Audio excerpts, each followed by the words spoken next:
winter retreat this February 14th. Happy Valentine's Day, guys. If you would, please stand for the Pledge of Allegiance, and we'll do the roll call. Pledge allegiance to the flag of the United States of America, to the republic for which it stands, one nation, under God, indivisible, liberty, and justice for all. All righty. Pete. Yes, sir. David. Here. Doug. Here. Albert. Here. Melissa. Here. Okay, everybody's in attendance, and so I'm going to turn this over to our town manager, Shane Fox. Good morning. Good morning. Morning, Shane. Hope everyone's well.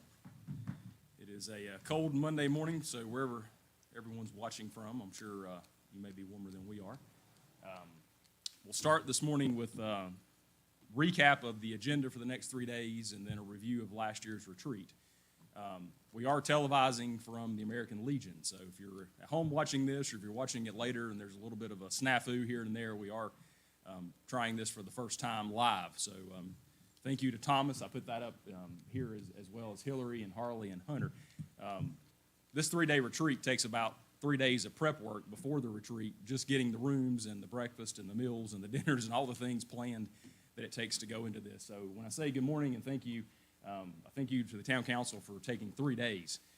A lot of places do an afternoon retreat. Some may do a full-day retreat. I'm not sure of another place that does a 3-day retreat like we do, but it takes it. So I appreciate you taking the time and willingness to come here and spend 3 days with us.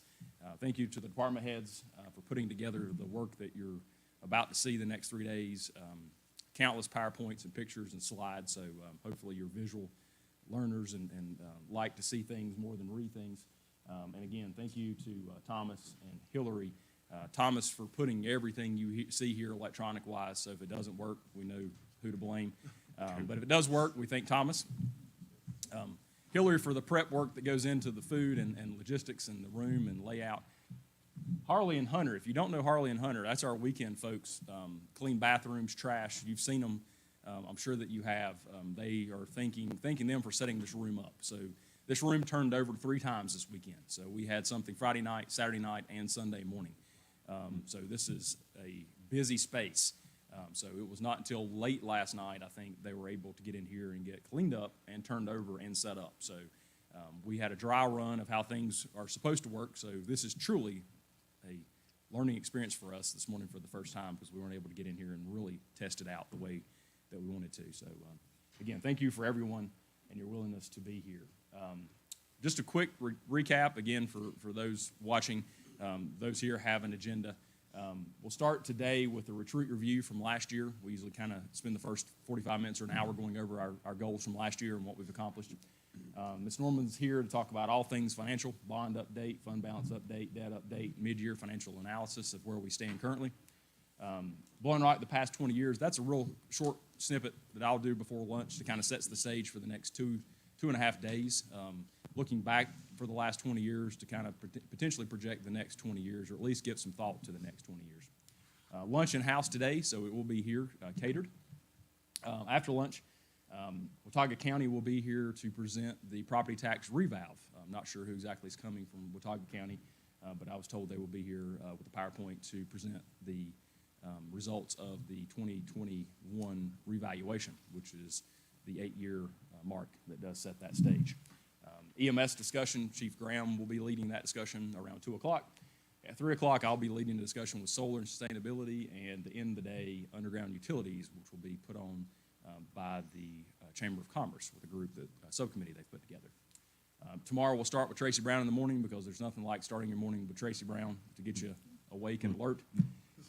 Then we'll spend the rest of the morning until lunch talking about downtown. I put parking here. It's a lot of things to do with downtown, but parking is going to be obviously a big component of that. Lunch tomorrow, if you would like, the Chamber will be having their award ceremony at the Green Park Inn at 11:30. So we do have a table there of 8 top or 10 top, I believe. So that is the plan for tomorrow. Then after lunch, downtown planning, Mr. Rothrock will be talking about our downtown planning, some potential subcommittees that he would like to see moving forward. with some options that could happen with downtown with planning, outdoor dining, that type of thing. Park and Rec Committee update will be around 2 o'clock, and then we'll finish the day with capital planning. I put here 20 years. We'll talk about 20 years, but really focus on 10 years is kind of the goal that we're looking for, and truly try to present a 10-year capital plan / 20-year capital plan. Then Wednesday, we'll finish up the retreat. Chief Miller will be here talking about traffic and pedestrian safety, not only on 321, Main Street, et cetera. Mr. Rothrock will be back to give an update on the comprehensive plan that's coming up, 10-year plan update for 2024.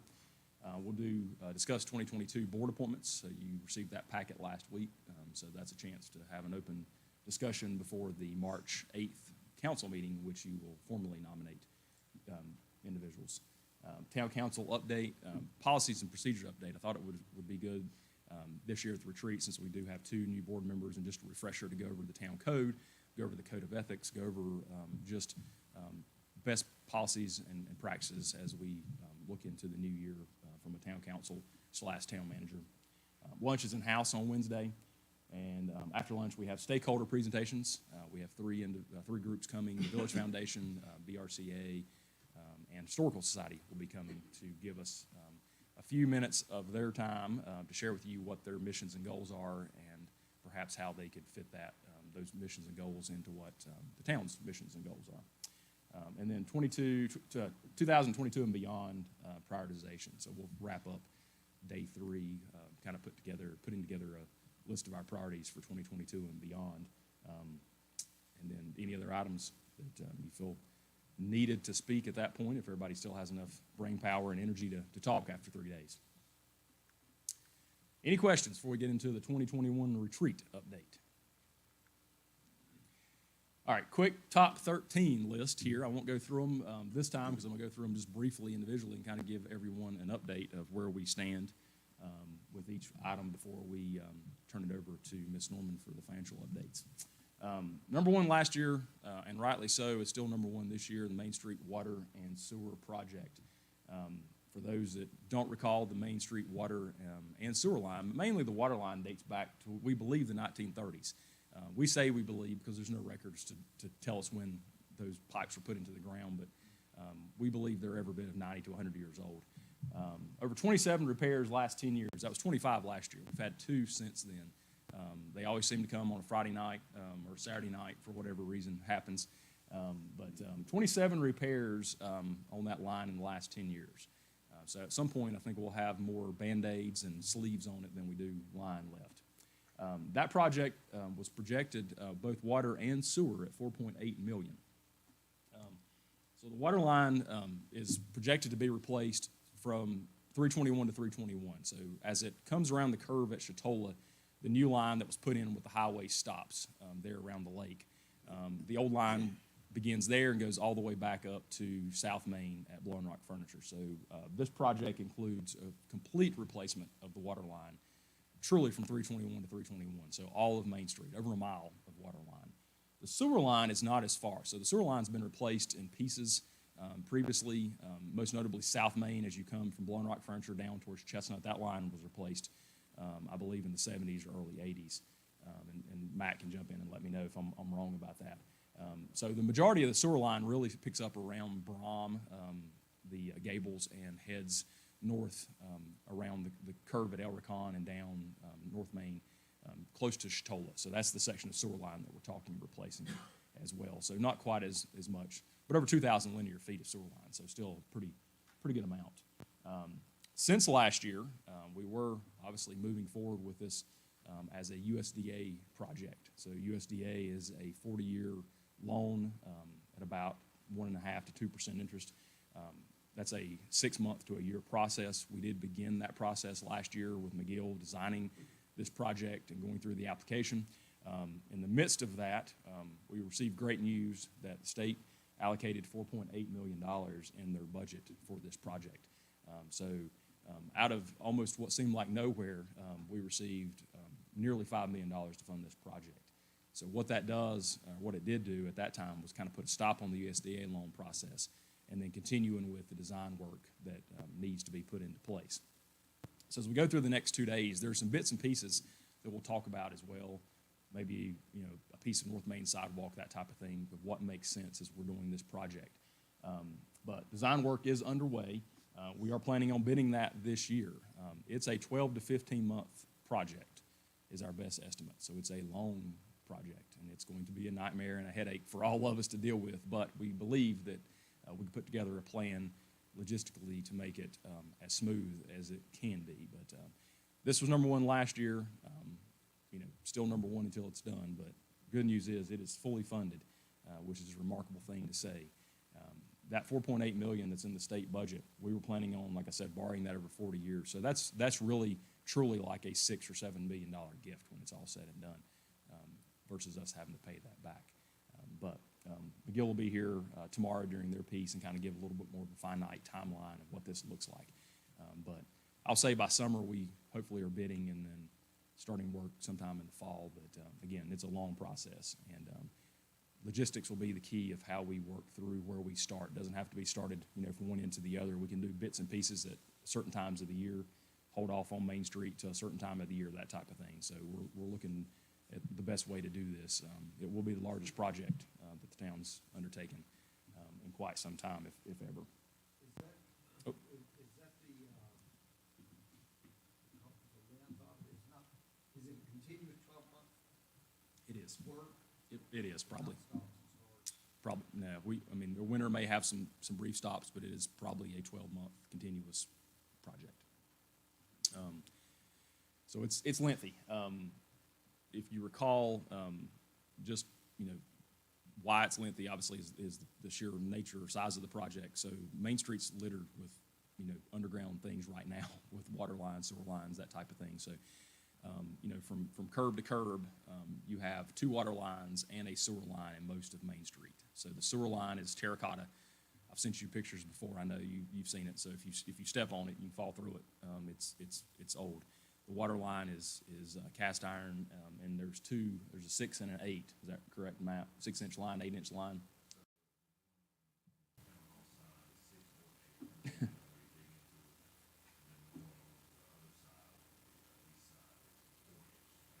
Four-inch. Now, these lines not only feed downtown, but also the satellite areas of downtown. Yeah, these lines feed everything downtown, Sunset, and everything west of downtown feed off these lines. 221, Mayview. Yeah, even the big leak we have on Ransom Street, it ties back in, it feeds over toward Ransom. We really don't know all the areas it feeds, we just know it ties in a bunch of places. So it is, it is one of the main arterial. Okay. Yeah, crucial. I would say the number one line. I mean, if it was in great shape, it's probably the number one crucial line. So the plan is to lay new line, 8-inch line down west of center line. So if you're coming down Main Street on the west side of Main Street, just 3 feet or so off the yellow line, or center line will be where the water line is. On the other side, 3 feet or so off will be the sewer line. So sewer will stay on the east side, water will stay on the west side. When it's all done, taps are completed, the other lines will be abandoned at that point. So you'll have a new sewer, new water line, give or take 3 feet off of center line each way. So EMS was number 2 last year. I know it still ranks high, and Chief Graham will be here to talk about some updates and things that are going on since last year. We did have a special meeting towards the end of February last year to discuss EMS and really to discuss an offer that was given to us by the county. Ms. Sweeting and I attended a meeting with Mr. Turnbow and County Manager Geock, in which they offered the town of Blowing Rock essentially 24/7 service for a price. And that price was the cost of what it would take to put the ambulance and the staff, operating cost, et cetera, into place. So, give or take $500,000 was what the offer was, in which we discussed at that special meeting and decided not to take any action at that point and continue moving forward with our request. Request date back to 1974 is our earliest request that we can find. We do have a resolution that was put into place or asked or passed at that point by the mayor, and I'm forgetting which mayor it was in 1974 now, and just slipped me. Hayden Pitts requested that in writing. So we continue to request 24/7 service here. We do continue to have our truck here Monday through Friday for what is called a 9-hour shift at Station 1. Again, Chief Graham is here at 2 today to give an update. Beech Mountain is, I put here, is putting a study together. It's actually, there's a private physician up there that's funding this study, and I won't take away more details and let Chief Graham kind of give you the update. He's been in contact with the consultants themselves numerous times, I think, over the last couple months, giving them information as well as the other fire chiefs and including the county and the EMS provider as well. So that'll be updated later today at 2 o'clock. Crosswalks. Great news on crosswalks. This is number 3 last year. Like number 1, we decided to go ahead and put the project fast forward as quickly as we could, and we approved crosswalks. And I've got a few slides I'll show you just to give you a kind of a refresher of what we're doing. 221 in Maine, Sunset in Maine, Chestnut in Maine. So three different sections of streets. We're putting formalized crosswalks in. Utilities were marked last week. If you saw them out there, if you see them or go out on Main Street now, you'll see they've marked the utilities. Materials are supposed to be in this week. That's a big deal. We'll go through a few things as we go through some of these projects. Getting materials in, especially things that are unique like this that aren't made here in this country, is a nightmare right now, which you've all seen on the news and continue to see. So these lights and signals were supposed to be here before Christmas, and they're here now. They're supposed to be here this week, I should say. So they're in this country being transported here, which is nice.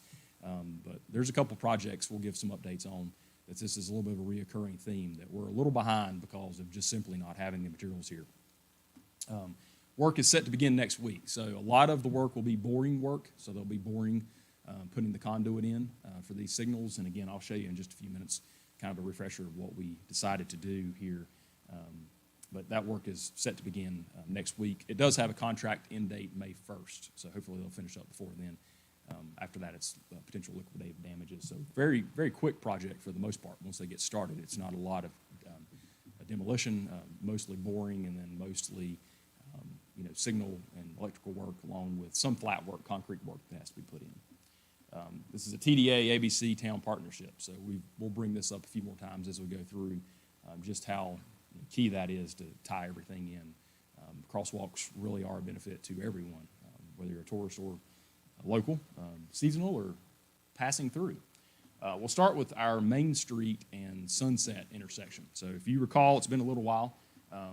This was the approved design that was discussed and voted on by council. So here is our park. This is West Main, and then obviously here's Sunset. This is our current crosswalk in the exact location that it is now. We are putting in a second crosswalk to the north here, so one to the south and one to the north. This is a curb and gutter flat work section, so this is concrete along with 2 handicap ADA accessible ramps that go from our curb now. And I say ramps, we're only talking a step down here that's curb deep or curb height. So these are concrete pedestrian pads, so to speak. Same with over here on our east side, on the north side of the street. We have a bulb out, so to speak, with concrete and a slight downward pattern here from a ramp to get ADA accessible. And then the same here on the other side. No concrete work, but same exact thought as on the north side, on the south side here. What's in green can be landscaping. Our proposal is that it remains some type of landscaping versus just a large slab of concrete. In the blue or dark blue, I guess you would call it here, these are your traffic signals. So if you recall, our traffic signals are coming down. So no more overhead traffic signals in this intersection. These are traffic signals / pedestrian signals here. So think of kind of a European feel to it, northern feel. Traffic signals are down and are now on the ground. Black, 6 foot tall, 6.5, 7 foot tall pedestals will replace those traffic signals. We will have on both east and west sides push button, walk, not walk, signalized pedestrian signals there. There is a pole that is about right here now in the park that is a tension pole to the stoplight. That will come out as well as a part of this. So we'll clean up this intersection and clean up the park a little bit. But overall, adding a second crosswalk in with a large pedestrian island on 2 sides One I would call a bulb out, the other I would call, pedestrian island on the west side. This is what's happening next week or the week after next. So a huge improvement to that intersection from a safety standpoint, pedestrian-wise. We'll see how well the stoplights go in. We'll blame Albert if they don't go well, so. Shane, taking the pole out of the park, will that allow us to finish the other side? Yes, ma'am. Yeah, that pole is exactly where the rock wall is intended to go. Guide wires and stuff are, so. That's right. This intersection has forever been confusing to most, I guess, and so this should clarify when to walk, when not to walk, when to drive, when not to drive. No right turn, et cetera. Traffic signals will stay the same, so nothing's going to change from a logistics on the traffic. No turn on right, that type of thing will remain in place here. Next, going to another congested and a little confusing intersection is our 221 and Main Street. So here is Mellow Mushroom, down in this right-hand corner. Over here, Speckled Trout. We do not have the ability, because of the width of the streets here, to do some of the same things we did at Sunsets. We don't have the ability to come out and put pedestrian islands, so to speak. We do have decent sidewalks, especially on the Mellow Mushroom side, a little wider than what is normal. On our Bass Lake side, it's a little bit, more typical, narrow, 5-foot width sidewalk. But again, you'll see here in the dark blue / purple, looks blue to me. I don't know if that's purple to y'all, but looks blue. You'll see on both the north side, south side, and east and west over here at the Camp Coffee / shopping center side. You'll see, again, your signalized crosswalks here. So these are, again, push button, walk, don't walk. Stoplights will not change in this intersection. Not sure that they can mimic what we did at Sunset unless we do some serious readjusting with the streets here. Just don't simply have enough room to put the pedestals and clear line of sight here. Yes, sir, Pete. Shane, is there, or could there be any consideration to putting a barrier as you make the turn going down towards El Wafun Restaurant? That corner is cars coming down Main Street and heading down towards Utola. Tourists especially, when they're walking, they're not paying attention, and I'm not sure drivers are either, but there should be a barrier there or some kind of protection for pedestrians. Are you speaking of staying on the east side as you're going down? Right. Okay.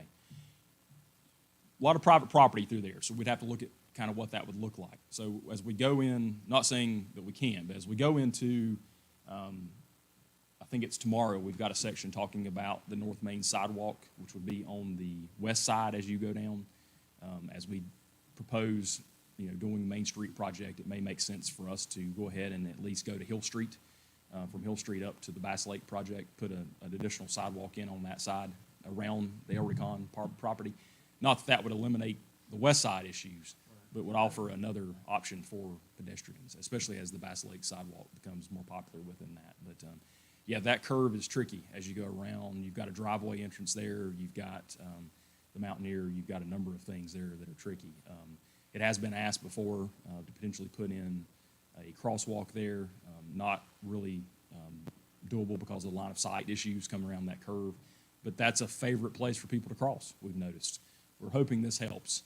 But again, if they don't have anywhere to go on the west side, they're going to be looking to dump back over at some point across, down to the new hotels, et cetera. Thank you. Again, so signalized crosswalks here, which I think will be a huge improvement. Not signalized here because we don't have a signal, but this is down at Chestnut. This is down at Brom. So here is Chestnut over here. This says Chestnut, but that's not, that's Jenny Stevens Lane. Brom, I guess it used to be called Chestnut, but Jenny Stevens Lane and Brom here, kind of to the right, south right-hand corner.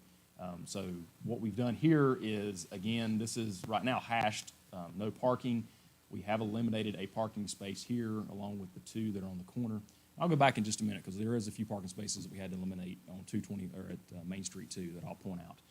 These parking spaces, as you come out of Chestnut, and no one knows better than probably David and Doug and others that you pull trailers and go up in this area is a difficult intersection to pull out of right now. So we are eliminating these two on the corner and hashing those off.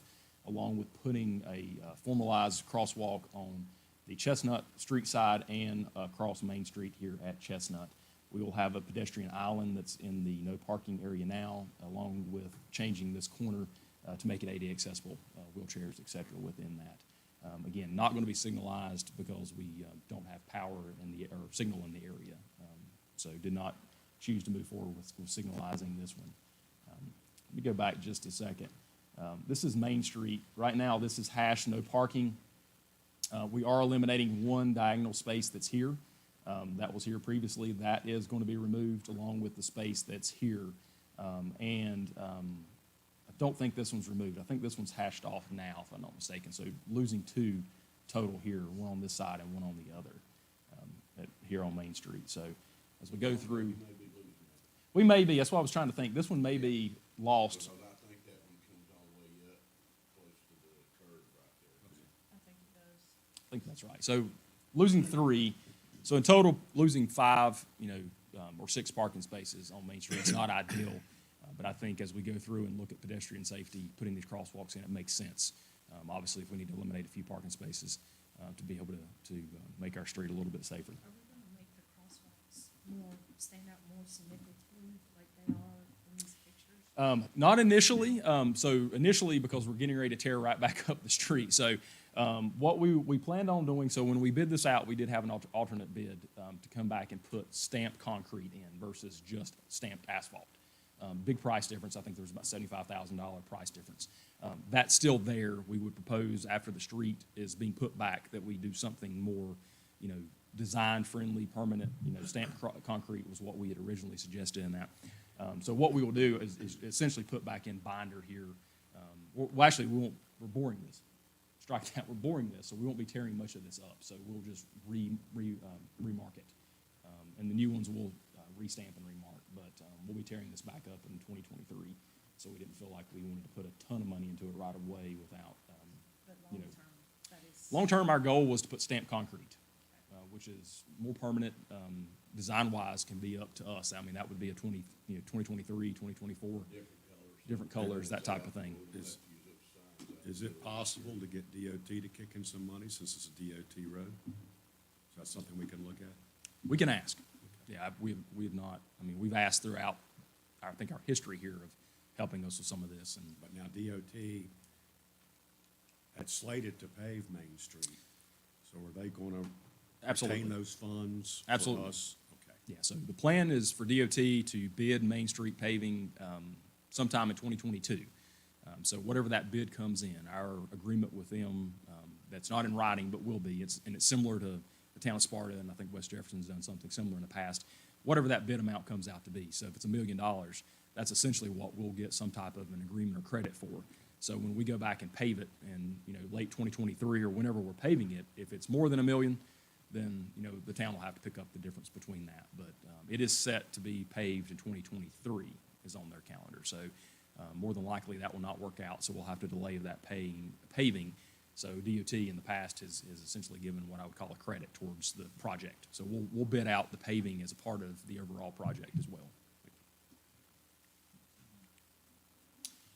PRVs, and it'll get a little faster as we go through here. I think we've talked about PRVs for 2 years now. Just a quick recap, if you recall, our water system's gravity, it's a gravity system that goes to Green Hill and flows downhill. So we've got currently, I think, 24 PRVs throughout the town that are commercial, industrial size PRVs, mostly put in 50s, 60s, and 70s. I don't think any have been put in really since then. So 2 years ago, we started talking about replacing these PRVs. They're outdated. They're in tight spots, some of which you can't really get down into to work, and the others you can is a fairly tight situation to be in. So we put together a hydraulic study with McGill last year, identified 1 through 24, which ones were more crucial, which ones were more in need of repair urgently. 221 in Green Street, Possum Island 321 were 1 and 2. Once that hydraulic study was completed, we received word that we would receive about $400,000 in ARPA money, or COVID money, and we decided as a group, if you recall, to use that money to replace the PRVs. It can be used for any water and sewer project. That $400,000 amount gets us started on replacing these critical ones. Along with the Main Street project, we're going to kind of push pause, I think, after replacing these two and working on Main Street to see how those new ones and the Main Street project kind of affects the other ones. There's a strong belief that we will no longer need 24 PRVs, that we will need less. How many less, we're not fully sure at this point. A lot of the reasons they were put in, redundancy, and there's some which we're not sure 100% why they're put in, but I'm sure they had a good reason at the time to control pressure. But as we upgrade lines and upgrade these main PRVs, we should be able to get a better feel as we go through, number 3 and number 4 and number 5 with the replacement of PRVs, which ones are more needed and where. But I think there's no doubt, Matt can echo or can chime in. I think that's true, right? I think there's no doubt we'll eliminate some, just not exactly sure which ones yet. Yeah, Brett and I talked, and I think, like you said, we don't know how many we can drop, but we'll start to get several of them, we have great lines. What's, Did get word saying the possible we can more PRVs in, Good. so that can happen whenever we want it to happen.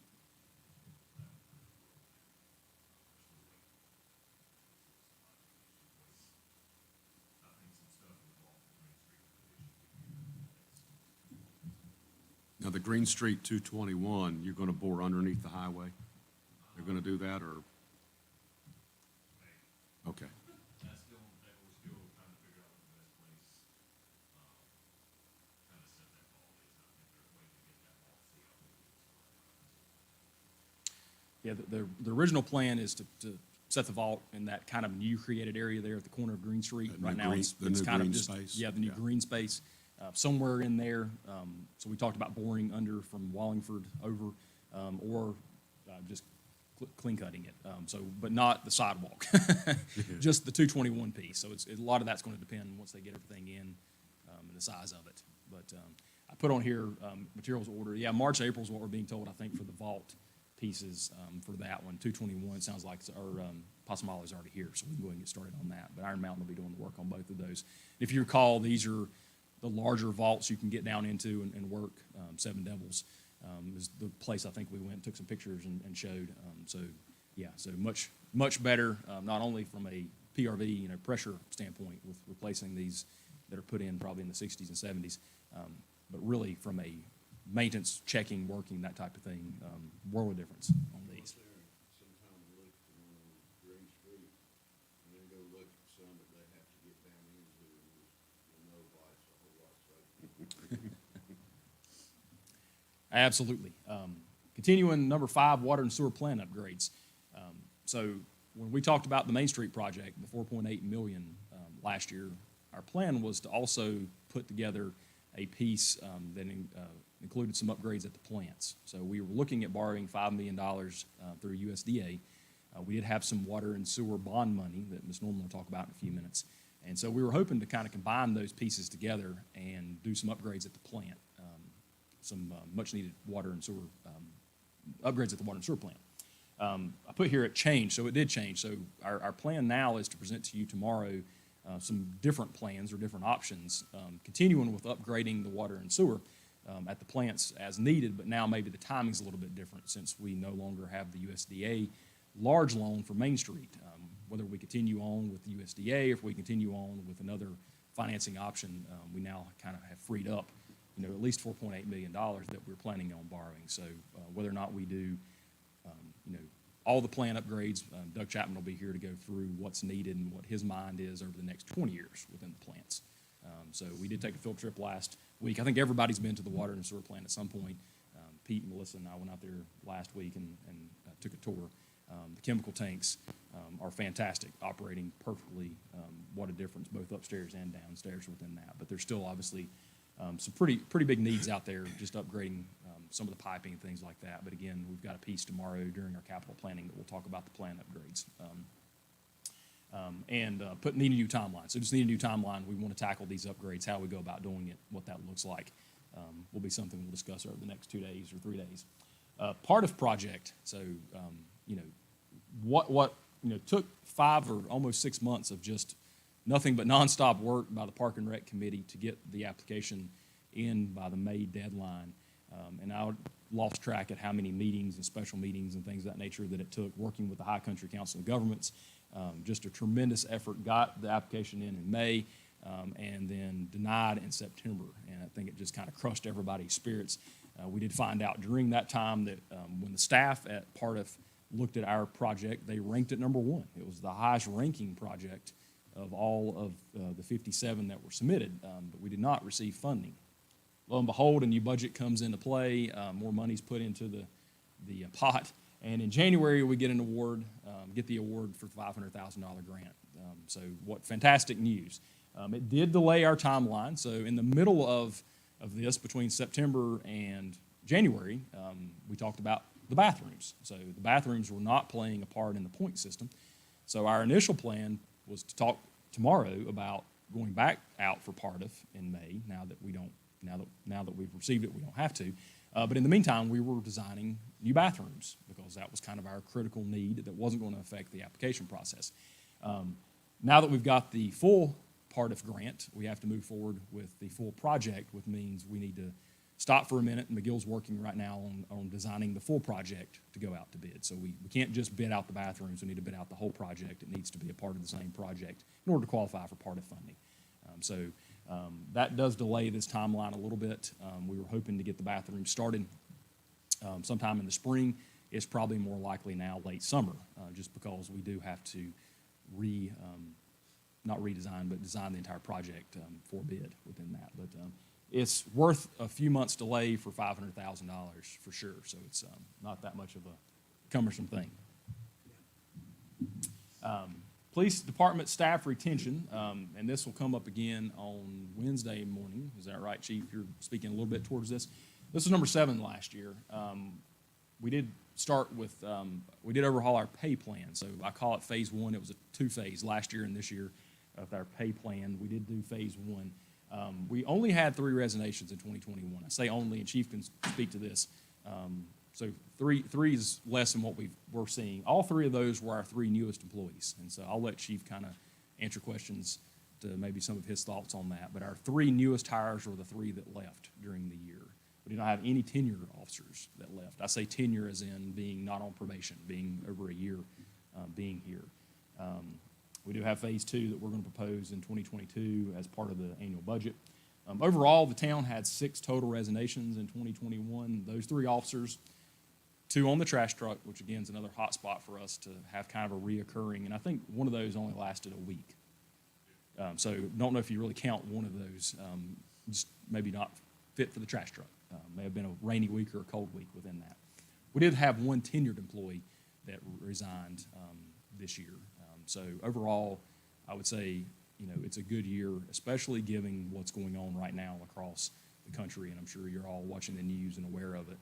We're in the middle of one of the worst labor shortages or crises that we've been in quite some time, along with inflation and a number of things. Chief Graham will talk a little bit this afternoon about the EMS side and what they've been seeing. We're fully staffed right now. We've been fully staffed for a while, so we have no openings. That's huge. City of Hickory announced 2 weeks ago they stopped recycling and trash pickup for a 2-week period because they were down 10 positions. In Newton, 10 positions. 10 positions in their public works. If you go through websites from the City of Hickory, that's what I was referring to. You'll see sign-on bonuses. You'll see, different things that are out there trying to get people to come and apply. Town of Boone has over 10 openings right now between the police department and public works. And that does kind of seem to be the hot spot along with EMS and fire. So public safety and public works seem to be the more critical areas in local government. But we've been fully staffed for quite some time. We did have a turnover on the police department. We replaced them, very quickly. We had some officers in reserves, and I'll let Chief speak to that. But overall, I would say what we've done, from a pay plan standpoint, what we've been doing is helping. We're not seeing some of the same effects as what they're seeing elsewhere, and I hope we don't. But yeah, fully staffed right now within the town, which is a huge deal to be. Short-term rentals, we do continue to work. League's a big help with that. Bills continue to come. I think they're going to continue to come. You heard kind of an update, I know from Alan, closed session about some of our Board of Adjustments hearings, et cetera, that we've been having. We're going to continue to see attacks of our local ordinances from folks that have nothing to do with Blowing Rock, never been here, probably never will come here. So the state has been really helpful, not only the league, our two representatives, Mr. Pickett and Ms. Ballard, have been very helpful in keeping us apprised. These things get slipped in the backs of bills, in the middle of bills, and so far we keeping them at bay, but that'll be something we have to continue to do. Parking was number 9. You'll see and hear all things parking tomorrow morning. Roger Brooks did complete his study between last year and this year. That was a $75,000 study that TDA paid for, fully funded. And a big piece of his study, and you've all seen it and reviewed it, is parking and what he calls a congestion issue downtown, lack of parking and congestion issues. So we did buy 2 pieces of land. I put it here. We haven't determined that for parking, but some of the discussion was around that with parking. So we are moving forward with being proactive and at least having an open discussion, having some options there. But that'll be discussed tomorrow. North Main Street sidewalk. I mentioned this earlier. Again, this was potentially planned to be a part of the full Main Street project. We didn't have funding.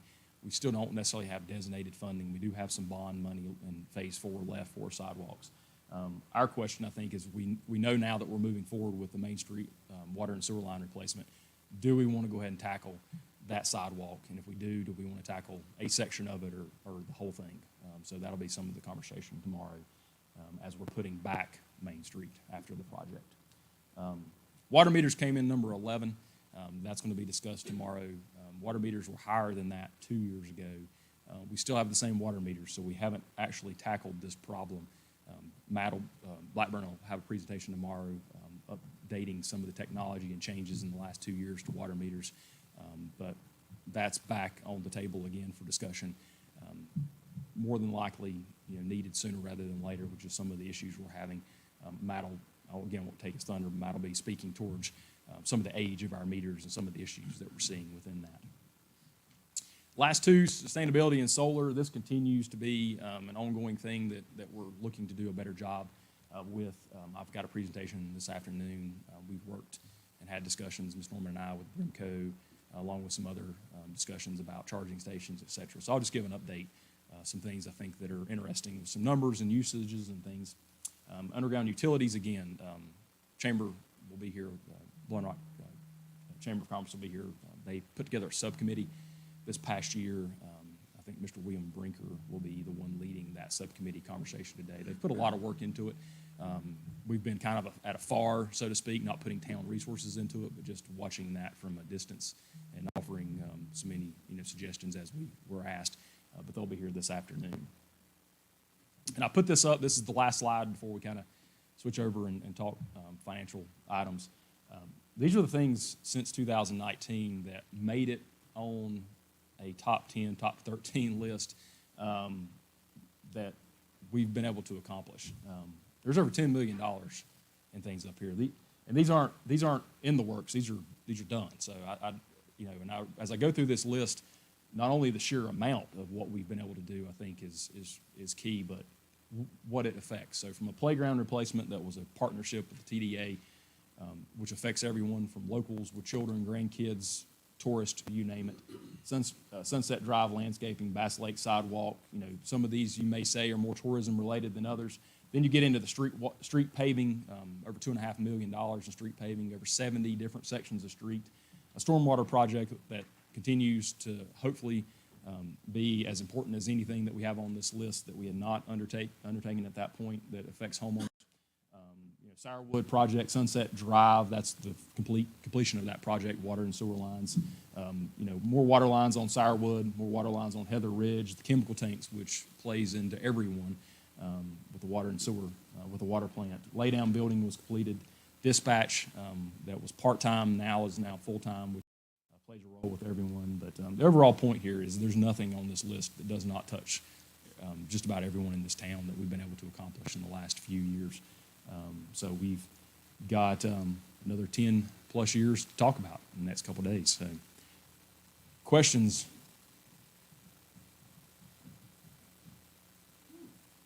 There's been a lot. There continues to be a lot. So small town, no more, right? So got a lot of things that we're accomplishing here that are really good things. So I think I was supposed to go to 9:30, so I'm a little ahead. Ms. Norman, you good? Okay.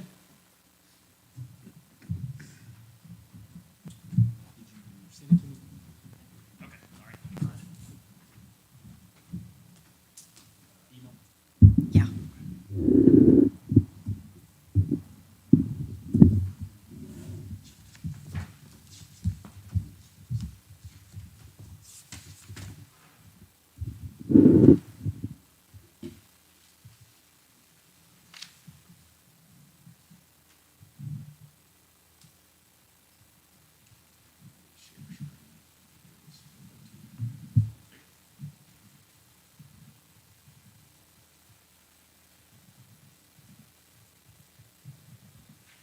Thomas, we're doing okay with everything?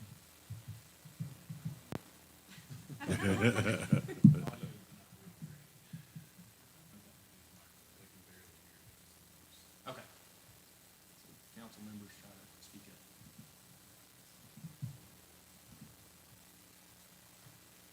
They can see the screen, everything okay there? Okay. All right, good morning. We are going to cover some financial information. So about this time each year, we try to kind of put together comparisons. We look at the past, usually a couple of years compared to this year. And so we're going to do that. We're going to cover our general obligation bonds. We're going to look at water sewer rates, and then just basically our financial position. So first off, is going to be our GO bonds. Just an update there. So we had 13 million authorized in the areas of transportation, parks and rec, and water and sewer. We earned premium on those issuances, totaling about 659,000. And spent to date, we have spent 11,892,557. So that leaves a final amount. This is just a total of what we've already issued and we have there left to spend, plus the remaining issuance that we have, the fourth and final issuance. Okay, so the areas are with remaining amounts, and that 1.7 is going to be transportation of 210,000. That is currently earmarked for future sidewalks. However, you do have some flexibility with general obligation bonds in that you can allocate towards basically any project that you have included in that scope. And there was flexibility worked into the GO bonds because when you have that number of projects involved, in that amount of time, you know, we've issued since 2018. 18 was our first issuance. No, 16 was our first issuance. So over time, plans tend to change, priorities tend to shift. So there is some flexibility there. This last category, per our original plan, was future sidewalks. Parks and Recreation, that 450,000. This is kind of what I'm talking about with having some flexibility. The town hall retaining wall and the new stairs and sidewalks in the park, those were actually completed with state funding. We received some state grant funding, and so we used those for those projects. This was back when Ed was the town manager. And so we just sort of shifted those projects out to the end so that there was flexibility there, you know, what the need was going to be. So tennis courts and retaining walls and recreation department improvements, those areas, well, the recreation department improvements, that will encompass the Part F match that we are gonna do. So basically, that 450,000 is all for Part F match. The water side, originally on the slate was Maple, Goforth, and West Green Hill. That's a total of 758,000 remaining there. Again, we've issued some of those funds and just haven't spent them, and then there's some remaining to be issued. Sewer, on the sewer side, that's 347,253. Those are other lines and repairs, and also previously obligated projects. So some of that is already obligated as well towards the project. And I was gonna add, so the way that the bonds were issued, and Nicole, I think, can chime in on this, were in extreme detail. I mean, it was, it is unlike anything I've ever seen. I think Fogelman was kind of the architect of that, which is perfect. But typically, when you issue bonds, you issue them for functions. You issue them for a project. So when you see some of the things that are on here that are still left with certain streets, that doesn't necessarily have to be spent that way. Like Ms. Norman said earlier, it is up to you all. It just has to stay within the function. So water money has to be spent on water, sewer has to be spent on sewer, that type of thing. A lot of the things that were projected in 2013 and 14 aren't necessarily as critical as what others are right now. So we'll talk about that as we go through, but say, for instance, Maple Street water line replacement is not as critical as what Main Street would be, for instance. So just keep that kind of in the back of your mind. But yeah, great amount of detail that was put into those bonds. That's not typically what you see. You see more generic functions putting into it. There's a sunset date on these that got extended. Is that correct? Yes, we extended to, I think it was 7 years to expend the funds. So I think that falls in 2023, if I remember correctly. And what this is kind of going to roll into is this is going to, yeah, I'm staying away from that. This is going to roll into our the 10-year plan, and sort of looking at these funds that are remaining and those priorities that we have in that 10-year plan. So we're gonna see the GO bonds reappear kind of when we talk about the 10-year plan. Okay. Okay, so the estimated debt service for the general fund on the remaining to be issued would be $85,000, where the utility fund would be $50,000. We had our property tax revaluation in fiscal year 21, with the Watauga revaluation happening this next fiscal year to come. So we are expecting growth there, and I know that's going to be talked in greater detail about a little bit later today. Existing debt service roll-off, we would utilize capacity there. We will look at debt service a little bit later in the presentation and see what we have by way of roll-off capacity. Tax rate increases, we've only increased 5 cents of the 10 cents that we thought that we would. And a lot of that had to do with the great interest rates that we were able to achieve. In the planning phases, we were anticipating 5%, and we got nowhere near 5%. I wrote them down. On the debt section, we'll talk about it, but those, we didn't even hit 3%. So, great savings there, and we've been able to keep those tax rate increases associated with bond debt down. Okay, this next section is going to be our performance review. This is where we're going to look at the prior 2 years and do a comparison. So we're going to look at the general fund first. For the general fund, we tend to look at basically the top 4 components of our budget. They represent combined 92% of our budget. That's going to be property tax, representing 49%, sales tax is 20% of our budget, occupancy tax is 13% of our budget, and then the category of other revenues, which is like state collected revenues. We have some program revenues in there. So it's sort of like a potpourri area. But combined, that other revenue section represents 10%. So we kind of look at it on a whole.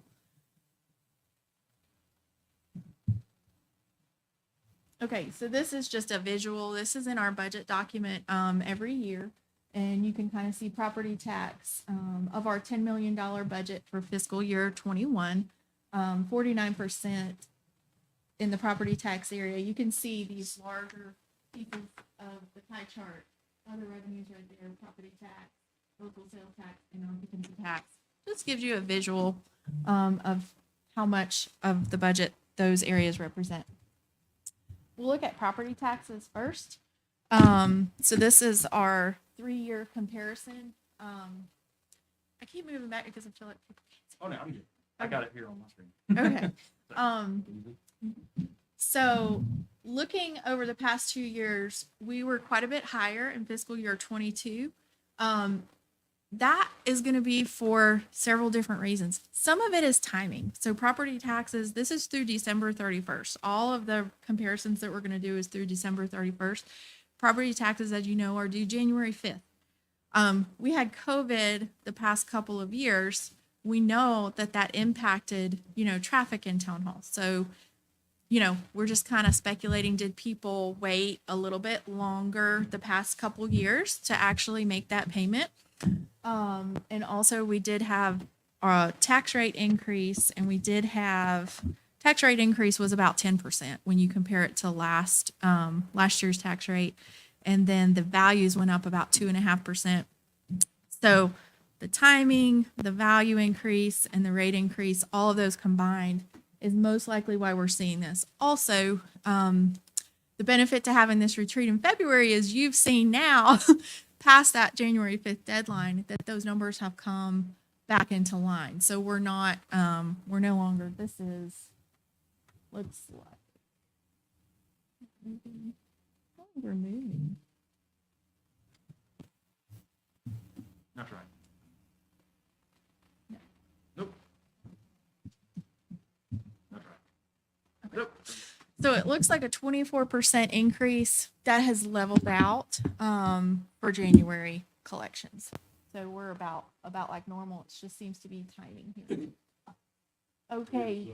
Any of the Caldwell increase in any of that? Yeah. That is contributing to our 2.5% value increase. Yeah.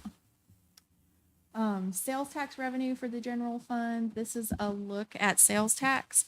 You can see we've had steady increases over the past, including this 3 fiscal years. So that is a 19% increase for fiscal year 22. And we've been seeing that coming through. And now we want to look at occupancy tax. Nicole, is Yes. that, increase, that is money to us, had to be paid with Watauga County? That's a great question. So that is gross sales tax. Okay. That is not net of the Watauga County fee. That is what comes in, not taking into account what goes out. Okay, thank you. Sure. I would say for comparison's sake, the percentage hasn't changed in the last 3 years. Nope. So I guess it would It's be. been 70% so of if the you're looking at difference. Just year to year to year, it would be the same net, 70% off. To us. Okay, occupancy tax revenue. This again is looking at gross revenues. Occupancy tax is a little bit complicated when it gets, I mean, it's pretty complicated when it gets to looking at net revenues. So I thought we could look at it from a gross revenue perspective. It all funnels out eventually, but it has to do with when funds that go to fund balance are allocated and nuances like that. So I thought for today's presentation, we should look at it from the gross perspective. And so you can see here steady increases, FY22, 1.159 million.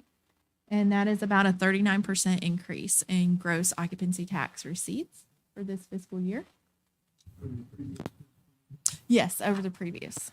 Pretty phenomenal. Okay, we're going to look at other operating revenues. As I mentioned earlier, this is a broad category. It has several different revenues in it, but when we're budgeting, we compact those into an other revenue category. Some of these are state collected revenues. Some of these are program revenues. And one area that's coming into play here when you see that dip, and we talked about this last year, and it'll stick with us one more year. We had a debt issuance. So we had loan proceeds that the timing did not hit before, January in that middle year of 21. So significant fluctuation is 250,000 in installment loan proceeds that were in fiscal year 20. We have also loan proceeds in 2022. It was really a timing thing on that one. Okay, so it looks like it's 122% up compared to prior year, but if we compare it to the year before that, we're 25% down in that other revenue category that represents 10% of our budget. So we always watch this area, but it's a tricky area because it's also, timing. A lot of it is timing. And so sometimes things come in later. There's things like donations and miscellaneous receipts that the timing is sometimes different. So I wouldn't express to you any concern with this, at this point in the fiscal year. We just kind of continue to watch it. 10. Okay, overall operating revenues for the general fund as a whole, we are increased. And that increase represents 33%. So this is all of our operating general fund revenues combined together, sort of like a summary of our revenues in the general fund. Okay, looking at the other side of things, the expenditures. Okay, so these are total general fund expenditures. So you can see they have increased as well. And that is going to happen when your budget increases. So we had several factors, that we budgeted for this year, and the spending reflects that. 321 landscaping, things like that, the salary adjustments that happened as part of that plan. So we do know each year when we adopt the budget that we're going to have increased expenditures when our budget increases. So this is to be expected. That's running about 58% up compared to last year. I didn't compare it to the year before, but it's going to be a lesser percent compared to the year before. That's why we kind of look at things on at least a 3-year time frame, so that the timing differences can kind of even out when you look at the previous year. Sometimes it helps to give you perspective, kind of. Okay, looking at the utility side and our performance indicators, I know we're excited about this area because we put our rate increases into play. And I said last time I gave a financial presentation that we would be able to see closer at the mid-year retreat. So we are. So these are our top performance indicators for the water sewer side. So water charges represent 50. It's basically two components that make up the water sewer side on the revenues. 92% are comprised of 51% water charges and 41% sewer charges. So together, again, the 92% of the budget. We can look here again at our pie chart and see the representation of that. So we basically focus on water charges and sewer charges when we're seeing how are we doing in the water sewer fund. Nicole, Yes. on the water sewer, what makes up the difference? Is that the tap fees? Several things. There are intact fees. You can see water intact fees, sewer intact fees. There's a miscellaneous income section similar to other revenues on the general fund side. Late payment fees, reconnection fees. We didn't allocate any fund balance, or normally that could be a part of the other revenues. Interest income, and the interconnect charge that goes towards debt service. So there are several different components, but those two make up the majority of the water sewer revenues. Okay, thank you.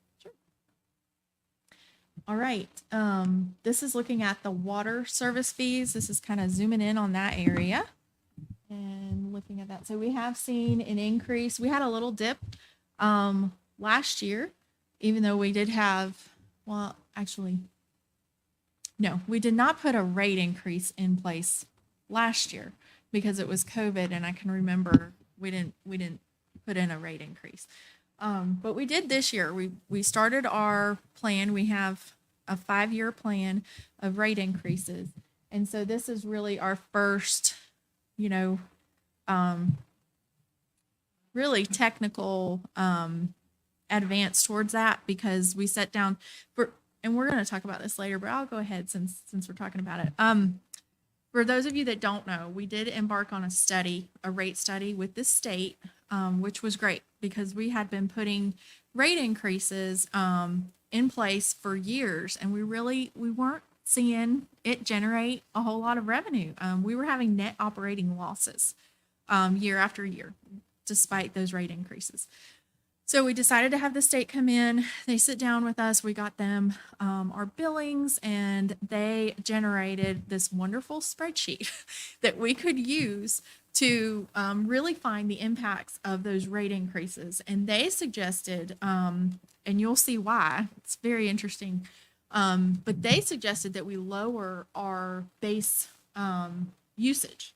So we were at 5,000 previously, and they suggested going down to 3. A lot of other places do have 3 as their base that are similar towns. And so when we look at our usage, you're going to see why. We were putting those rate increases into place, but it wasn't affecting many users, like it really was meant to. So we fixed that, and now we are noticing that we are 19% up on the water side. Similarly, looking on at our sewer service, 468,000 is our collected right now, and that is 19% as well. So we are seeing the fruits of the first phase of our rate increases. Okay. Overall operating revenues for the utility fund, so that's as a whole. At mid-year, we are at 1,314,204. So part of that is going to be the increases that we see in our water sewer rates. A large part of that. The other part of that is the impact fees, as Charlie brought up earlier. So impact fees, jotted that down, are well above budget at this time. That's one of those revenues that we always look at during budget, and we want to be so optimistic, but at the same time, we don't want to be overly optimistic because it is driven by basically people building and those permits associated with renovations and building. So we didn't know going into budget time. We budgeted water impact fees at 15,000, and we're at 88,000 in December. We budgeted sewer impact fees at 25,000, and we're at 80,000. So that's all impacting this increase here of 41%. Think hotel as well. Yes. Yeah. Randy Lodge. Randy Lodge falls into Big part that of as that. well. Okay, looking over on the expenditure side for the utility fund. Overall operating expenditures for the utility fund are slightly up compared to last year, lower compared to FY 2020. That is that installment loan. So there's going to be 2 sides. There's the spending side. I think we bought the pumper truck. And so there's the spending side that we're seeing here with that major increase in fiscal year 20. But you can see compared to last year, we're pretty much in line with spending. We're a little bit elevated, again, as we would expect, because when we budget, our budget was up compared to last year. It's just about 7% up for the utility. So we're 7% up over 2021. Correct. Yeah. If you look at the previous year, we would be That's quite a when we bit bought the pumper truck. lower. Exactly. And so these are the things, due mainly the timing of the annual payments. That's another thing. When you have your debt service payments, a lot of those are annual.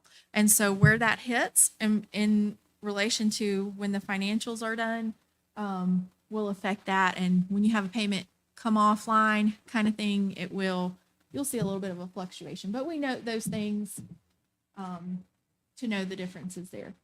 So in fiscal year 20, if we didn't have the truck involved, there would be a 9% increase. So that sort of levels it out a little bit. On utilities, Mhm. I know that we talked a couple years ago about starting a reserve fund, starting paying for increasing our water and sewer lines, especially our sewer lines in areas that we don't have. Is that coming up in this rate?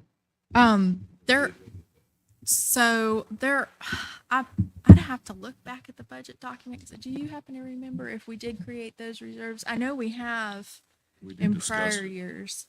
I think we did. Yeah, we passed it. I'm pretty sure. we did. I don't know if we did it, so I think what we found, and maybe I'm wrong, is that the year coming out of COVID, we found ourselves, again, losing money in the water and sewer fund. Right. And so I don't think we put them in this year because we were waiting on the rate increases. I think we stopped it for 2 years to try to get a hold of the rate increases. because we were putting reserves back and losing money, which doesn't make sense at the same time. So I think that's what I recall. And maybe, I can't remember if we, lowered them or if we totally, think we put a didn't hold on contribute. during COVID. I can look it up for you and let you know. COVID was weird because we put a It hold on was. everything. And then Yeah.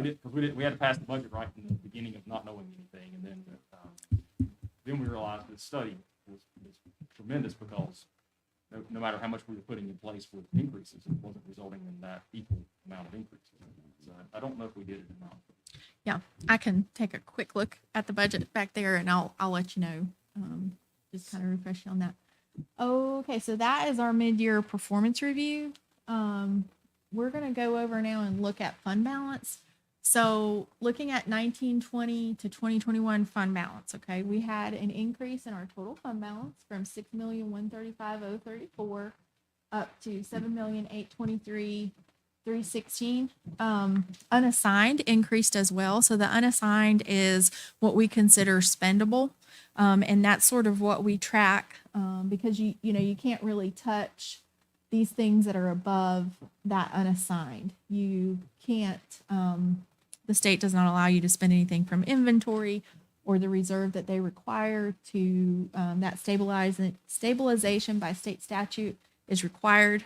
So we can't spend those funds in any capital reserves, and subsequent years expenditures are also not spendable. So our bottom line increased 15% if you're just looking at total fund balance, and then looking at our percent of expenditures of unassigned fund balance. So that's sort of where our 50% goal comes into place. We knew in 1920 that we dipped below that. We were at 44.8%. This year's audit reflected us being a little bit above that 50% mark. So we're 51.3% on that now. Okay, this is the debt portion. Yeah. The state requires No, the state requires 8. 8, they're Eight. trying to get a push to make it 12. So 8 would be 1 month. 8 would be 1 month. So 12 would be a month and a half. I think that's kind of the new push they're putting in. But anything below, 10 or 12%, they'll send you what these call a white letter that says you need to be aware that your fund balance is getting low, and obviously we're not there. Okay, so everybody, kind of likes to keep an eye on where we are with our debt. So this is just a summary of our general fund debt.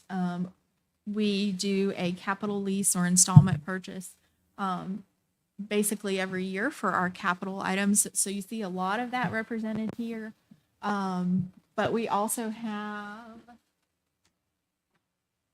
this is the NCDOT property purchase.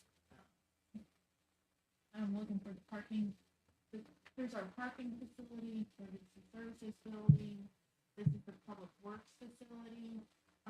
So this is just sort of a summary. You can see we do have several capital leases coming off in fiscal year 22. And then I did a summary of over the next 5 years, we will be retiring $1.9 million worth of debt. Over the next 10 years, we will retire $3.14 million in general fund debt over the next 10 years. So that's sort of our roll-off capacity that we're looking at. So I have the bond interest rates on this slide, unfortunately. Needed those earlier. So in 2016, the 2016 issue was 1.8947%. The 2018 issue was 2.9366%, and the 2020 issue was 1.911745%. Just so you know that. Also, the emergency services building, just looking at our larger debt issuances, will retire in 2025. So that's not too far down the road. The parking facility, which is the Brom parking facility, will retire in 2024. So those are a couple of our larger ones that will come off the books, not too far down the road. We've got one more bond to get. We do. Bond to phase in. Yes. Okay, here's a look at the utility fund debt service. So looking at that, looks like capital are the main things kind of coming off in the next 5 to 10 years. So we have about 210,000 over 5 years, the next 5 years that will roll off, and then 588,000 over the next 10 years that will roll off. And those are cumulative amounts. So the 588 includes the 210. But we also have less issuances here in the water sewer fund.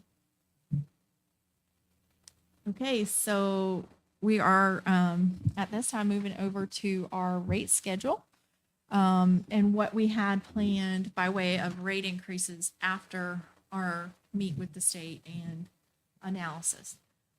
So year one, we had planned a 10% increase, year two, 5%, and then 3, 4, and 5, a 2.5% increase. So that is just, to be where the state, where we were and what we were planning when the state came in 3 or 4 years ago, I guess. So these, we use them as our base, but as things change, we do need flexibility there in order to, because that is your primary, that's how you fund everything in the water sewer fund. We're not supplementing, which is a great practice. We don't want to move away from that. We're not supplementing our water sewer fund with any property tax revenue or any general fund revenue. So it's all water and sewer.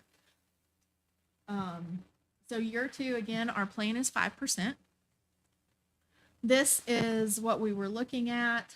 We had 2 options. This is just to give a little bit of background for those that weren't here basically last year when we sort of really put this into place. So we were looking at 2 different options. We looked at taking our base down to 3,000 from the 5,000 and then maybe not going down to 3, but going down to 4.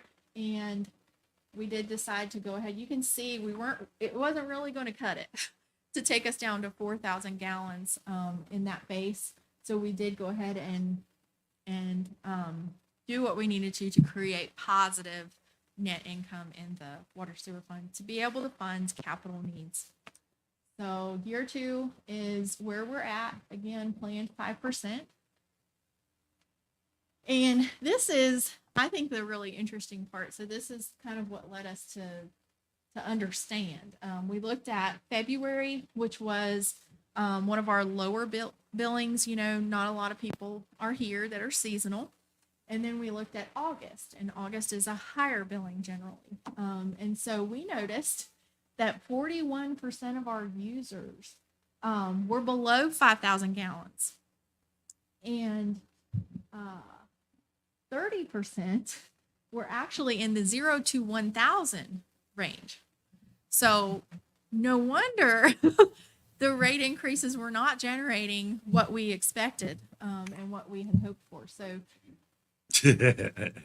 They're not married and don't have children. yeah.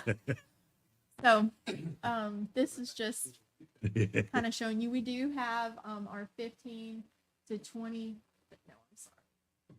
Okay, that's 22% for the 0 to 1,000 on the August chart, and 1,000 to 5,000 in the orange, and then 5,000 to 10,000 is 27%. So we were really only affecting. That's the largest group that we were affecting with our rate changes. Okay, this is just to give you an idea of the other rates that are in our area. We're going to look at Boone and we're going to look at Beech Mountain. So for the town of Boone, if you are in the 3,000 gallon range, you're going to have the base fee of $15.75 plus the base fee of the 1,000 to 2,000 gallon range of $17.25, and then and this is we're only going to look at the water side to make it just easier to go through. So then you're going to pay $6.90 for each 1,000 gallons in the 2,000 to $4.99 range. So that's just how their chart reads. This is Beech Mountain. Beech Mountain has a capital charge of $5 on their utility bill right now, I guess, for the Watauga River intake. But their base fee for water is $40.88, And then for each 1,000 gallons, if you're in the 3,000 to 499 range, is going to be $5 per 1,000 gallons. So just did a quick, okay, our average user uses 7,455 gallons of water. And we do our billing bi-monthly. So that's bi-monthly. So divided that in half in order to get monthly, because the other Boone and Beach Mountain, they bill monthly. So those amounts that you see there are per month. So you're showing Boone rates, that 3802 is per month? It is, yeah. Okay. But I also made our rate if it was per month. And then Beach Mountain at 5202. You're a little higher. We are. Our water's back. And these are comparing last year's rates. They both did go up last year also. I don't know if they have plans to go up again. I don't know. But this is comparing our current rates to their current rates. And then down below, that's what our rate would be on year 2 with putting the 5% into place. That's it. Very good. Very good. Yeah. First, you've done a fabulous job on this water. Thank you. It's obvious, you know, if people aren't buying the product, you know, it's money. So, Yeah. So the planned increases for the last 2 years have just been odd. We obviously have more people here based on occupancy. Yes. More people in town. So there's the flexibility to adjust those moving forward. We're not stuck with those No. 5, 2.5. We can reevaluate. Yes. In fact, you know, we do during the budget planning time, we do reevaluate that and we bring to town council, you know, in our rate schedule, what we propose in order to cover the expenditures that are in the proposed budget. And also, you're going to see, I guess it's this afternoon when we go over, tomorrow, when we go over our financial presentation to fund the 10-year plan, we need to be open to some flexibility in order to fund those things. I'm a spoiler alert a little bit because we don't anticipate a whole lot of flexibility that we need to have, but in the future we may need to do a little bit more than what our initial plan had planned. Sure. Anybody else? Any other questions for Nicole? Thank you. Trivia question. Property we accepted, 321 Green Hill Road. Was that a significant amount? It was off the tax. Do you know, Hillary, the amounts the tax amounts? The tax portion of the property that we received by donation, value was under 200,000. I think it was 190, 180,000. So that's what, about $1,000, so 40 cents into the $800. So Yeah. less than $1,000 a year off the books. It was immaterial for that whole thing. And I would add, you know, to Ms. Norman, talking about flexibility, I don't think any of us last year predicted an 8% increase in inflation. So as we continue to be flexible in all of our rates, inflation was not something that we had ever probably talked about. Inflation's always been kind of an immaterial afterthought. Well, this year it's not been. So, you know, our 10% increase has almost been offset by just overall inflation, which is, you know, obviously hoping to come down and hoping to change in 2022. Yeah, that's another thing that we remain diligent, have to be flexible. You know, inflation being a part of that. Inflation purchases.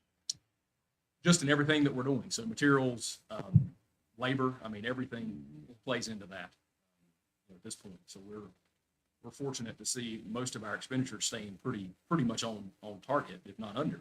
But overall, it is something that we need to be mindful of, especially as our larger projects. That's where we see the biggest change. Is our largest projects are more expensive than what we originally planned or could be.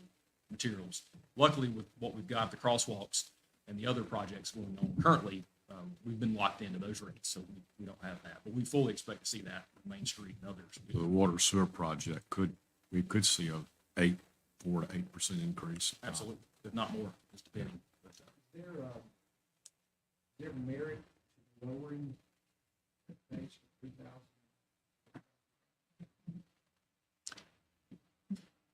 Well, I mean, it would definitely generate, higher return.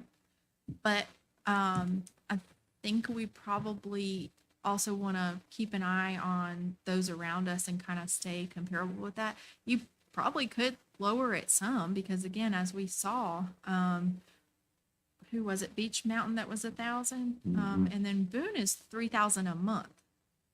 So we could do it and still stay within. So, I wouldn't say that that's But off the we're- table as something we may. We're maybe do. 3,000, for 2 3,000, months. 2 months. so it's actually 1,500 a month, I guess. It's- Mhm.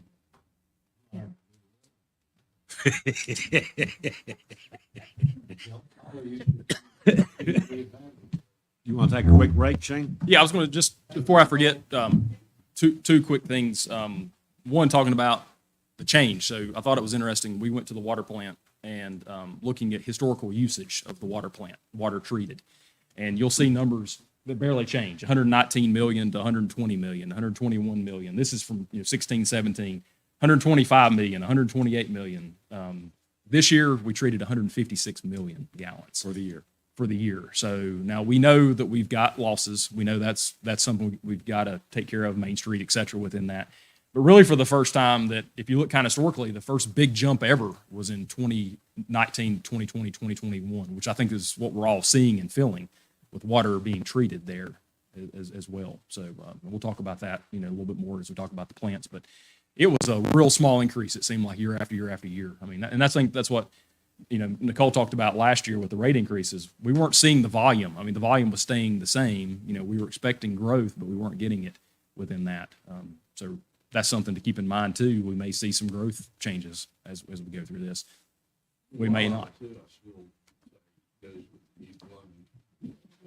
Absolutely. Water savers, and they come out with traditional toilets and showers, There for a while, we were actually treating less water. Mhm. As the new stuff comes. I Yeah, guess with a absolutely. 10-year plan coming up, shouldn't we be looking at, with these increased water usages? At what point, I know probably Matt will discuss this later, but at what point are we considered to be critical stage for our water plant? So, Yeah, we'll definitely talk about it tomorrow. We're fortunate that our water plant can do 2 million gallons a day. We're certified for 1 million. Reservoir at 1 is that million. $1 million per clarifier? Yes, yeah. So 1 million and 1 million. We have not come close to that. Maybe once or twice, I guess, is what Toby was telling me. So it's something to keep in mind for sure as we go through that. They designed that one 50 years ago. Make you happy. He's done a good job on that. Did that. Absolutely. Yeah. Absolutely. We Our, did. our reservoir continues to be, some of the best water that you'll find in the state, only limited by drought. So, which luckily we've been fortunate the last few years not to have those issues, but, good break. Everybody's break. Break, guys? Great time.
Look good, Thomas? All right. Learning process with the technical stuff here, so apologize to anybody watching at home. We've had some volume issues, but I think we're getting everything under control now. So sounds like the presentations and the folks standing up here are coming across clear and loud. Is that right, Thomas? So they're hearing the presentation, seeing everything, they're sharing, seeing what you're seeing on the screen, which is good. We are running ahead of schedule. I don't think we will after today or this morning. So we'll go ahead and move forward to my piece, which is kind of a then versus now 20-year look back, setting the stage for the next 2 days. Then I think if we've got time before lunch, we can go ahead and maybe talk about board appointments. That's kind of one of those that the timing is can be up in the air. So we're going to talk about that Wednesday morning. So if you're okay with that, and we've got time, we'll move and do board appointments before lunch today. Get ourselves at least one topic ahead of schedule. Nicole did check during the break. We are putting back reserves. We did this year for the water sewer line. So we did 10,000 each. So a small amount, but we did continue that that progress of putting monies back for the water sewer line reserves within that. So that was done. What I'll say before we kind of jump into this from a financial standpoint, Nicole always does a masterful job of explaining, I think, walking through not only looking at, 1 year to the next, even, 2 years back, but talking about budget at the same time. Our financials are no different than any other government. It's complicated. So things come in at different times. I mean, think about it, your largest revenue source comes in, before you're even halfway through your year, or, right around the halfway point in your year. And then that kind of stops for, the rest of the year, which is odd. So you get all your money on the front end of the fiscal year. Even the fiscal year thing is, convoluted to most. So, why do we operate on a calendar year versus a fiscal year? So I just appreciate Nicole explaining in such, easy terms for most to understand where we stand. So we have seen, no doubt, a great, say 20 plus months, since COVID started and then the summer hit, and the restrictions were somewhat lifted. And you'll see that as we kind of go through some of the numbers I'll show you here. But where that takes us, who knows at this point? Don't know if there's ever been a time, kind of like the first year of COVID, second year of COVID, we keep saying the same things. Us predicting the next, 1 year is hard enough, let alone the next 10 or 20 years. But what you'll see in the next couple of days is us trying to plan for the next 10 to 20 years with things that we know that are needed out there. Nicole will share with you tomorrow. She briefly touched on it. We've been working with our financial advisors, First Tron, which has helped us through the GEO bond process.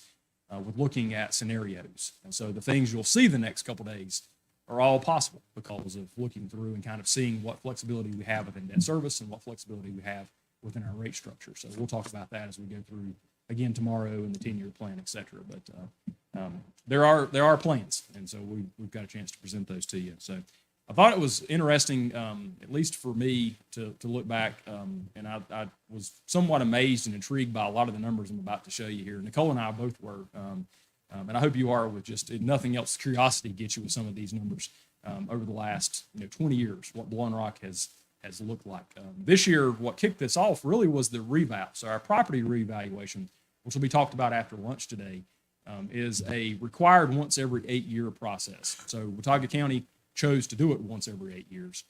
That's up to the county commissioners if they ever want to change it. The state varies. Some do it more often. On average, it's 4 to 6 years. 8 years is required. And so Watauga is on an 8-year cycle. So it's been 8 years since our property taxes, our property values have been reevaluated. And so this afternoon, we should find out some of those results. And I think we all expect those numbers to be higher than what they were 8 years ago. How high, we don't know. So what we looked at here was not, 2022, but 2021. So the numbers that we knew. So these are audited numbers to look at. And there's an interesting piece to each one of these slides that I think hopefully you gather as well as I did when I looked through. So, can you look back at 20 years and predict the next 20 years? I don't know if you can ever predict anything, especially in a town like this, but I think you at least start getting a feel for what we were like 20 years ago and the fact that there's potential growth ahead for us. Interesting numbers for sure, and whether that sets the stage, for what might be coming, that'll be for all of us to determine, I guess, as we live through the next 20 years, hopefully. Starting with population, the most, erroneous number that there is probably in Blowing Rock is that we lost population over the last 20 years. So in 2000, we had 1,418 full-time residents. We dipped to 1,241 in 2010. And based on the 2020 census, we're now back up to 1,376. So based on this, we've lost, 3 dozen people in the last 20 years. I don't think anybody in here or anybody that's ever been here believes that number is accurate. So we'll talk about housing in just a few minutes. But overall, we have a 3% decrease based on census numbers. Boone during that time has had a 42% increase in population. And so, again, I don't think the two make sense. We know what this is made up of: seasonal residents, individuals counting their permanent residences somewhere outside of Blowing Rock. But I started with this slide because this is probably the one that I get, told the most when I go to conferences, or I get put into groups. I get put into the groups with the 1,400 people, which were not like those for the most part, outside of maybe Atlantic Beach and a couple, down on the coast. The ones in the middle, they're really 1,400 people. So we're 1,400, like 10,000. Housing units. So this one doesn't make sense compared to the first one, if you think about it. So in 2000, we had 1,524 individual units in this town based on the census. Today, we've got 2,184. So, we grew by 700 almost, but our population went down. So we have almost 700 new housing units in the town in the last 20 years, but our population went down. Again, doesn't make any sense, but this is the census number. So we know what's going on here. Houses are being built as second homes primarily.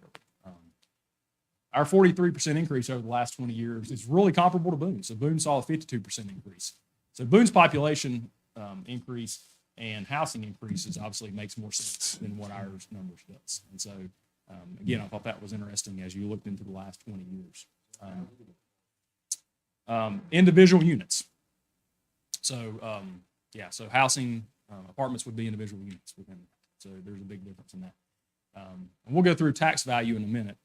That kind of shows a little bit of a difference there as well. So if you go back, and these are round numbers, I didn't want to get into the details. If you go 20 years ago, our tax value was roughly $400 million. I think it was 375 and some change. Today, that's almost 1.2 billion. That's before the reval. I put there 1.5 question mark. I don't know what it's going to be, but that's a 25% increase. Who knows what it may be? I guess we'll find out this afternoon, but that's pretty telling. I mean, a 300% increase in our tax value through 2021. Down below, I put here record years in planning and zoning. 146 million in permits issued in the last 5 years. Over 1,000 renovation permits issued. So Kevin is here with us. I don't know if you can testify to this, so to speak, but from a renovation permit, it looks to me like they continue to grow each year. That's the biggest increase in overall permits issued.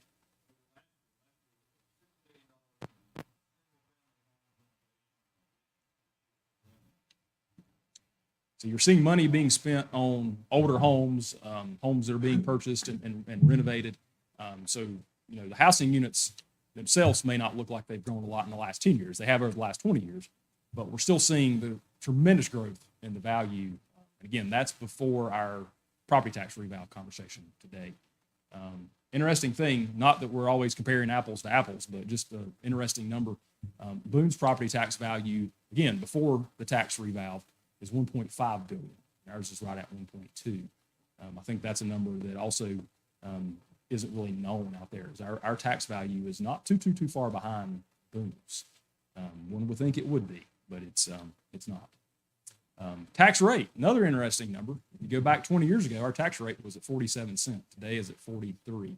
I put 2021 rates. Actually, it was 39 or 40 last year, 43 in 2022. But you can look at the chart that Ms. Norman shows during the budget, and you'll see a revalve roller coaster there. So every time the reval happens, obviously the rate dips down and comes back up. And we expect something similar as we go into this year, some type of a decrease, more than likely, at our tax rate. But interesting enough, 20 years ago, our tax rate was higher than it was today. Obviously, our values, have tripled over that time as well. Value of a cent. So every time council made a decision to raise taxes by 1 cent 20 years ago, it was worth $37,000. Today, that's worth $120,000 in revenue. So kind of getting the trend here of how things have happened. Sales tax. Again, rough numbers, $250,000, and this is gross numbers. In 2001, 1.3 million in 2021. These are not gross numbers. These are net numbers. Correct. These are our take, because we're over 2 million. Yeah. This is what we get. This is the town's net revenue. This is after their fee. This is after their fee. 111 was. Correct. Absolutely. So biggest key here, other than the economy growing, is that in 2001, 2011, we were at per capita. 2021, we're at ad valorem. Ad valorem right now is producing about 400,000, I think, a year, give or take, more than what per capita is. So, but again, a 500% increase, it can't be ignored as you go through, just kind of showing what the economy looks like. And one more slide, and then I'll stop and talk about kind of the big picture. TDA, so this was mentioned earlier. Ms. Norman mentioned this earlier, 350,000. These are gross revenues, so this is not net, this is gross. $350,000, 2001, 1.5 million in 2021. That'll be higher in 2022. We're approaching $2 million now. If you divide that by the 6% that's gathered by the lodging folks, in 2001, 5.8 million was coming into this town from lodging. Today, that's over 25 million. That's a 400% increase. So one of the slides that Nicole showed earlier was the pie chart that shows our breakdown between our property taxes, being roughly half of what our overall revenue is. It's because of these last two numbers that we're able to continue to keep our property taxes where they are. So not saying that we have, low property tax rates, so to speak, but they would be much higher if our sales tax and our TDA wasn't contributing the amounts that they are. We're fortunate to have, these offsetting pieces of revenues here that keeps us, diversified, so to speak, as we're looking through, our kind of whole pie chart. So we're looking at our tax values increase. It obviously helps us keep our rates low, but these two pieces here are extremely key in keeping.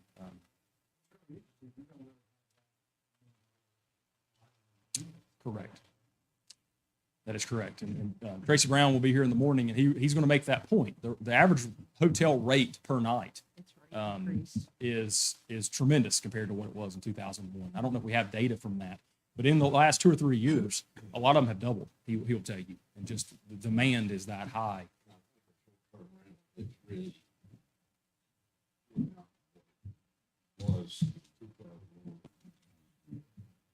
Absolutely. Absolutely.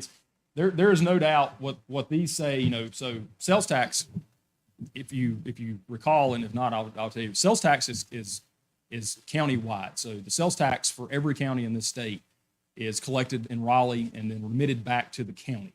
And the county has two options, either per capita or ad valorem. So the sales tax numbers aren't just Blowing Rock. There's no way for us to know what Blowing Rock produces. You know, you'll hear someone joke that Walmart produces as much as Blowing Rock, and maybe they do. I mean, who knows, right? But these sales tax numbers are driven by also the growth in the county sales tax. So as Boone grows and sales tax, we grow in sales tax. Again, when the state remits that back, it's on a county by county basis. So all the sales tax that was accumulated and remitted in Watauga County goes back to Watauga County. And then from there, the county has to pick one of two options to give it out. Either goes ad valorem, which is what we are right now, or they go per capita, you know, based on the population. So, you know, as we see some of these increases, you know, like sales tax was a great example. It's Boone growth as well as it is ours, and it's county growth. It's growth in Valley Crucis, it's growth in Fosco, Beach Mountain, et cetera. So we're reaping the benefits of overall more spending going on here. How does Valley Cruises, others that are not incorporated, how do they receive sales tax distribution? So only incorporated or taxing entities receive sales tax under the current method. So when the method was changed to ad valorem, it affects only taxing entities. Fire departments are a big piece of that. So beforehand, fire departments were not receiving sales tax benefits. So they were on per capita. The fire departments didn't have a per capita. It was only going to the towns and the county as a per capita. So when they went to ad valorem, when you hear about the fire departments receiving sales tax or having benefits from sales tax, they went essentially from zero sales tax to what they're getting now, which is based on the value within their districts because they are taxing entities. So your 8 or 9 fire departments that are taxing entities in this county receive sales tax as well. So you've got your fire departments, Blowing Rock, Boone, Beach Mountain, and Seven Devils are your recipients of sales tax in the county. So if you think about it, when you do the pie, it all gets driven out right now based on the current tax value. So something to keep in mind this afternoon when you hear about the revalve is that as that value changes, distributions change. So if our value goes up considerably more than Seven Devils, then our piece of that overall formula, that pie, is going to change for us, or vice versa. Unless the county decides. Correct. The county has an option each year to make that determination April 30th of each year. So that's coming up in a few months of whether or not they're going to keep current method or change. If they keep it, there's nothing that has to be done. If they change it, they have to have a public hearing and vote on it before April 30th. The only beneficiaries of that would be From a current method, yes, changing the current method would benefit the town of Boone because of the population increase there. It would have a negative impact on the other taxing entities.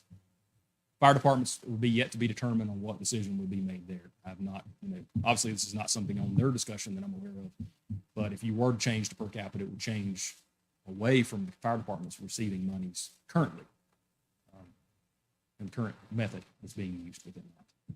So I believe Blowing Rock right now, fire department receives somewhere over $250,000 based on this formula in sales tax. It may be somewhere north of 300 now since the increases, but just kind of keep that in mind as well. So You're saying the county fire departments are billed. correct, Used to. correct.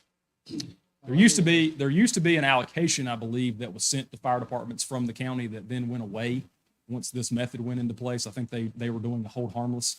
I do believe there was a particular fire department or unit, smaller one, that lost money because of this change, and they did hold them harmless. But I believe Blowing Rock was receiving a small allocation each year from the county that did go away when they changed the method. Now the sales tax money is coming to the fire departments.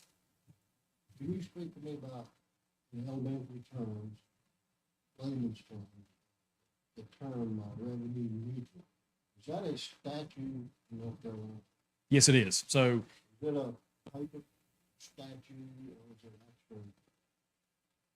Does it figure in, when you said 10 years, 20 years ago, the tax rate has decreased, does that have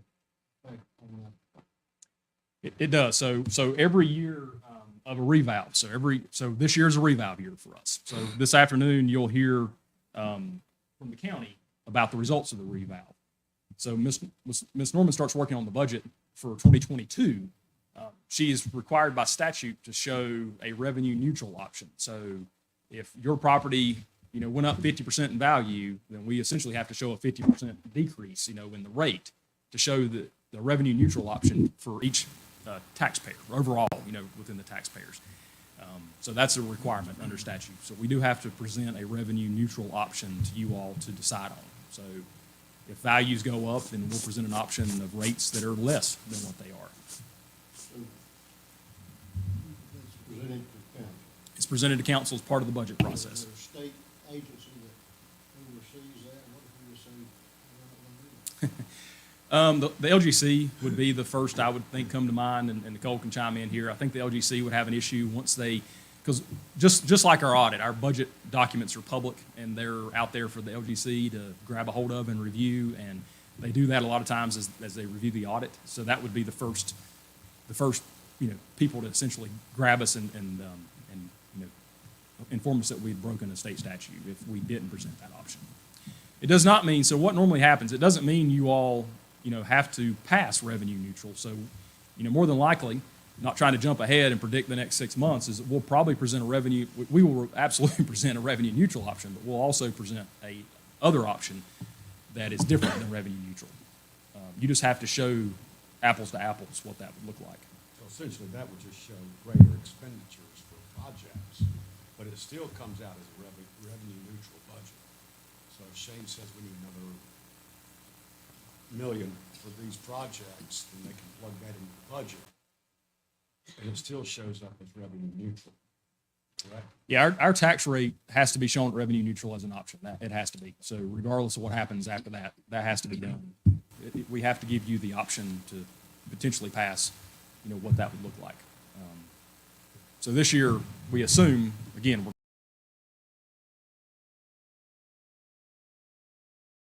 less than 43 cents as being the rate, as being revenue neutral. Whatever the equivalent equation works out to be. Fair enough, Nicole?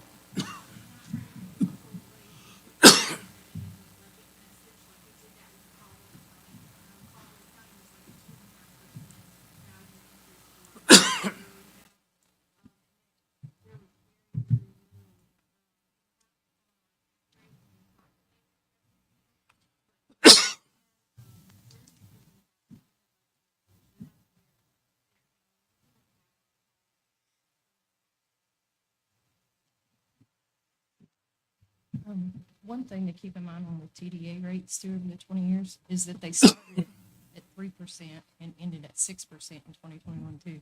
Would be part of those differences.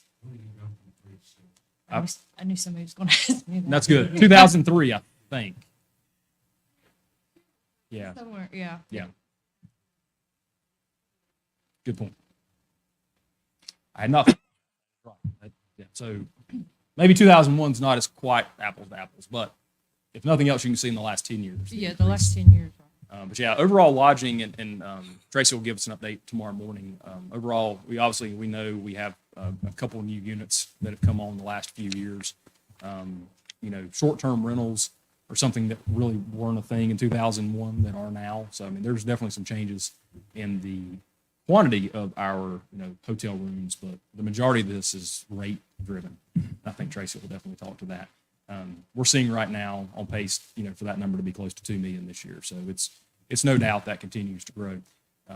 Also, Tracy will talk in the morning about the funding mechanism that's currently there. So from a TDA's perspective, right now, it is 2/3 towards what I would call kind of inner marketing direct cost towards tourism promotion, advertising cost, salaries of Tracy and Amanda, and then 1/3 is labeled tourism infrastructure. So what we, have within our budget as the piece of what we use to help pay for things within the park.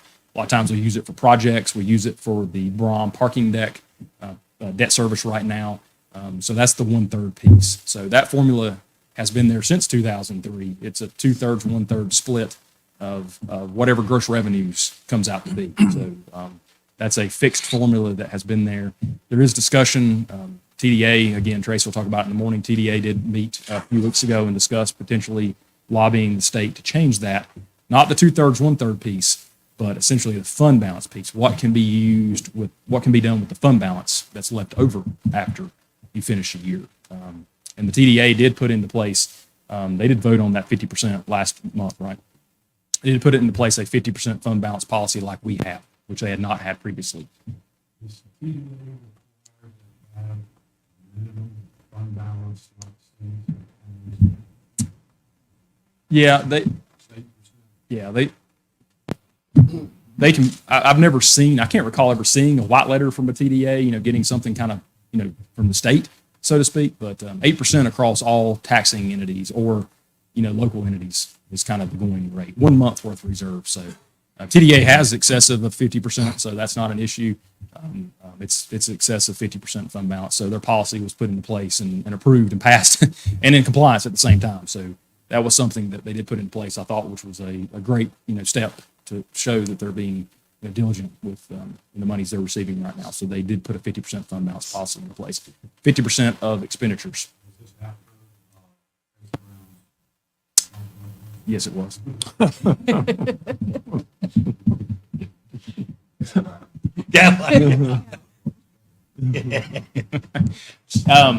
What you're seeing, you've seen, up to this point, you'll see in our total budget. I don't know. I don't look at this as a bad thing. Some may look at the budget's growing. I'll look at it in a few minutes and tell you why it's not a bad thing, because we're more busier than ever in producing, more product, I would say, so to speak. But our budget has grown, 4 times over in the last 20 years. Again, these are somewhat rough numbers. I know Nicole's back there probably looking up the details, but I rounded, Nicole. I rounded. But $2.5 million to $10 million in 20 years is truly unbelievable. I mean, if you put that in comparisons to others, it's not the same. Even Boone, again, not to compare, has not seen this type of growth overall within what they're looking at. Especially given the fact we had the same core services in 2001 as we do right now. Every department that we have today, we had then.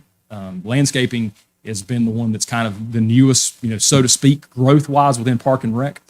Police, fire, public works, streets, sanitation, our plants. Exact same today as it was in 2001. We have grown by 17 FTEs over that time, but you'll see down below, most of that was within fire, and I think that's paid off. I mean, the growth from I'm guessing, I don't know the exact timeline, but from your chief, period to Chief Graham goes over this 20 years, give or take. And so that growth within the fire department is why we see what we see today with our EMS issues that we're having. So our fire department accounts for 9 of those 17 over that time. So if you go back to 2001, there were only 5 paid members at the fire department. And now we're up to 14. There were still a lot of volunteers there. That's right. And that is something, hands down, that is not just here, that's across the country. Volunteer fire departments are struggling, have been struggling for years to get volunteers. And so in this town, though, I think what you've seen on top of that is just the emphasis that the town chief and the town council administration has put on not only hiring 9 additional positions, but these are paramedics. Again, keep that in mind. These are fully trained firefighters / paramedics that have been put into place. That has been needed to offset, the growth that we've seen here. So these 300% and 400% numbers are because of that. But overall, our staffing's only grown by 33% over that time, which I don't think is too much at all, especially when you think about the fire department. Landscaping was not really landscaping 20 years ago. I think we had 1 member that was associated with landscaping. So now we have 4 that are landscaping. And again, much needed, and I think shows throughout the town, the beauty of the town. If nothing else, that's the one that I get the most comments on a regular basis, the beauty of the town, especially when the flowers start blooming. Public Works has added 2. One was in streets and the other was one was at the plants. One was in streets, one was in sanitation. We've taken 1 sanitation one back out since then. And mechanic, that's the other one. I'm sorry. Mechanic and streets, and then 1 at the water plant or sewer plant was added within that. We had 4 between the plants in 2001. Now we have 5 between the 2 plants. Mechanic, huge plus hire. Mechanic is unbelievably a huge asset to our town. I mentioned it last meeting, happens all the time, which is regular maintenance savings on that. Oil changes, tires, I mean, those typical things. You all voted last year to put a post, lift in, which makes a big difference as well. But, during snowstorms, or for instance, I don't know how many times, and Matt can probably, give us more of how many things broke during that one snowstorm. But it's more than one. And like I said, the rear end came out of the truck, which is a big deal if you have to wait, especially in a snowstorm.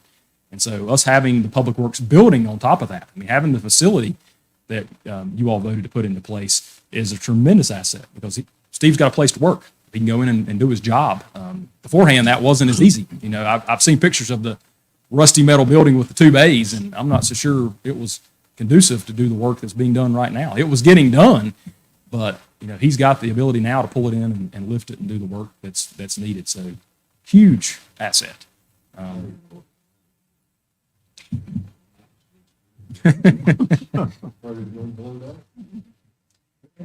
I'm not sure until I saw the pictures of how bad it was, because I've been told how bad it was, and I saw the pictures of it, and it's pretty astounding how bad it was. It was bad. Am I reading this right, that we had only one new employee? Yes. So Kevin added a position this year. So that, yeah, absolutely. And rightly so. We don't have anywhere to put them. So that's part of it as well. So we'll talk about that tomorrow as well. But so overall, obviously, I think the key here is that we've not really grown employee wise. And I'm not saying that we necessarily need to. That's not the purpose of this. It's just the purpose of showing as our budget has increased and things of that nature, it's not been spent necessarily on adding positions that are unneeded. It's been spent on services. It's been spent on actual expenditures, that are needed within that. What the next 20 years looks like, I don't know. None of us know. I thought it was interesting as we went through revalve, and that's kind of what kicked it off, was when we were looking at our property tax rates and starting to plan what could be. I was astonished to go back and see how much the growth actually did take place between 2001 and now, just in the property tax values. And then as I dug in, like I said, some pretty interesting numbers, I thought, with some of the odd, increases or decreases there as we've seen the population not grow the way that it supposedly has. But our population, obviously here, continues to be what we think is more than it is year over year. So COVID absolutely has an impact on that. How much does it continue? Unknown at this point of what's going to happen there. But questions, comments?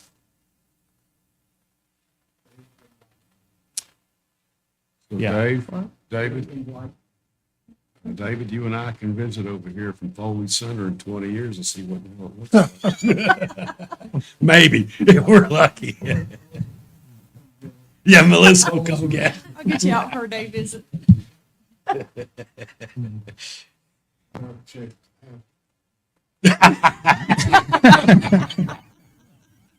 Not the body shop, right? A lot of y'all's earns up. It is so setting the stage for this afternoon. Obviously, this afternoon we've got some presentations. Really tomorrow though, with downtown parking, buildings, plants, water lines, sewer lines, our park and rec, our recreation facilities. Tomorrow's day will be complete. At the end of the day, it'll be complete with talking about the next 10 or 20 years. That was kind of the purpose as well, talking about some of this stuff. Is who would have thought 20 years ago would be where we are today? None of us probably would. So whether or not that continues, unknown. But what we're presenting to you in the next 2 days kind of shines a light on the what ifs and potential plans there, what that could look like. So that was the purpose behind it. Yeah. Any questions?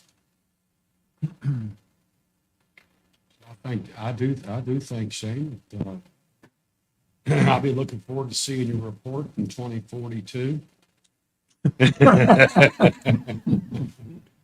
From Hamptons. No, I don't think so. That's a lot. So we are running ahead of schedule. I don't think we will tomorrow for sure. So if it's okay with everyone, we'll go ahead and do board appointments. Let me change slides here. That was scheduled originally for Wednesday, but I don't think the timing of that matters.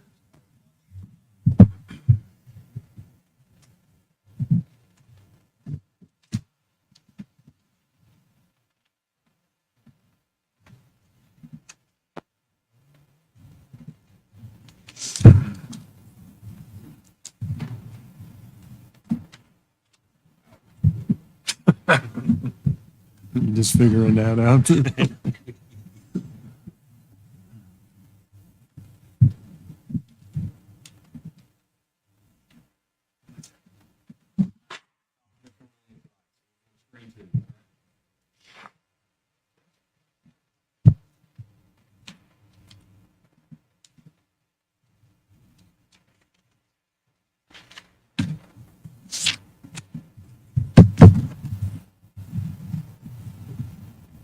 All good? Yeah. Okay. I can wait just a minute. The board appointments, like I said, scheduled here for Wednesday, but again, I don't think there's a timing issue here for those. We did send these out to you all, or Hillary did, I guess, weeks before, or the first of last week, so a week ago, within the packet. So we'll go through each one of the boards. Some of these are a little simpler than others with the amount of applicants we had, but this is a great time, I think, ask questions. Planning board is where we saw and we normally see the most of our applications. Kevin is here as well to answer any questions that you may have. But yeah, so I will not start it.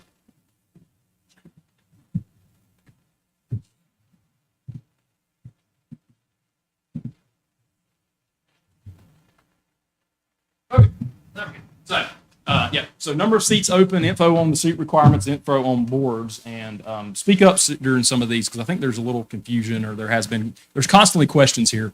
This is a good time to start bringing up the dialogue if we want to think about changing some of these. This would not necessarily be for this year, but for moving forward. Most notably on the info on the requirements themselves. That comes up from time to time. Permanent residents, seasonal residents, that type of thing, property owner.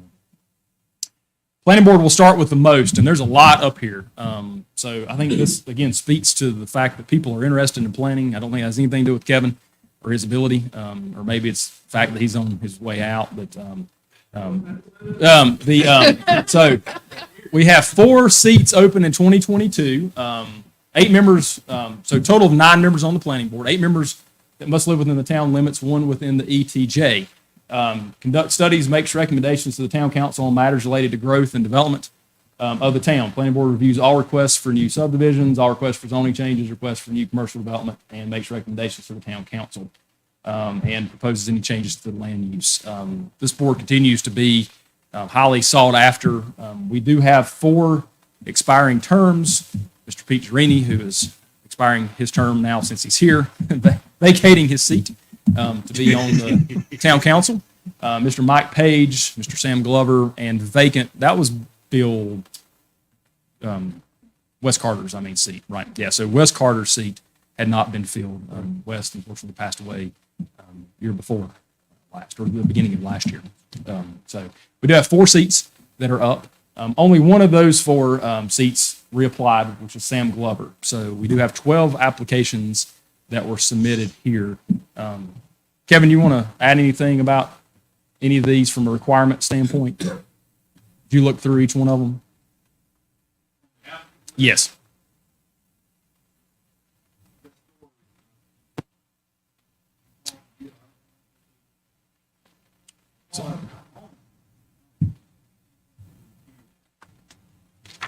Which one we talk about, say must live.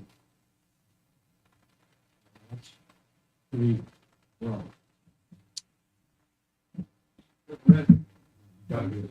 Full-time resident. Well, I think that's up for, yeah, I was gonna say, it says resident, doesn't, Kevin, correct me if I'm wrong, it doesn't say full-time, it just says resident, right? So what's that? Resident, which I would assume would be full-time, but I think it's important for us to clarify that if that's, It's important that some of these people have applied and allowed to, they be disappointed. absolutely. And so I think we do need for this term maybe, maybe for this term. I think planning board, And they need to be full-time. I'm not arguing that one way or the other, I think we need to know. Maybe your application had a better step in your own. Well, I believe Test Story, if, correct me if I'm wrong, has a business here or a rental here. Which one is it? But full-time residents. So she does not qualify just right off the bat. She does not live here. Her permanent residence she lists is in the county, not in the city limits. But why was her application? She has, well, it wasn't accepted, it was received. So we don't necessarily deny it. We did let her know that that was the case. So she is aware of that. Is that correct?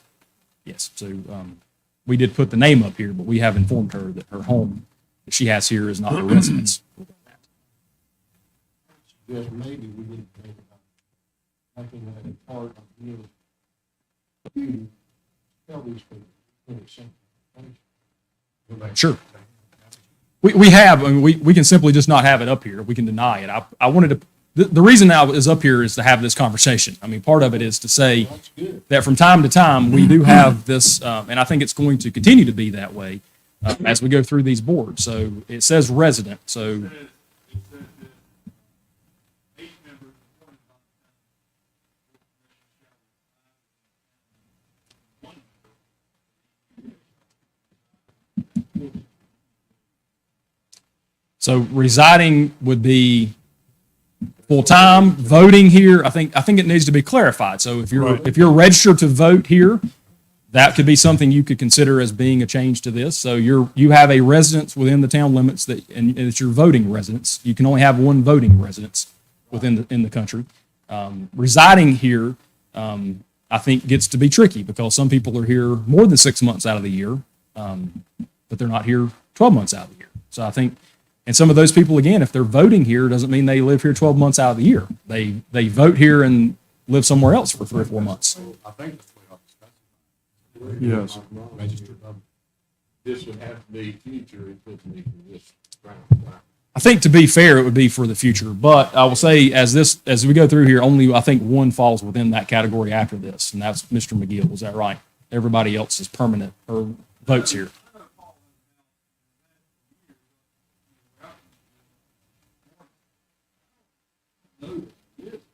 Yeah. Well, So something to, Most, all, on the applications, the Chris Tesseros, sorry, I don't think I'm saying her name right. She marked that she was a full-time resident. Paul McGill did not. He marked that he was a no for full-time resident. She marked it on her. neither, all. Yeah. I'm just saying, Unfortunately, a lot of people. Paul asked me something, I'd like to give him an answer that is okay with me. and I'm not sure that we can't decide that today. We don't vote on this till March the 8th. I mean, so it's up for discussion. So we haven't voted on any of these individuals. So if we want to make changes, talk about them today and put them into effect prior to putting these individuals in place at the March 8th meeting, I think that's completely doable. You all are allowed to appoint whomever you would choose out of this list, so it's up to you on setting the rules on how this looks. That's a distinction for ETJ members. Correct. It has to be within the ETJ jurisdiction. I mean, That's a distinction. Part-time. One thing is, Listen, I don't think it's misleading on. I think a lot of people on bus, they have a Blowing Rock mailing address, PO box. And a lot of times they assume, well, I'm in Blowing Rock, and I think of the ETJ or the city limits. She had listed as a resident.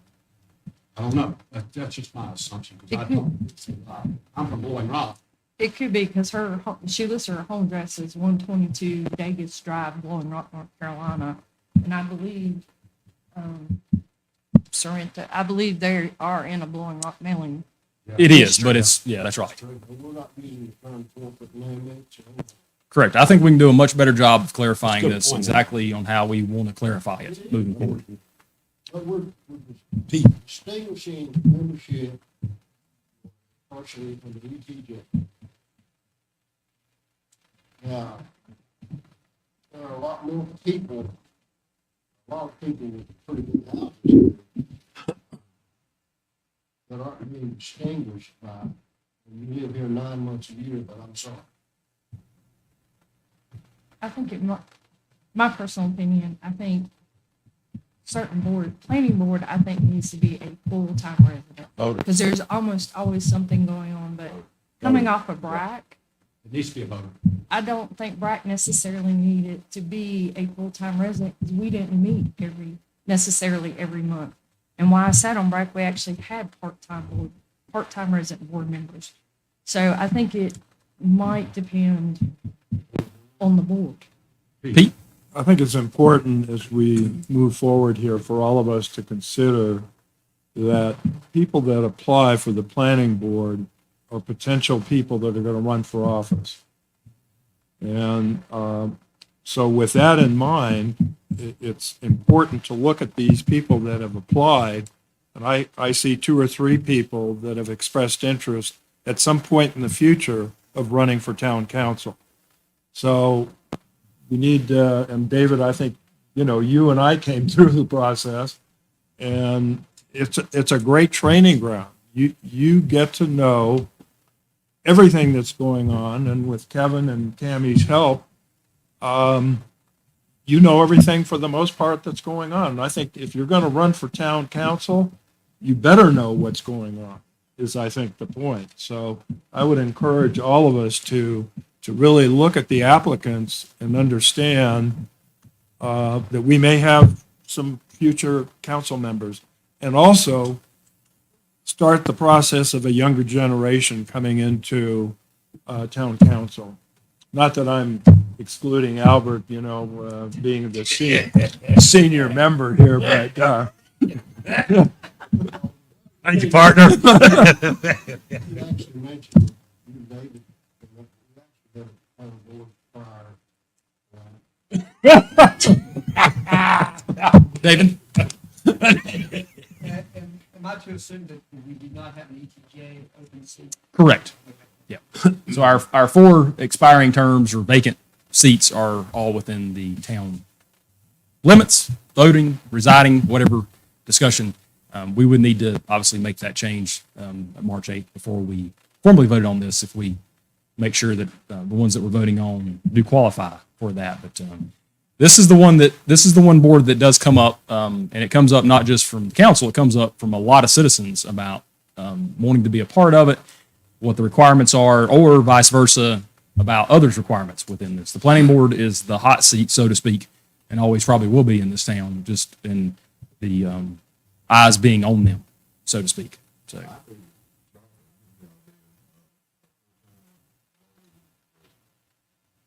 They gotta be a voter.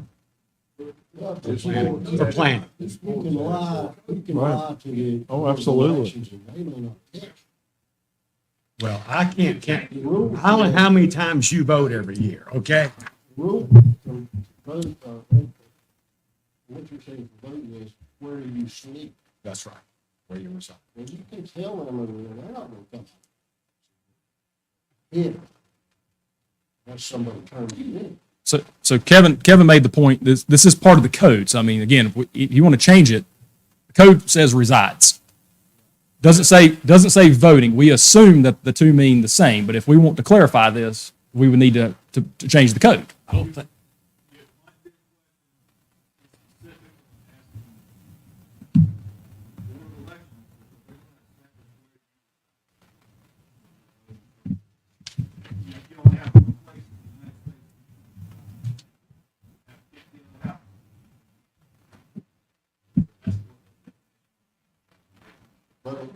So I'll just, so for people that can't hear you back there, I was getting notes, is talking about the code, what the code currently has, which resides, talking about the Board of Elections, and what they require from a voting requirement standpoint, changing that voting status. Does that summarize what you're saying, Kevin?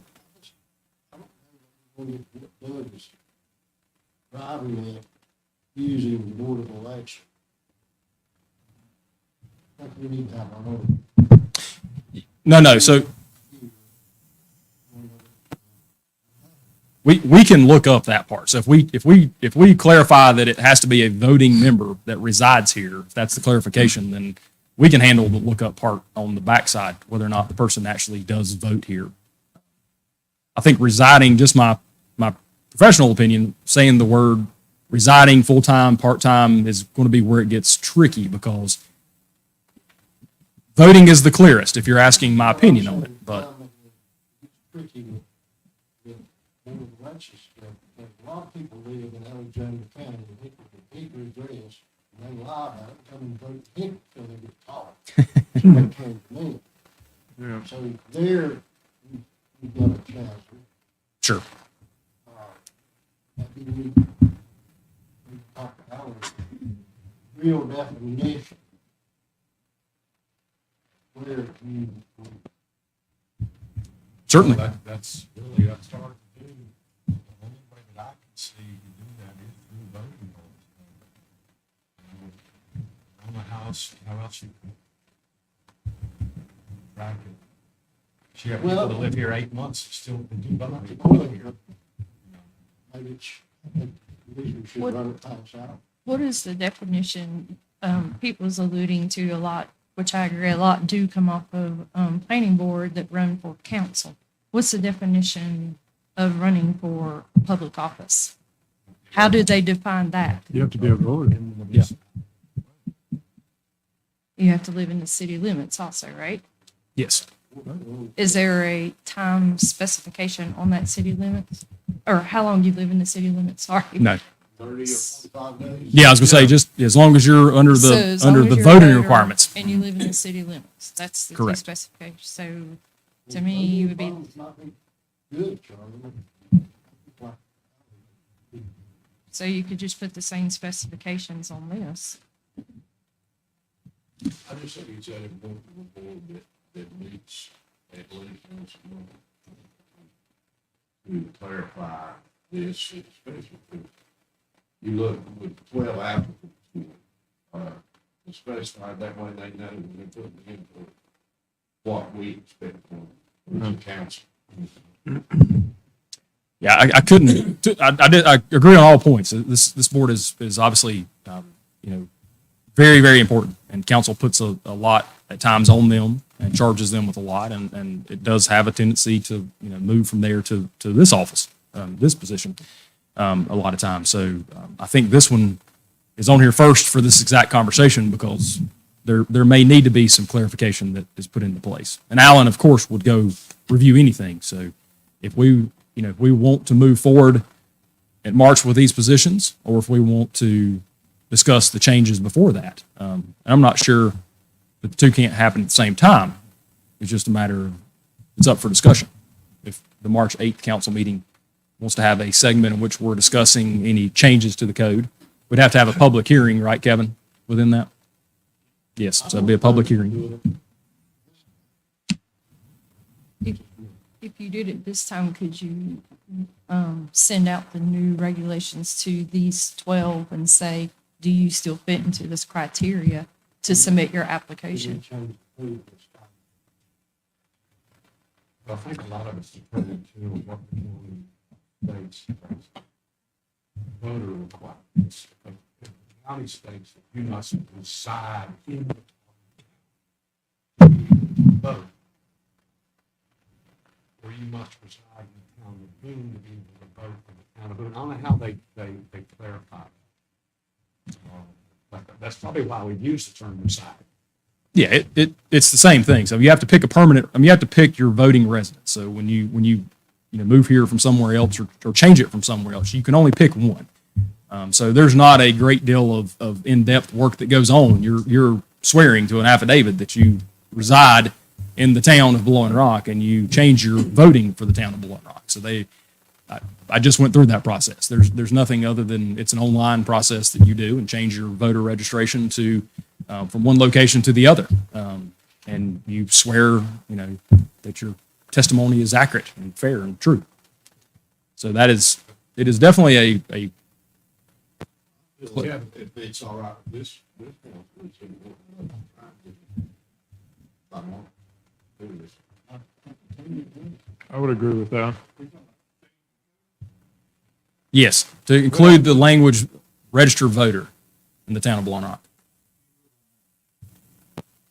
Don't have enough time? Oh, yeah. But Albert said, look, why don't continue this year as set forth we've done in the past. And just next year, you can go into more detail if need be. What do you think, Kevin? Kevin, why?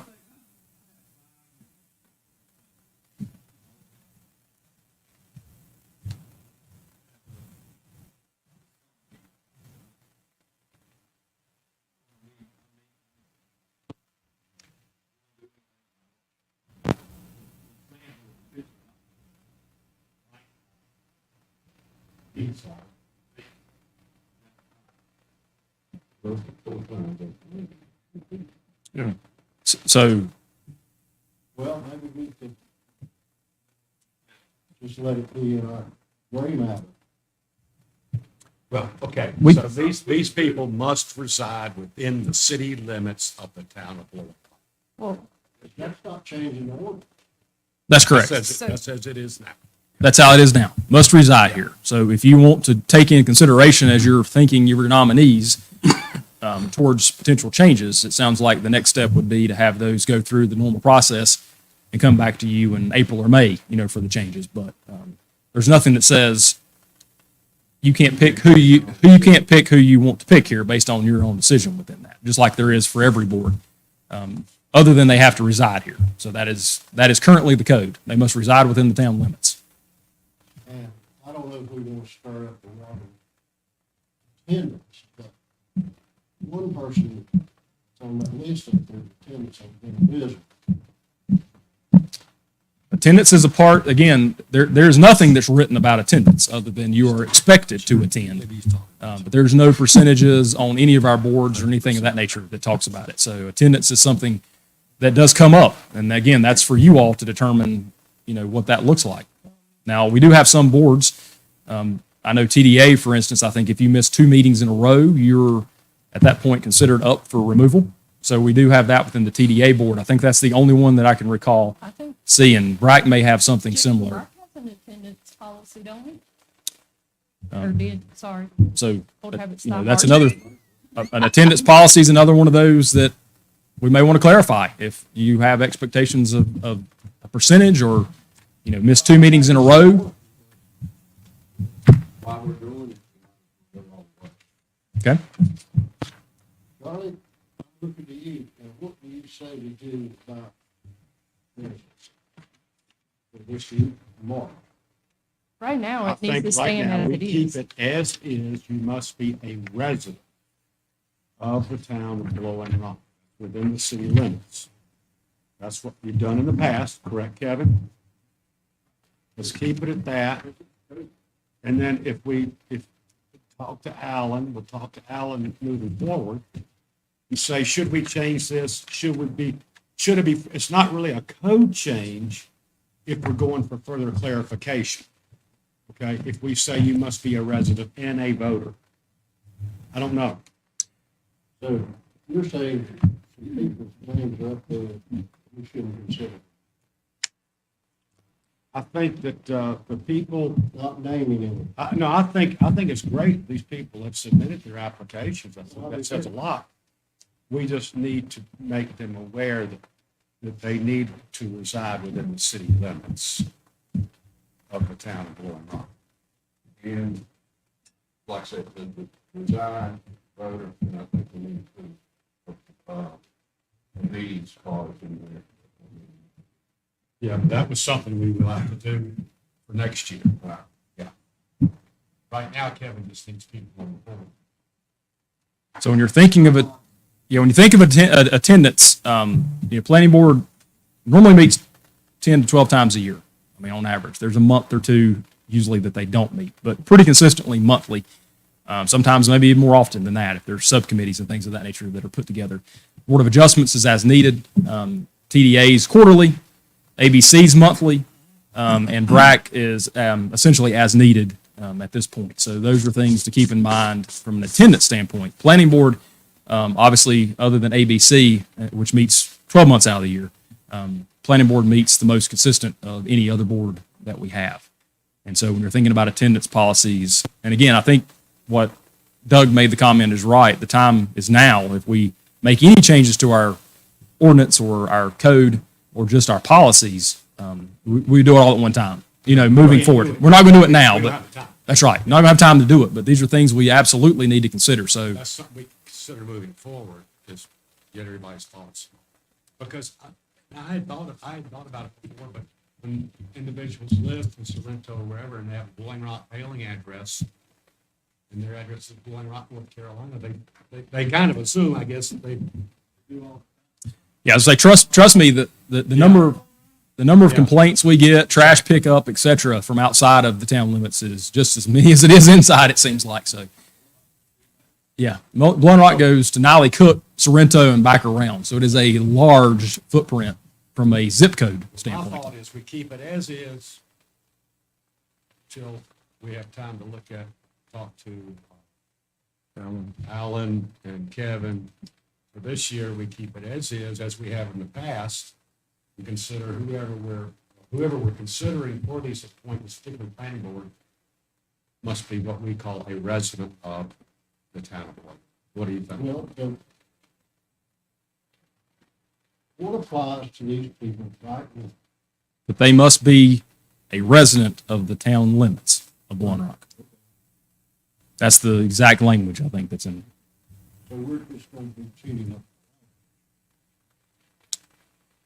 Later on. And then putting in an attendance policy. So we can, But what you just said applies to all those things right there. yes, This term.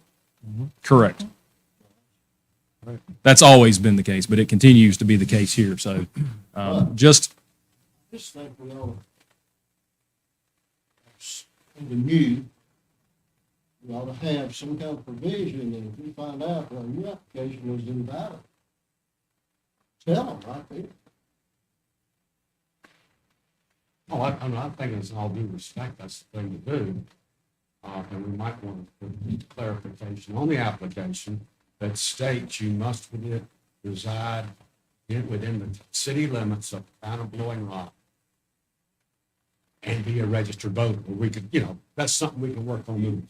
yeah, these are easy changes on the application that we can make Yeah. within that. I Yeah, don't want to get the voter involved. I don't want to get the voter involved, just the person.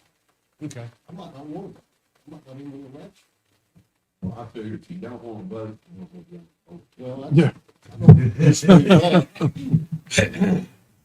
So work to come. I do request that we look at clarifying some of these things. Attendance policy as well. These are things that come up each year.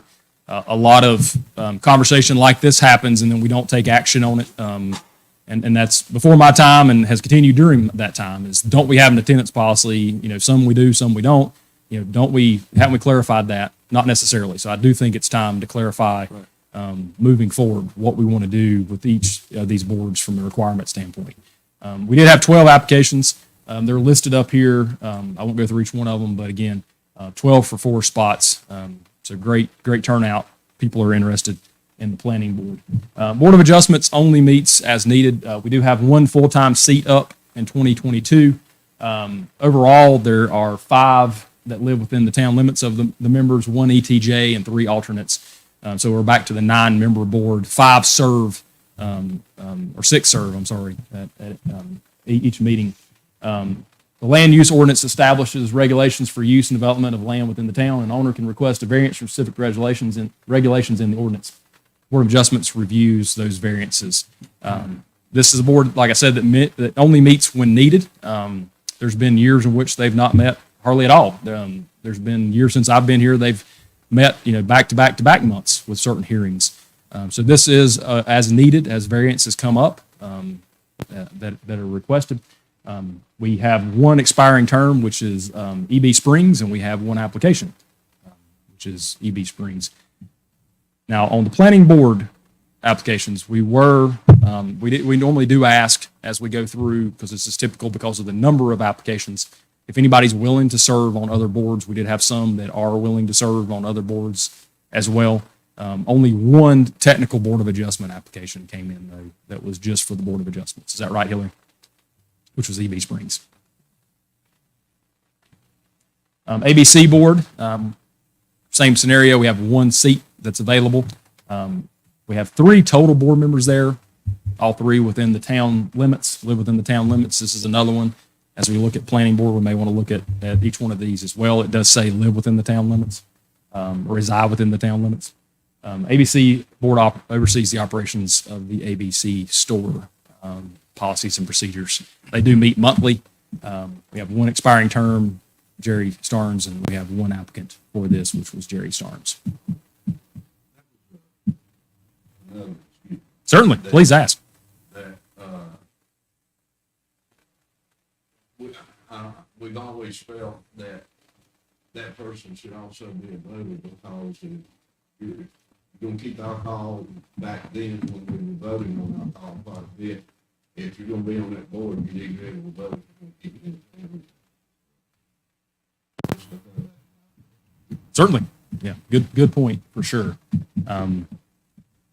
Our TDA board has been, fairly in the news lately with the tourism study that was put into place. But the TDA board essentially promotes, markets tourism, oversees the policies and procedures of the TDA, which right now is 2 positions, Tracy and Amanda. They meet quarterly. They do have a little bit more of a breakdown that's required within the types of members. So you have group 1, which is lodging. There's 2 members that are lodging members. This is a 5-member board. Group 2 must be business or tourism related. That's 1 position. Group 3 is at large, can be anyone. And then group 4 is a town council representative. Last month, you voted to put Pete in that spot, had been Virginia prior to that. For this time, we have 2 seats. It's group 1. So both lodging, so they must be involved in lodging somewhere within the town limits of Blowing Rock. Voting residents and or taxpayers of the town is what's put there. So that's the language that's used within the TDA. I think that was because of business owners and lodging. So we don't necessarily have both sometimes. We have folks that have lodging institutions here but don't live here. We have businesses, owners that have businesses here but don't necessarily reside within the town limits. We have 2 up, Kevin Walker and Greg Tarbutton. We have 3 applications. The third, Karen Kusek, and we did inform her, it's not lodging. She doesn't have a lodging business or involved in lodging. She has a home here. So we did inform her. Again, I put that up there just for clarification. We did inform her once she applied that she was not qualifying for the 2 positions that were up. I think she responded that she wanted to serve anywhere in the town. She would serve on any board, so to speak.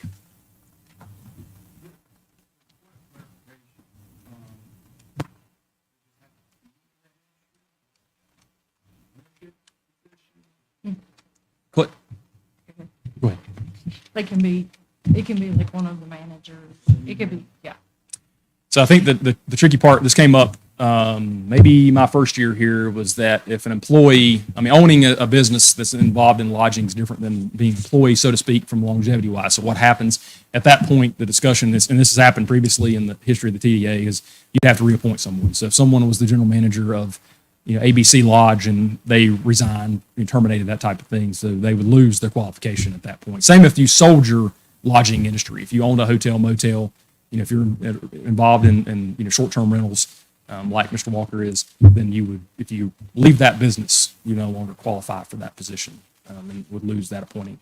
This one does have an attendance policy, so if you miss 2 consecutive meetings, you are up for consideration of being removal. And we've had that conversation since I've been here as well. They would recommend to council to remove. So TDA board would take that up on their agenda and then recommend to council to have that person removed. Only you can appoint or remove someone to these boards. But the rules were set up by the state, their state governing rules. Yeah, TDA is different within that, for sure. So, yeah, only this council can vote to put individuals in these seats. Only you can vote to take individuals out of this seat. What happens within those chairs, vice chairs, et cetera, that is on those boards to do so, once they're seated.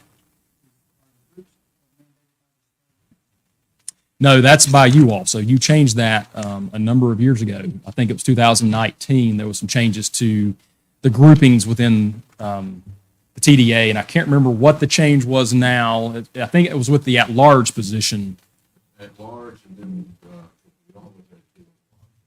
two on lodging, and then the council representative. Is that right? I think there was a conversation with that.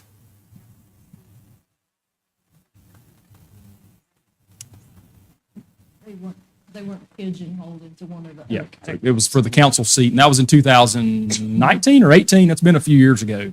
But again, you set that policy of what those members look like. Correct. Which allows you attendance rights, speaking rights, things like that. Correct. Yeah, and we attend every meeting. I mean, Nicole is the finance director for the TDA. I don't have a position other than ex officio with the TDA, but I attend all the meetings as well. When you see the PDA's paying time. It is. It is. So, and when you get your, we send out the monthly TDA report, there's the gross revenues, and then right off the bat is the administrative cost. That's a percentage.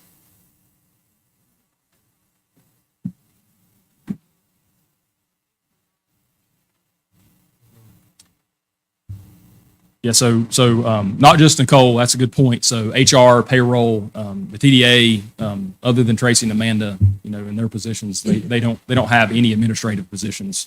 So we process their checks. Nicole and I sign their checks. So just like we do the town checks, they require 2 signatures. So they're cut separately by our AP, which is Tasha. So again, it's all administrative functions, just like the town operates the same with the TDA. And so there is a set percentage, and I think that's been I don't know if that's ever changed in what they pay us. Okay.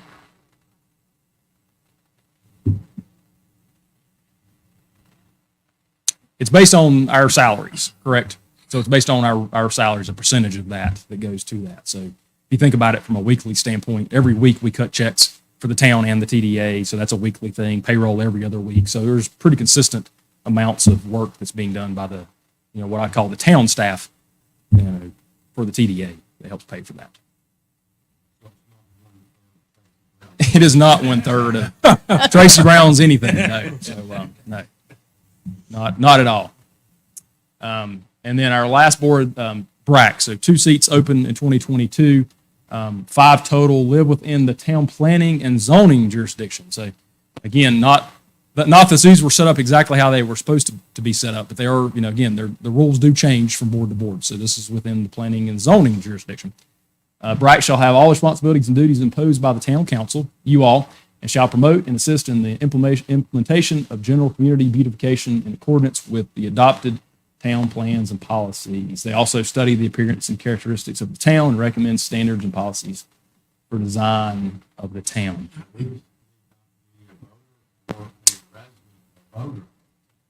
Yeah, they could be a part-time resident. The language says live within the town. That is correct. We have had part-time, I served on it for 6 years. We had part-time residents on it because a lot of times it's changed over the years, but in the beginning, a lot of times we didn't meet in the winter months. That's kind of changing now. It did at the time. That's starting to change. It's becoming more, Jennifer can attest to this, it's becoming a little more of a year-round board now, where there's more responsibilities coming into the landscaping department and stuff, but I think so, because the planning and zoning jurisdiction is a little more, Chris Whitmore would be a prime example of that. He's a current member. And I don't think Chris lives within the city limits, but he does live within the planning and zoning jurisdiction. She's the ETJ. Yeah, he's in the ETJ, so.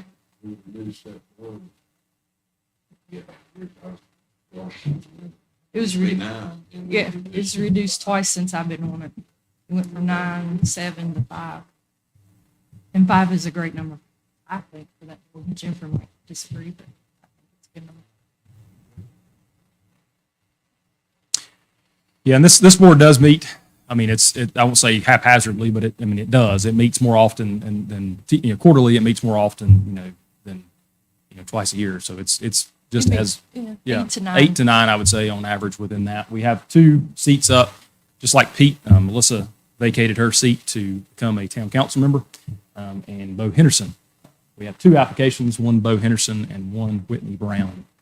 Both do live within the town. I can confirm that.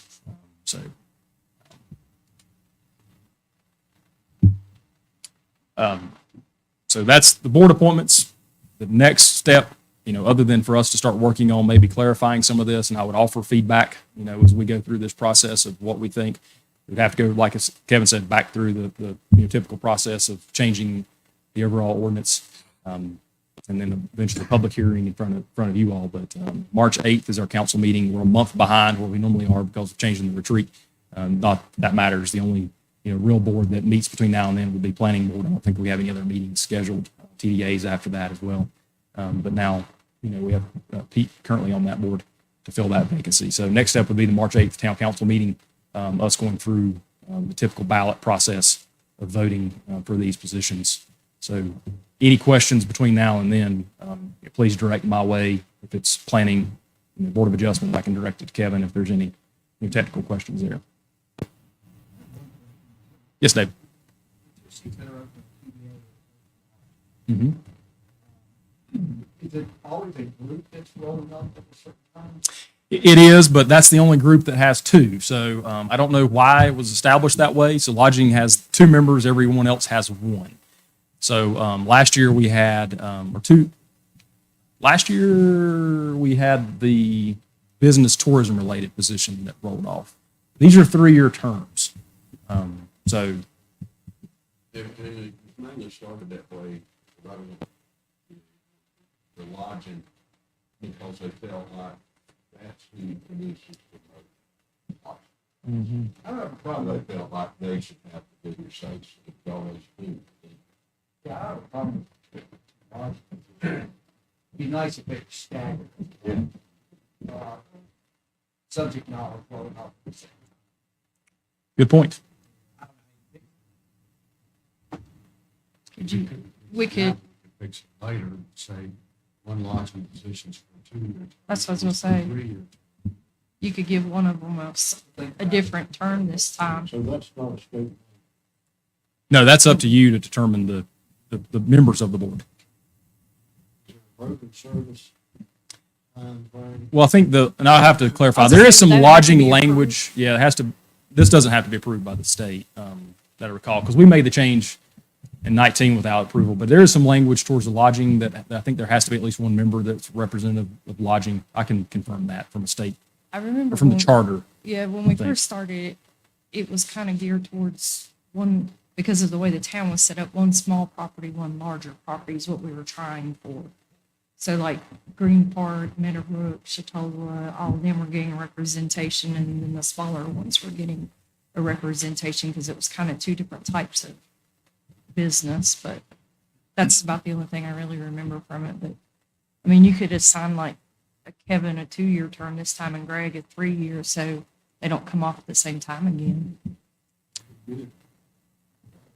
Or vice versa, however. You may want to change that before you appoint them, though, since you would be appointing them to a seat that would be a different term than what we currently are allowed. Just, we can clarify that with Alan as well. Yeah. Yeah, typically when you change term, you change it, going forward for the next time up. So that's something that's, I would think Alan would agree with. We can just confirm with that. That's a good point.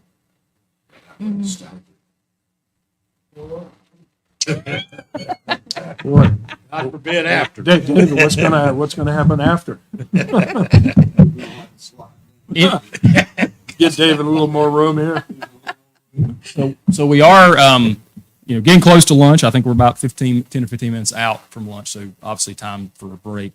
Any questions on anything we've done? I know this was kind of the morning of numbers and things of that nature. Nicole did clarify, I am the secretary on the TDA, so that's good to know. That's why I signed the checks. Makes complete sense. So there we go. Yeah. So, Yeah, I think all you guys, Nicole, thank you. Shane, thank you. I think you all did a great job putting the numbers together. I like the 20-year spread. Let's just see where we were when, now you were on council 20 years ago, weren't you, Albert? No, but I was thinking, you were on planning board 20 years ago, I think, right? You was on planning board 20 years ago. been through it all. I started with just, which is given a bad rap.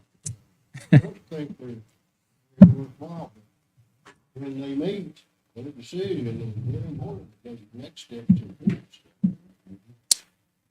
We, being a small town, I would say our boards are as important as they are anywhere. I mean, every one of our boards have a very important role that they play here, that sometimes gets overlooked in larger settings. But things here tend to have more of a conversation built into them. So it's important to have good qualified individuals that are aware of what's going on, fully aware of what's going on with each one of these boards. So I agree. They're always becoming more litigious. Absolutely. Yeah, my take on it, we've set the stage now for where we were to where we are. Nicole did a great job in the last couple of years, kind of setting the stage of what we've kind of all known and been aware of, that things have been fairly busy. This afternoon, you're going to hear from Larry Warren, who's the property tax appraiser. I'm not sure who he's bringing with him. I got a text. I know that's who's coming. I don't know who else is coming from the county. The county did hire out the appraisal process to a third party, so that may be also who could be coming with them. Dare's not going to be here. Don't know who's coming from the county other than Larry, so we'll see who's coming. They've got a presentation, a PowerPoint that they've sent me that they'll go through. After that, Chief Graham will be here to talk about EMS, most notably the study that Beach Mountain's putting on. And then solar and sustainability, followed by underground utilities. So we've got 4 important things this afternoon, and then setting the stage for tomorrow. So Now, when we get the new evaluation, there will be appeal, period. there is an appeals period. That is correct, and I believe if whomever will go over the presentation will give that as well. So when they look again at the county, they look at the whole county. So this is the town of Blowing Rock's percentage increase or decrease will be just for the corporate limits. So they are breaking that out. So you'll have a countywide tax increase, decrease, and you'll have a town, increase, decrease within the midst of that. So he'll be explaining that, but there's always an appeal process to the county, not to the town. That is something to clarify. We'll definitely have many, many, many calls, I'm sure, and visits, but the town does not set your tax value. Again, that's the county. You all can help, anyone listening can help with that. If your value is higher or lower than what you think it is, that is up for appeals at the county level, not the town. Now, isn't the Green Park District going up 50%? Look at It stops at Galax, though. I was thinking, this is scary. Call Shane moved in. I don't know what you're talking about, Doug. We are live, so no clue what you're referring to. I should have taken up Earnhardt's. Yes, you should have. The place would be sore.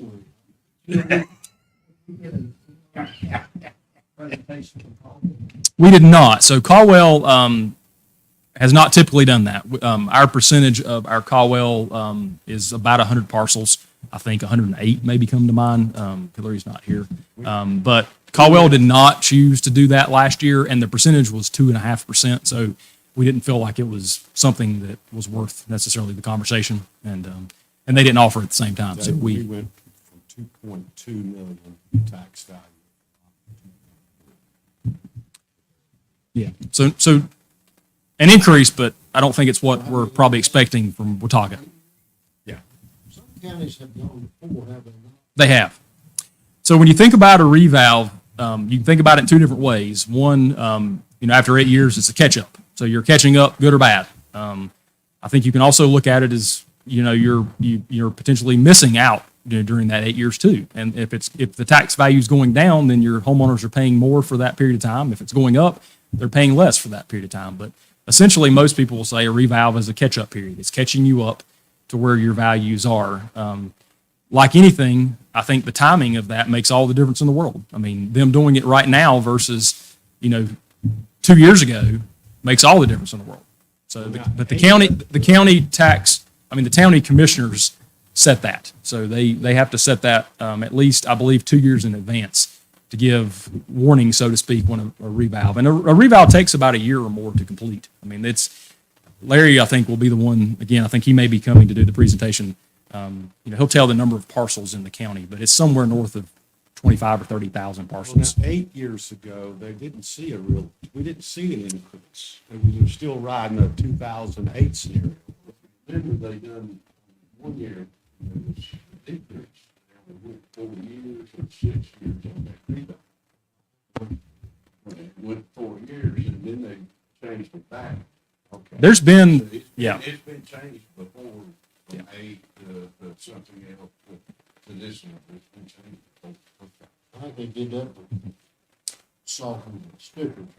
and Nicole shows the graph in the budget. I think 2002-3 was the year that had the tremendous increase, and that's where you see kind of our values, and then you did have a dip within that. So that is absolutely right, and that does tend to. My experience for auditing and consulting was that if you had decreases in the revaluation, a lot of times commissioners would vote to change it to sooner rather than later, for right reasons from a budgetary standpoint. So.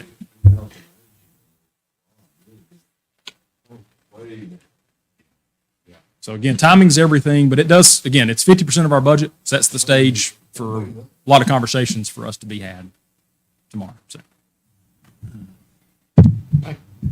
Lunchtime? Good. Start back at 1? Yep. Start back at 1.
Well, hopefully everybody enjoyed lunch.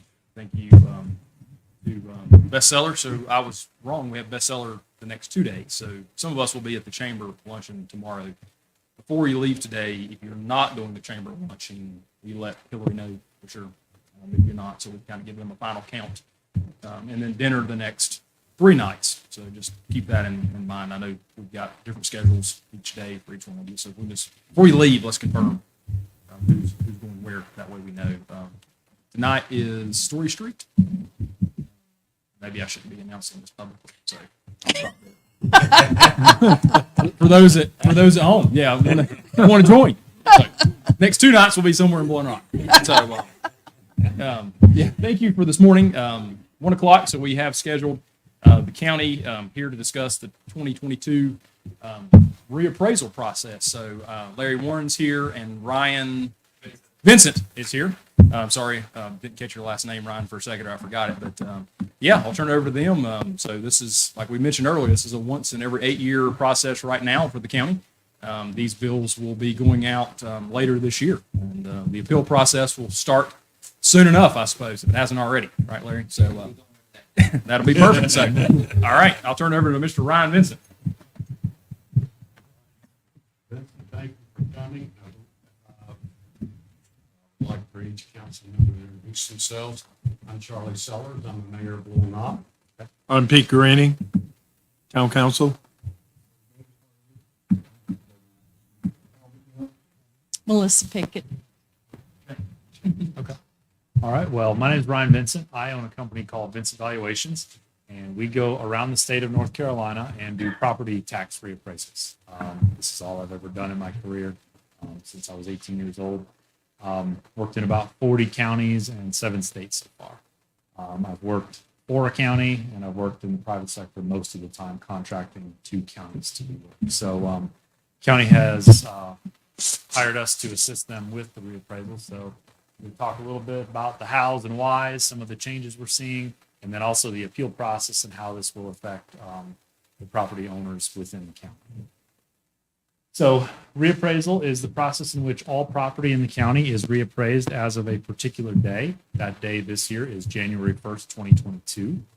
And this includes all real property. So that's land, houses, commercial, anything that's permanently affixed to the land. This does not include your cars, your boats, anything like that. That's personal property, and that gets reappraised on an annual basis. So why do we do this? State law tells us that we have to do it at least once every 8 years. Department of Revenue has recommended to the counties in the last few years to shorten that cycle to every 4 years. Don't know what the county is going to do after this one. They've talked about maybe going shorter, but I'm not sure. That's above my pay grade. It's not my decision. And what it does is it distributes the overall tax burden amongst property owners based on their current market value. So what is market value? So market value is the most probable price that a willing buyer and willing seller would pay for a piece of real estate in the market. When we look at sales, we're looking at market transactions, so things that were listed on the open market. We're not looking at transactions, say you deeded a piece of property to your wife or your kids or something like that, and it wasn't listed for sale. We generally don't consider those market transactions.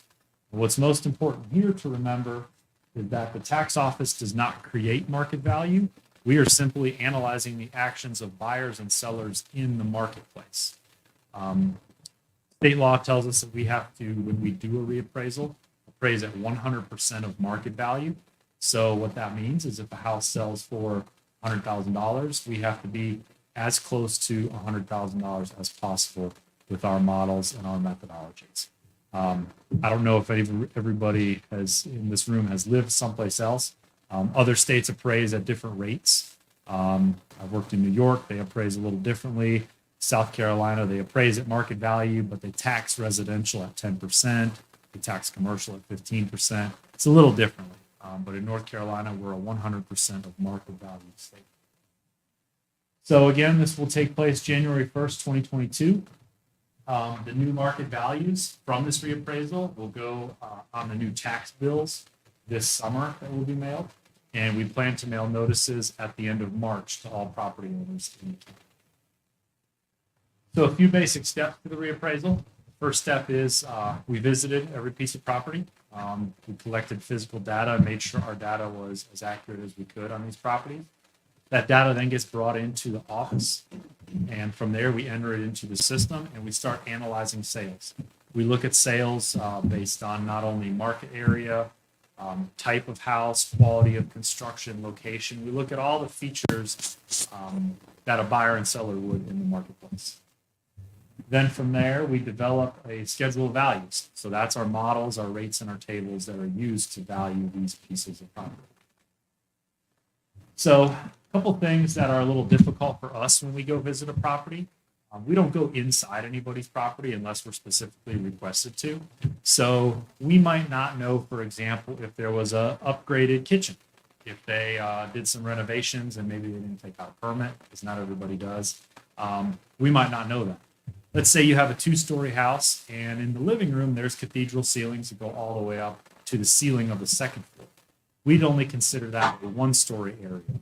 And we might not know that from the outside. Also, if there's any finished or unfinished bonus rooms or unfinished attics, we might not know that. So that's a little difficult when we go to houses from a mass appraisal standpoint. So why do we do it this way? So we are responsible for appraising 50,000 pieces of property as of a particular day. Whereas if you purchase a home or do a refinance and a fee appraiser comes out, they're responsible for 1 or 2 or 3 appraisals as of one day. So at the end of the day, we're both looking for the same thing, which is market value as of a particular day. But we go about it a little differently than a fee appraisal. One thing that's important to remember is with a fee appraisal, they're going to pull 3 or 5 specific comparable properties to value your property. And sometimes we get calls and say, I disagree with my value. I want to see the 5 comps you use to value my property. Well, we don't have 5 comps, or we don't have 3 comps.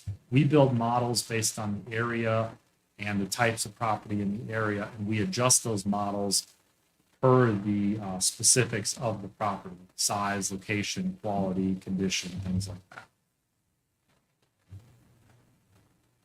that. So how do we know it's right? So the main thing that we look at is what's called a sales ratio report.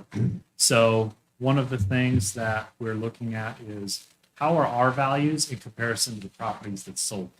And like I said, we're tasked by state law to appraise at 100% of market value.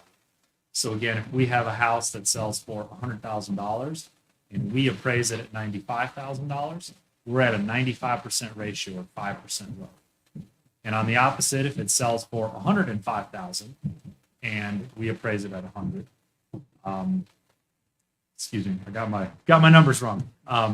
If it sells for 100 and we appraise it at 105,000, we're at 105% ratio, so we're 5% above what it sold for.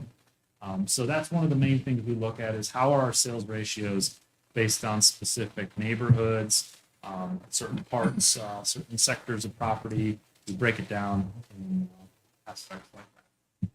So the next probably about 10 or 15 slides, maybe 20 slides, are going to be changes that we're seeing in the market. Again, our last reappraisal was 2014. So some people think when they get their notice in the mail, my value went up 50% in 1 year.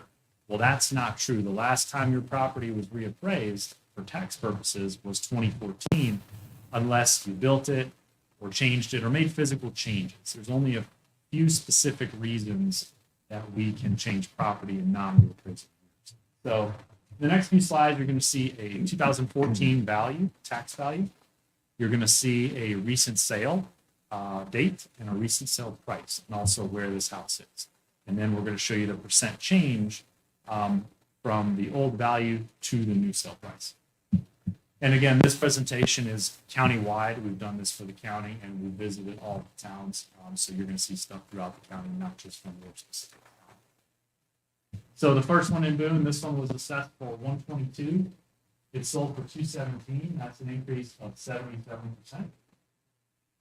Next one, this is a double sale, meaning it sold twice in our look-back period.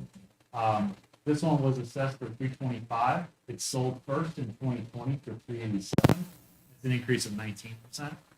It sold again about a year later for $441, and that's an increase of 36%. Next one in Boone was assessed for $159, sold in August for $150, and that's actually a decrease of 6%. Then we get into some apartment buildings in Boone. This one was assessed for $1.6 million, sold in June for $4 million. That's an increase of 146%. And also, if you look up there, we have the number of units and the price per unit. So to put that into perspective, what people are paying for an apartment unit in comparison to what they pay for houses.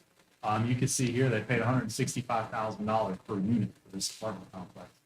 This one was assessed at 3.5. It sold in October for 5.4, and that's an increase of 54%. Then we come here. This one was assessed for 187, sold in November for 335. That's an increase of 79%. This one was assessed for 706, sold in October for 1.2, and that's an increase of 81%. This one was assessed for 1.1, sold in February of 21 for 850, and that's actually a decrease of 23%. This one was assessed for 4.4, sold in February for 4.3, and that's a decrease of 3%. We have commercial right down here, was assessed for $1 million, sold for 1.3 in May. That's an increase of 30%. Then we go to Brewers Mountain Club. This one was assessed for 643, sold for 1.1. That's an increase of 74%. We're in one business, John. This one's in Powderhorn, was assessed for 293. Sold in June for 356. That's an increase of 21. Todd, this one was assessed for 289. Sold in March for 449. That's an increase of 55%. In Meat Camp, this one was assessed for 109. Sold for 237. That's an increase of 116%. It's kind of interesting for me as I go through different towns and different counties and do this. We do the same presentation just to see everybody's reaction, whether the market's going up or down. This kind of puts it in perspective for everybody of what's actually happening with the real estate market. So this one's in Meat Camp. It was assessed for 298, sold in June 480. That's an increase of 61%. Laurel Creek, this one was assessed for 171, sold in May for 250. That's an increase of 46%. In Beach Mountain, this one was assessed for 98, sold in July for 275. That's an increase of 179%. Also in Beach, this one was assessed for 155, sold in August for 285. That's an increase of 83%. Seven Devils, this one was assessed for 278. Sold in August for 460, and that's an increase of 65%. This one in Seven Devils was assessed for 432, sold for 812. That's an increase of 88%. Banner Elk, this one was assessed for 578, sold for 520. That's a decrease of 10%. This one in Ochoto was assessed for 334, sold for 700. That's an increase of 103%. We got a couple more. Valley Cruises, this one was assessed for 783, sold for 1.4 in September. That's an increase of 79%. And in Houndsville, this was assessed for 237, sold for 342 in August. That's an increase of 44%. And I think this is the last one in Yanalasi. This was assessed for 859, sold for $1 million. That's an increase of 16%. Now, we tried to give a good section of the county, larger houses, smaller houses. So as you can see, things are changing at different paces and different rates based on where you are, what you have. There's an example of some townhouses that I want to use. And for those in the media, I want to be clear because they put this wrong on the radio the other day. I won't name the townhouses. They're very, we call it homogeneous, meaning they're very similar to each other. In 2020 and 2019, we had 4 sales in this townhouse complex for the 350 range. We were looking at our values in the summer of this last summer, in the summer of 21. And we had one sale that came in for like 725. We said, okay, well, that's kind of an anomaly. we're going to go with the 4 sales because we got more data based around the 4 sales. Well, then we start getting towards the end of the year. We had 2 more sales that came in. One was in the mid 700s, and one I think was 800. And then there was a listing for like 810 or 825. So one of the things you'll see and we'll talk about in the appeal process is if you have any fee appraisals, we'd like to see those. One thing to keep in mind is the date on this stuff. We are in a rapidly increasing market. I don't know how else to say. And so our valuation date is January 1st of 22. So we're looking at our value as of that day. If you have an appraisal from 2020, depending on your location, it might be 20 or 30% off of what your January 1st, 22 value is. So that's important to keep in mind as we go forward. That was a question that we actually got from one of the board members in Seven Devils is, what's the difference in date on this stuff? So we're looking for information as close to January 1st, 22 as possible. So next, I want to touch on the difference between appraised value and tax rate. So in the tax office, we're responsible for one side of the tax bill. That's the assessed value or the appraised value. The county, this board here, you all are responsible for the tax rate, which is the other side of the tax bill. One of the questions we get when folks call in and they get their notice in the mail, they say, well, what's my tax bill going to be? And the answer is, we don't know. We're mailing notices in March, and the tax rates are not set until May or June. So we don't know what the tax bills are going to be. All right, so let's talk about appeals. So you get your notice in the mail at the end of March, and you look at it and you say, well, that value seems pretty reasonable for what my house is worth. You don't have to do anything. There's no action required on your part. If you look at it and you say, okay, well, I want to look into this a little deeper, I have some questions. A couple things we're going to do. The first thing we're going to do is there's going to be a pamphlet in every notice that goes out. This is going to be some basic question and answers. It's going to have a lot of information that we covered in the slideshow. It's also going to have this 3-step process in there that we ask everybody to go through. So the first step is review. So we are creating a website where you can go and you can look at all your information online, your square footage, your bedrooms, your bathrooms, all that. So first, make sure that all that information is correct. Make sure we have your square footage correct, your bedrooms, your bathrooms, and all that.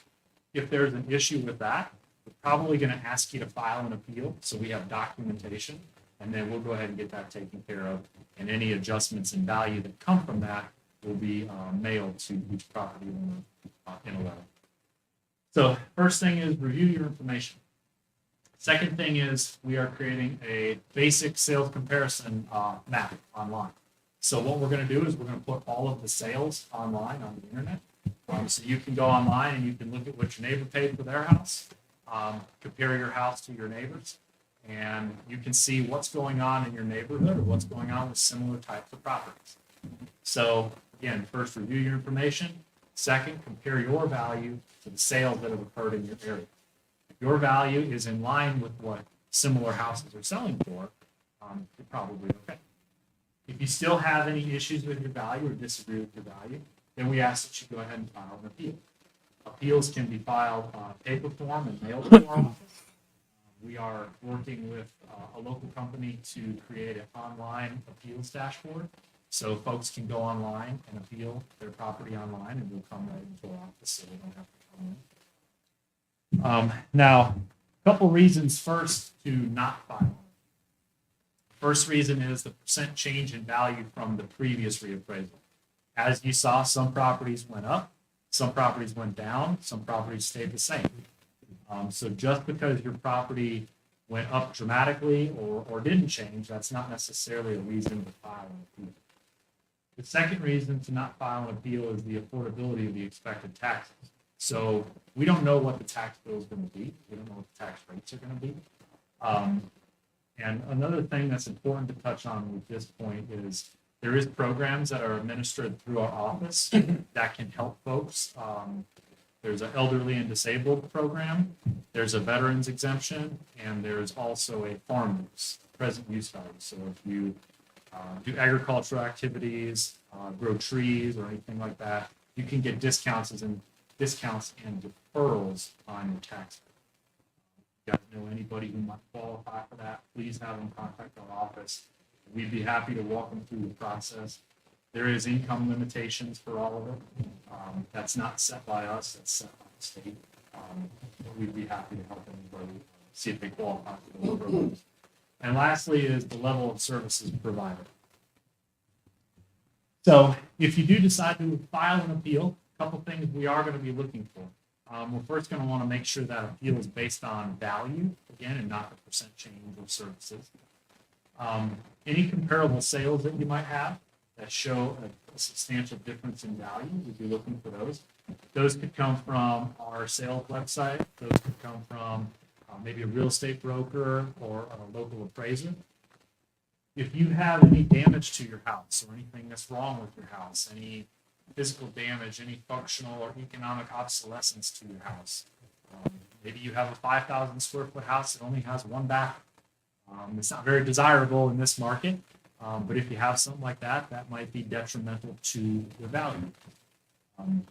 So if you have any damage, we'd be looking for pictures, any quotes from contractors to fix that. That would all be stuff that would help somebody in an appeal. And like I said earlier, with all the activity in the market, the refinances going on, the purchases, there's a lot of fee appraisals that are floating around. If you have one of those that's fairly recent that says a substantially different value, we'd be looking for that also. So to recap, if you have any data errors, those can be fixed quickly, but we'll probably ask you to file an appeal. If you think anybody may qualify for one of the tax relief programs, please have them contact our office. Appeals should be based in value and not the change in value or what you might think the tax bill is going to be. And lastly, the most important thing is the appeal deadline is April 26th at 5 p.m. If you want to have an appeal filed, it's got to be in by then. Anything that comes in after that will be considered for the 2023 tax year, not the 2022 tax. So a few key dates. The effective date of the reappraisal is January 1st, 22. We plan to mail notices on or about March 17th. We're going to begin our initial Board of Equalization hearings on April 5th. The deadline to file appeals is April 26th at 5 p.m. And the first tax bill that will be impacted by this reappraisal will go out in the summer of 22. One more thing I want to add to this slide is if you file an appeal and it's considered timely, meaning it gets in before that April 26th deadline, and you do go to the Board of Equalization and Review, the board will hear appeals all the way through potentially the summer for things that were filed timely. So just because the deadline to submit appeals is April 26th, your appeal might not be heard before the board until the summer. So, and that's all we got. The deadline is April 26th. So I'll take any questions. How much of it is based, you reminded me based on your neighbor's property? I mean, I've got a lot beside me that's just not related, so it's going to be the price. Well, we're looking at, we don't look at asking prices. We look at what actually sold. Because anybody can ask anything for any piece of property. I could take that lot and let's say it's not buildable, I could ask $5 million. Doesn't mean I'm going to get $5 million. And we're not going to look at and necessarily consider that asking price until that transaction actually closes or goes under contract.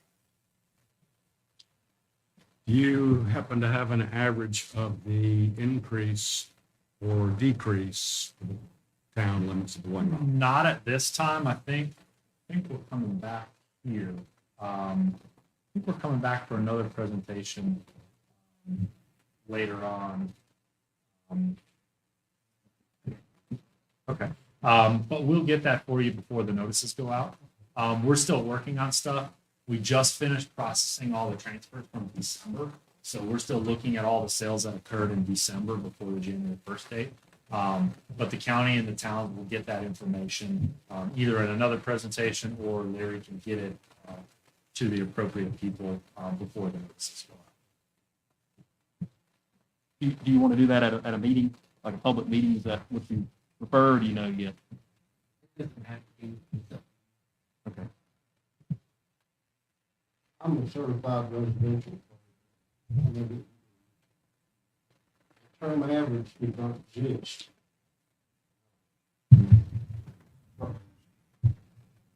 But the VA exemption, that's not, You have to fill out paperwork. it is income constraint. It's income constrained. Larry can answer those questions better than I can.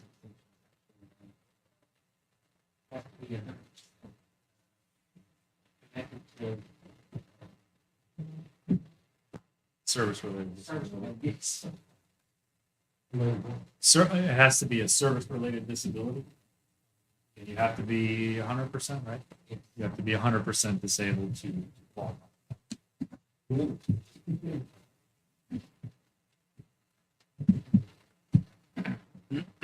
You mentioned a look back. What's a typical look back time frame? Typically 2 years. We're not in a typical market. If we go back to 2020 and look at things, we're going to have to time adjust it. Being an appraiser, you know about time adjustments. So we're going to have to time adjust stuff if we go back to 2020. We've been doing some of that, running sales ratios on 2020 sales, then on 2021 sales, and we're seeing some very. I've only been doing this 15 years, but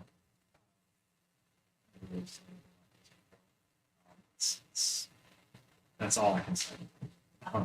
So typically the look back period is 2 years, but we've seen certain areas, certain property types, it's nothing to see 20, 30, 40, maybe 50% over the course of the year.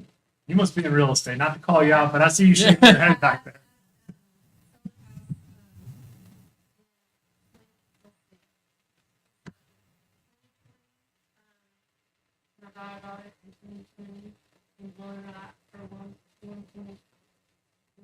And we started next year for 1.6. That's almost 50%. And that's normal. So that was last year.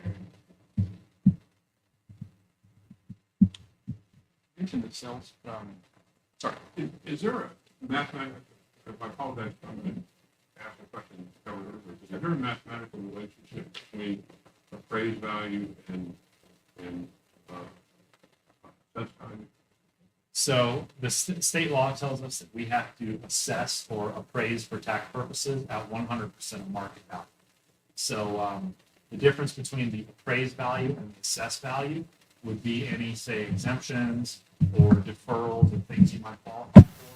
But let's say, for example, I don't qualify my property for any exemptions or deferrals. So my appraised value for tax purposes is the same as my assessed value for tax purposes. Now, if we have somebody who might be in like a farm use program, maybe they grow Christmas trees, their property might be appraised at, say, let's just use round numbers, say $500,000. And that's the market value of it. But their assessed or taxable value might be $200,000 because they qualify for that land use exemption, that land use deferral. So that's really the only difference between assessed value and appraised value, is if you qualify for one of those exemptions or deferrals. And is appraised value the same as market value? It's at a reappraisal year, we're tasked with being at 100% of market value. So it should be very close to what market value is. Break that land value versus in conjunction with structural value.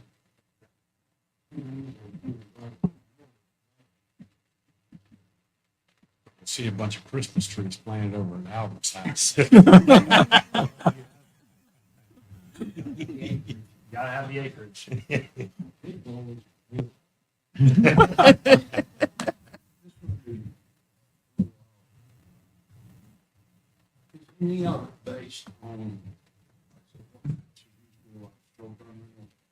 in So- versus not, or, you know, this house is just resold for, say, 2 or 3 million because they're short-term rental, but the neighbors aren't doing it, so.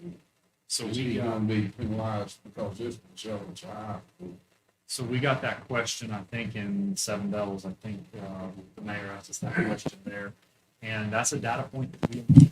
I don't know if you rent your house out on Airbnb and you don't. I don't know that. So we're looking at this house sold for this amount of money. I don't know how that house is used.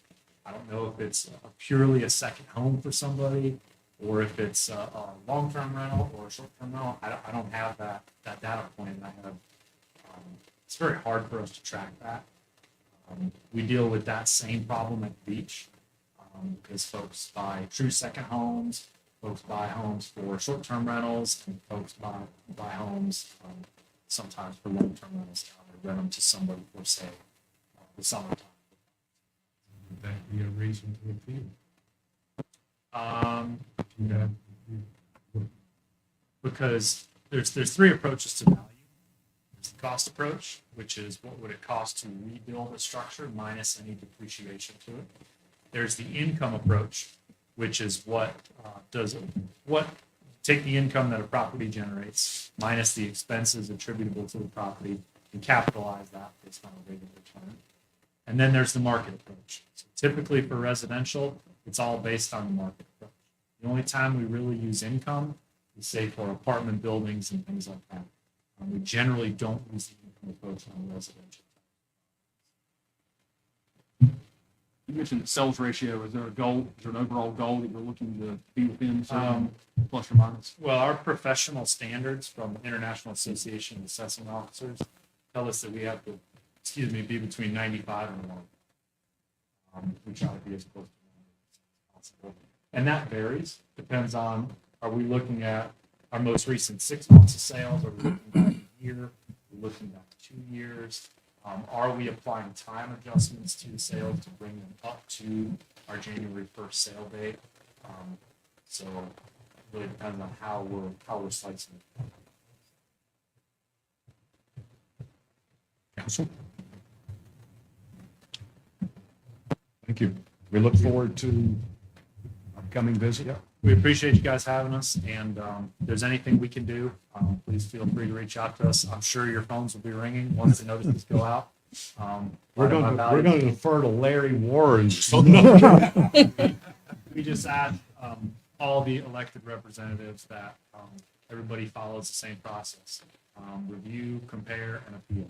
And if they have any questions, please let us know. It's a Peter, I think, you need to department, right? Yeah, so the first level appeal is to the office. So we'll review your information and we'll adjust it based on the evidence that's submitted to us before it gets to the Board of Equalization and Review. From there, you go to the Board of Equalization and Review, which in Watauga is the Board of Commissioners. If you're not satisfied with the outcome of that appeal, you can go to the State Property Tax Commission. At that point, it basically becomes very much like a court trial. That's in Raleigh. If you don't like the outcome of the Property Tax Commission, you can go to the State Court of Appeals. So that is the beauty of property tax. It's the only tax that you can appeal. You can't appeal your taxes to the IRS. But yeah, it's a very long process if you want to appeal all the way. So to that point, from the appeal process, in this county, the Board of Commissioners are your appeal process. That's the initial Board of Equalization. Do they have set dates at this point, or is it going to be just depending on demand, which they're planning on getting? It's going to depend on the first few dates are set, the convene and the adjourn dates are set, and then after that, it depends on how many days. Which is why, like I said, anything that's filed timely, that may run into summer. Those hearings may run into the summer.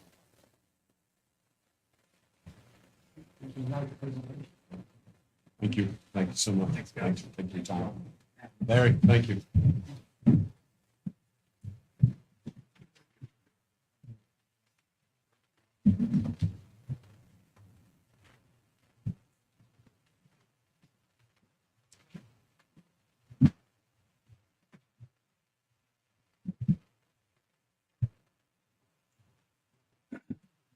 Well, I was hoping to get some numbers, but we didn't get any numbers. I think we all were hoping to get some numbers, so maybe at a later date. Based on that, it looks like it's going to be going up. So I guess wait and see what our final I numbers think are. so. Our final numbers are. So I'll find out if notices are going out on the 22nd, I think is what he had of March, then I would request that they come to the March 8th meeting. Would be kind of the thing to March me. 8th or April. I think he put down March 22nd as being the date in which the notices would start being mailed out. Is that what I recall seeing? 17. Yeah. Yeah, so we definitely want him here hopefully by the 8th to give us some updates. We'd like to have, I don't know how they plan, and I didn't ask, and I'll find out. We'll follow up with county, Larry or the county manager on how they plan on distributing this at the same time, because once it gets out in one location, it'll start the phone calls here. So we'd like to try to get ahead of it as much as we can. Again, I thought that's maybe what we're doing today. But I know they haven't finished up with Which changes. Which we, as council members, we need to be able to, when we get these calls, to address that the town has to run on a balanced budget, so adjustments will be made accordingly. We just don't know what those adjustments will be yet. Yeah, we can put together kind of a cheat sheet, so to speak. Yeah. Maybe they do something similar.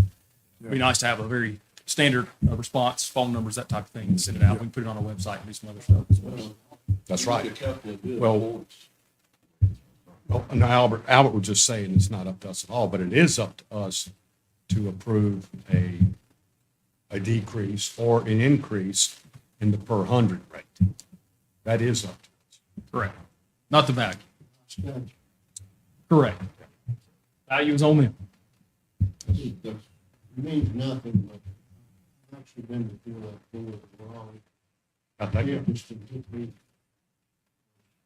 Very displeased with his valuation. County denied it. He went, he went. Not Wade Wilman was on that one. And they all got up, went in the little room there, about 2 minutes later, they came out and said, well, we can die. About 3 months later, Collier County approached the dentist with a $300,000 decrease. in the property. And it appeared, it just didn't want everybody in Collier County.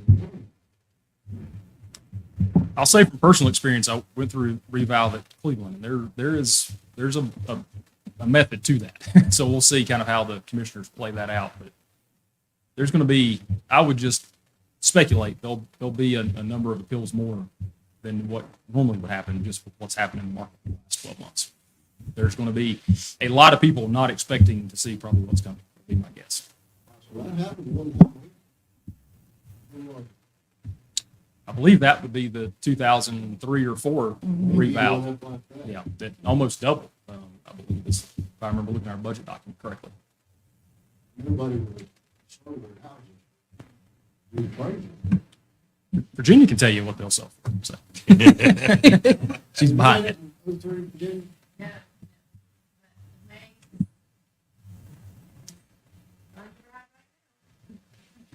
It is easy to say there could not have been a more peak point than right now. I mean, than the whole thing, you would assume.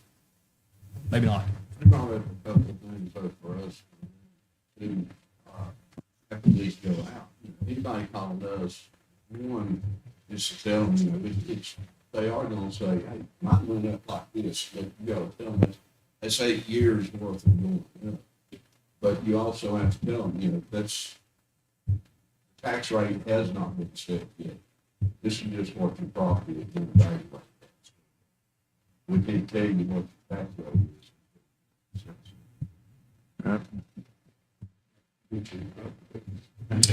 Yeah, we will definitely come up with some pretty standard language that we can all share. Right. Phone numbers, et cetera. So hopefully, and again, I haven't heard, hopefully we get a nice uniform rollout approach from the county on how they plan on doing that. So if it needs to be a special meeting, whatever the case may be, I guess we'll let them kind of hopefully lead that charge with leaning into us on what that may be. Yeah, next item on the agenda is EMS, Chief Graham, which I do not see him here. Has anyone seen Kent? So, I did text him this morning to remind him. Don't know if you want to take a break or if you want to move on to the next topic. Yeah, let's move on. Let me pull up a PowerPoint here. We can move on and then we can go from there.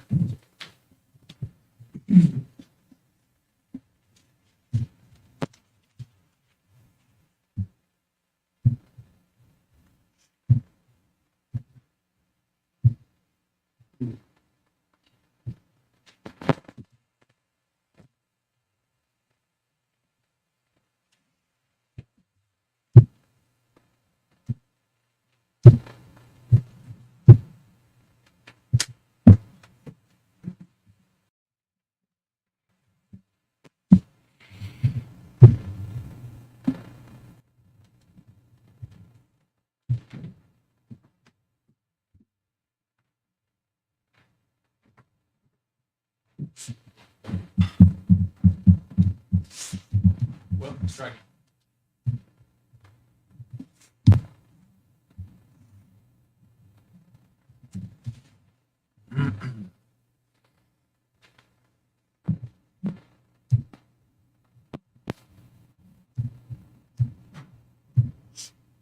Hey, okay. Okay, so we'll move on. Hopefully Ken will be here soon. But we'll go over solar and sustainability. This is a topic that I will say that I am least versed on of what we're going to talk about. And some of you are definitely more than I am. So this is definitely an open discussion. We've got a number of things in place within the town that we'll talk about already, some ideas that we've had moving forward, conversation with Blue Ridge Energies that Nicole and I have had. So again, this is definitely open dialogue to what it needs to be. So kind of the 4 points I planned on talking about was solar blocks from Brimco, what we were approached with a rider program. Some of you are aware of. We'll go into a little more detail with what that offer is and what that means for the town if we want to go that direction. Overall solar power in town on town buildings, and then leaning towards our code currently of what it has. Charging stations, that comes up and continues to come up. Was in the news this past week with President Biden. Locally, we have some grants and things of that nature that I'll bring up, some opportunities there. And then hybrids always comes up, that conversation during our budget session, and especially this year with Boone moving over to including some hybrids within their police force. So again, so we'll start with solar blocks. A lot of you may or may not be familiar. Our power in this town all comes from Blue Ridge Energies, which buys their power from Duke. However, in the past couple of years, Brimco has developed a solar farm of their own, the first for this company. It's in Caldwell County. It's on Grace Chapel Road, kind of in between Sims Barbecue and the country, if you know where that is, and going towards Hickory and the lake. There's 55 acres, which is the equivalent to about 1,600 homes, residential homes, that's being produced there power-wise. What was offered to towns and higher educational institutions is what's called the Brighter Future Renewable Rider. Again, that's offered first and foremost, this particular program at the rate in which it's being offered to local governments like ourselves and higher institutional learnings facilities, ASU, school systems, et cetera. So I believe Boone is the only one at this point other than ASU that's taking advantage of that. I kind of look back towards Nicole. We've had some conversations with Jason Lingle at Blue Ridge Energy. So we received notice a couple weeks ago that we were eligible to participate in this program. We can kind of go through the rates and stuff in a few moments, but big picture of what this means. So this solar farm is now online, 55 acres of solar power being generated in the Grace Chapel area of Caldwell County. And again, step in if I say something wrong. David, I kind of look towards you, or Nicole. But we essentially have the opportunity to purchase and receive, a certificate and rights to a certain portion of that solar farm. I will say our power now comes from everything. So our power comes from all types of generation, from solar power, coal power, whatever Duke essentially uses along with the solar energy that's being produced in Caldwell. All of our power comes through the same lines, the same way. This particular program allows local governments to take credit for purchasing a percentage of this solar power. And so we can purchase, any particular blocks of power that we would like. So currently the town uses 1.6 million kilowatts as a whole. You can buy these in 100 kilowatt blocks. So if you're looking at buying the whole town's worth, it's about $30,000 a year. Now that's on top of the current rate in which we're paying now. And so what do you get for that? You get the ability, number one, to obviously say publicly that you're, being more sustainable in purchasing solar power, from this farm. It's not the actual solar power though. So there's not a separate line being ran to us. It's still the same power, but they only have 55 acres of solar power, and so that's being generated. And so they're looking at governments first through this program to say, do you want to stake claim to some of this? And it's 1-year contracts. It's a 1-year contract that's renewable each year. And for that price, you receive a certificate. Boone just went through this process. I think they purchased a block of the solar farm. ASU did the same. But this is an option that's available now. It's been brought up just in the last few weeks as something that, again, is open to us first and foremost. There'll be a time in which it's no longer available and it's been sold out. That's their goal. So again, Brimco's looking to be more sustainable in creating a solar farm. And so right now they're essentially selling the rights to those that solar power that's being generated there. So, thoughts could be anything from nothing to all of it. Could be powering certain things. Again, it's not changing the power, so to speak, that's being generated here. It's just being more responsible in how we are purchasing our power. So there's a premium to that cost. That's what you're seeing here with the per block rate. Fair, Nicole? I think there's some residential options as well. I think, David, you mentioned to me that you participate in something similar to this. Yeah, exactly like this. You're purchasing into it, and the trick is to go through that financial analysis. You're not buying too many blocks, then you're kind of overpaying for power. So you buy too much compared to your usage.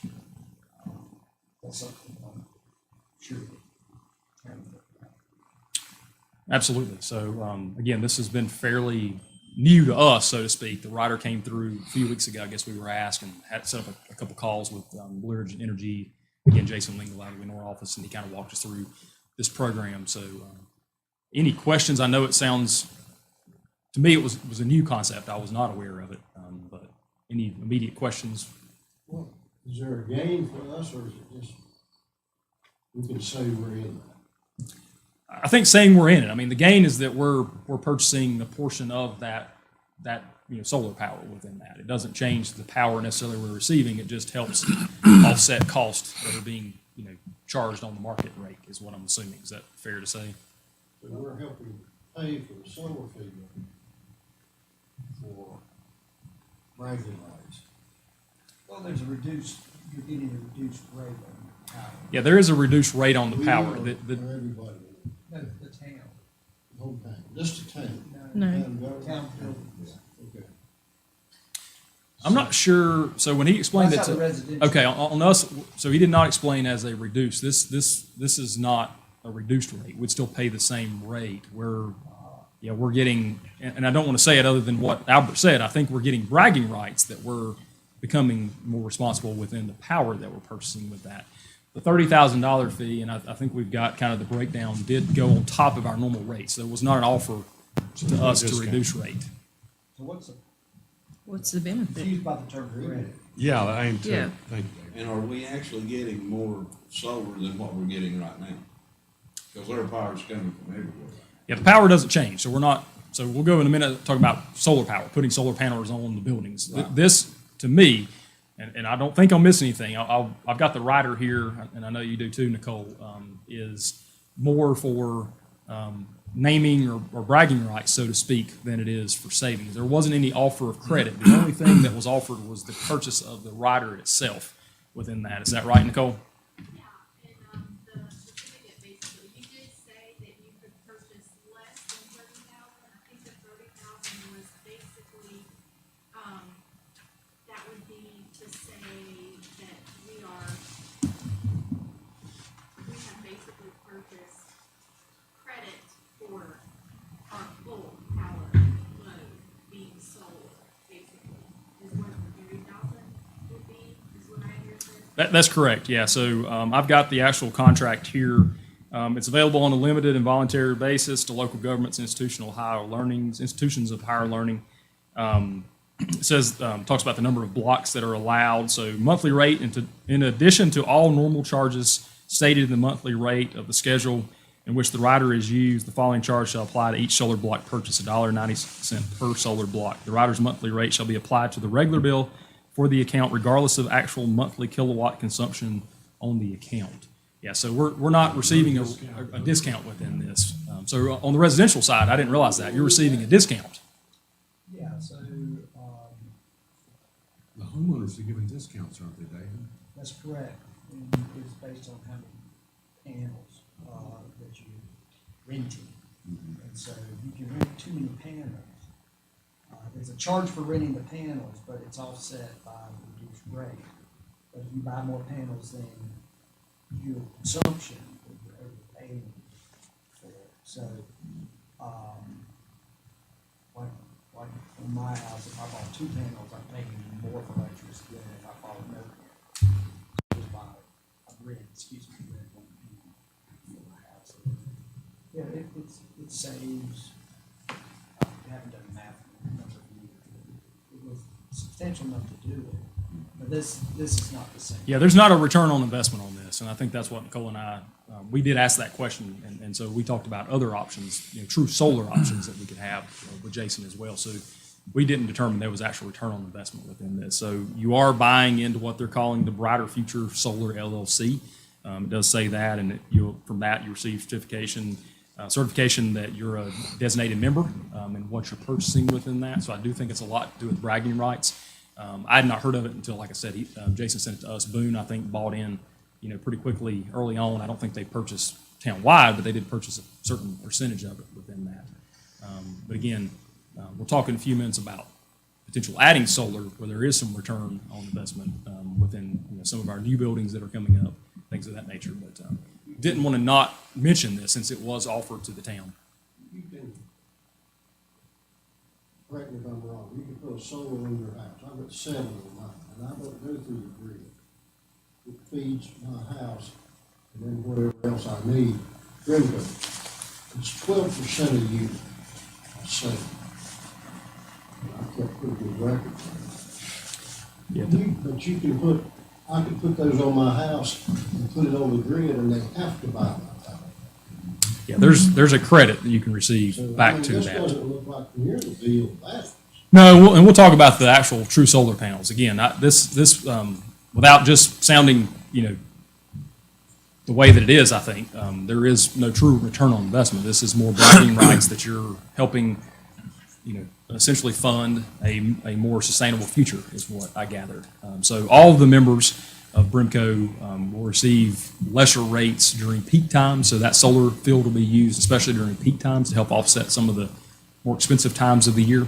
And so there will be some savings that kind of get passed on to everyone, including us, as part of that during some of those peak times where your kilowatt rates will go down. We were told that.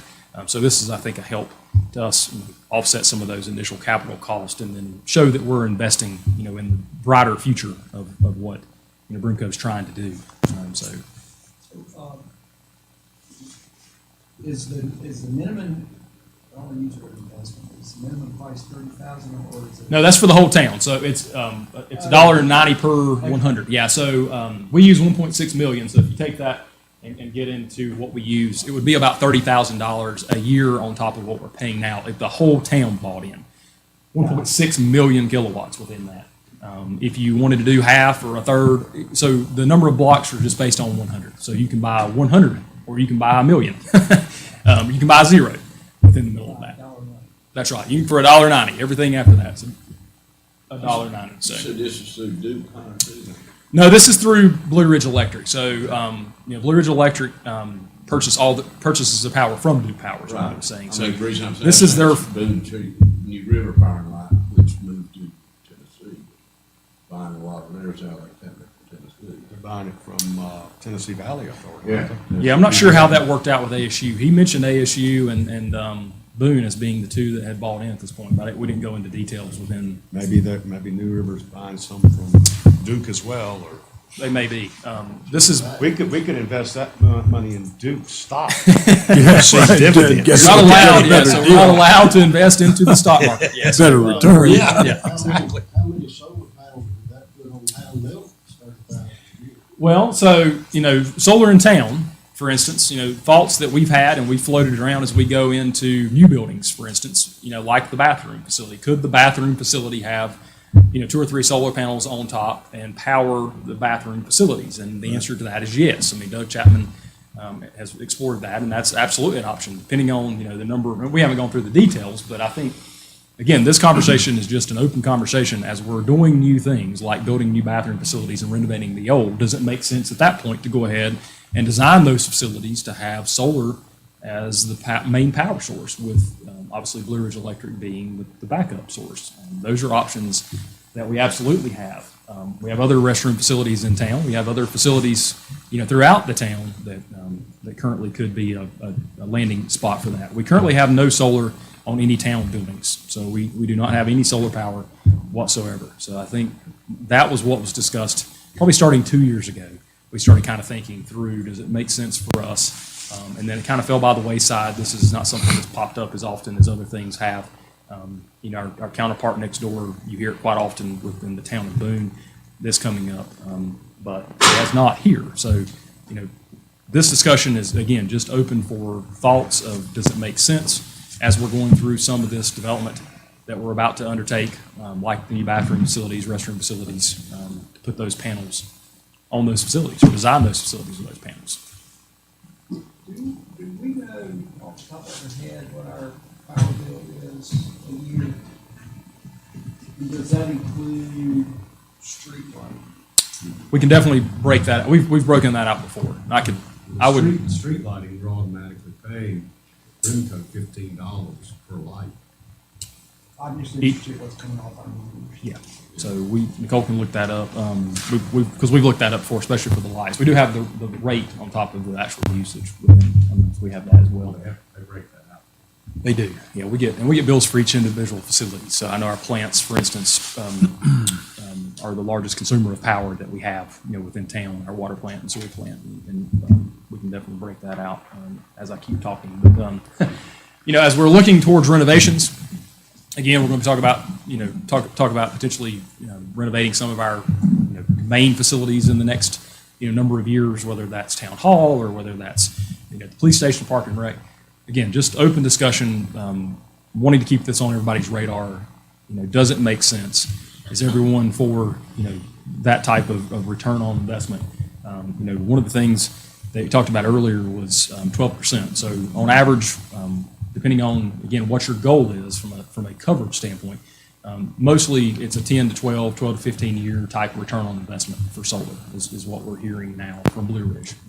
So for instance, the bathroom facilities, around a 12-year return on that initial capital cost is kind of what we're hearing from them, just for example. So town hall, et cetera, would be different. But, the smaller you can, the smaller the building itself, like a bathroom, you're going to be able to get a quicker return on investment because it doesn't consume as much power as maybe what the overall power grid takes from us, or what we take from them. If we move forward with this, you need to get Brimco. They do charge a fee for the buyback.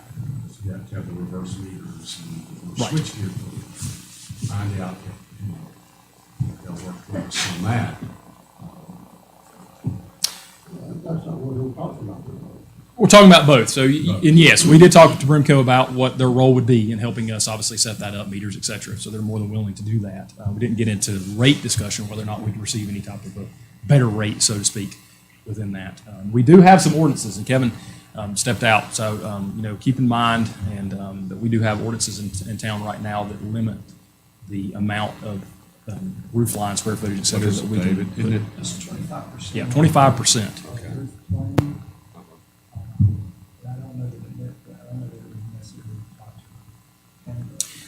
And that's something to consider. So Kevin and I had talked about that, and whether or not that makes sense for us to take that up beforehand probably does make sense if we're going to exceed the 25%, just for us to have that discussion potentially.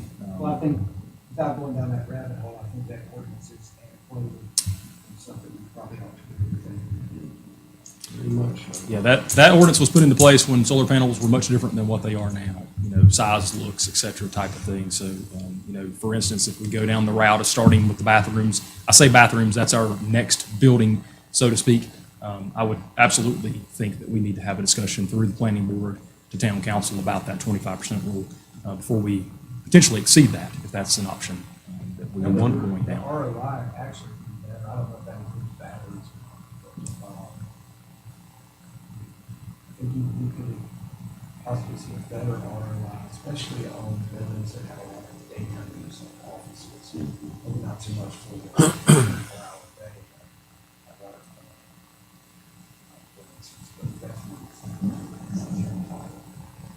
I know you got something that's I don't know if that's the building or the ordinance, but. Both.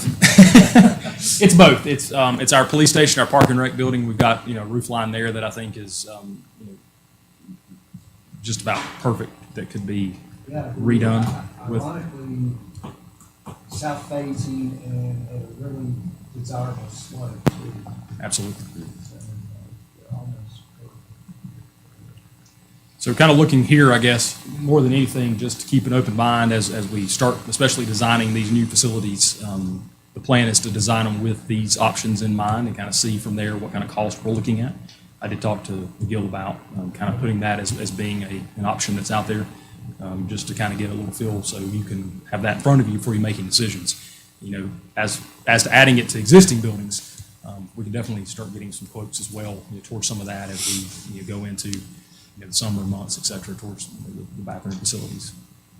But I do think the planning and zoning pieces, that was with the question mark, definitely driven towards the ordinance itself. That was brought up, I think it's been 2 years ago. I don't think we talked about it much last year. But again, it's one of those things that I've asked Kevin to put on the radar of the planning board and get some thoughts and some examples of what's being done out there as well. Dave, you mentioned batteries. I looked into that with mine because, you know, like now I'm not using much electricity. My house is just going away. But return on investment, I think is about, break even is about 120 years. So that's not there yet. But the thing in Hollow County is interesting. You see solar field mainly going east to Wilder or level ground. This thing's on, and unless you use tracking mechanism for the sun.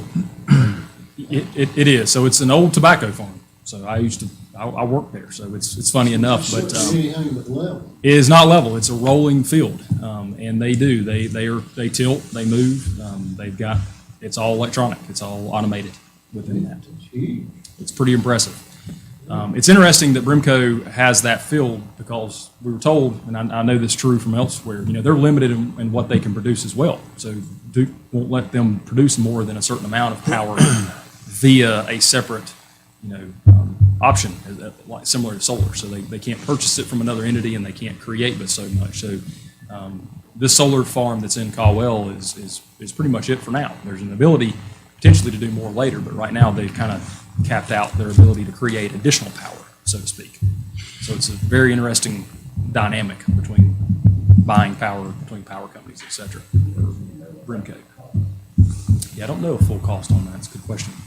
I think our mutual friend, I think, installed.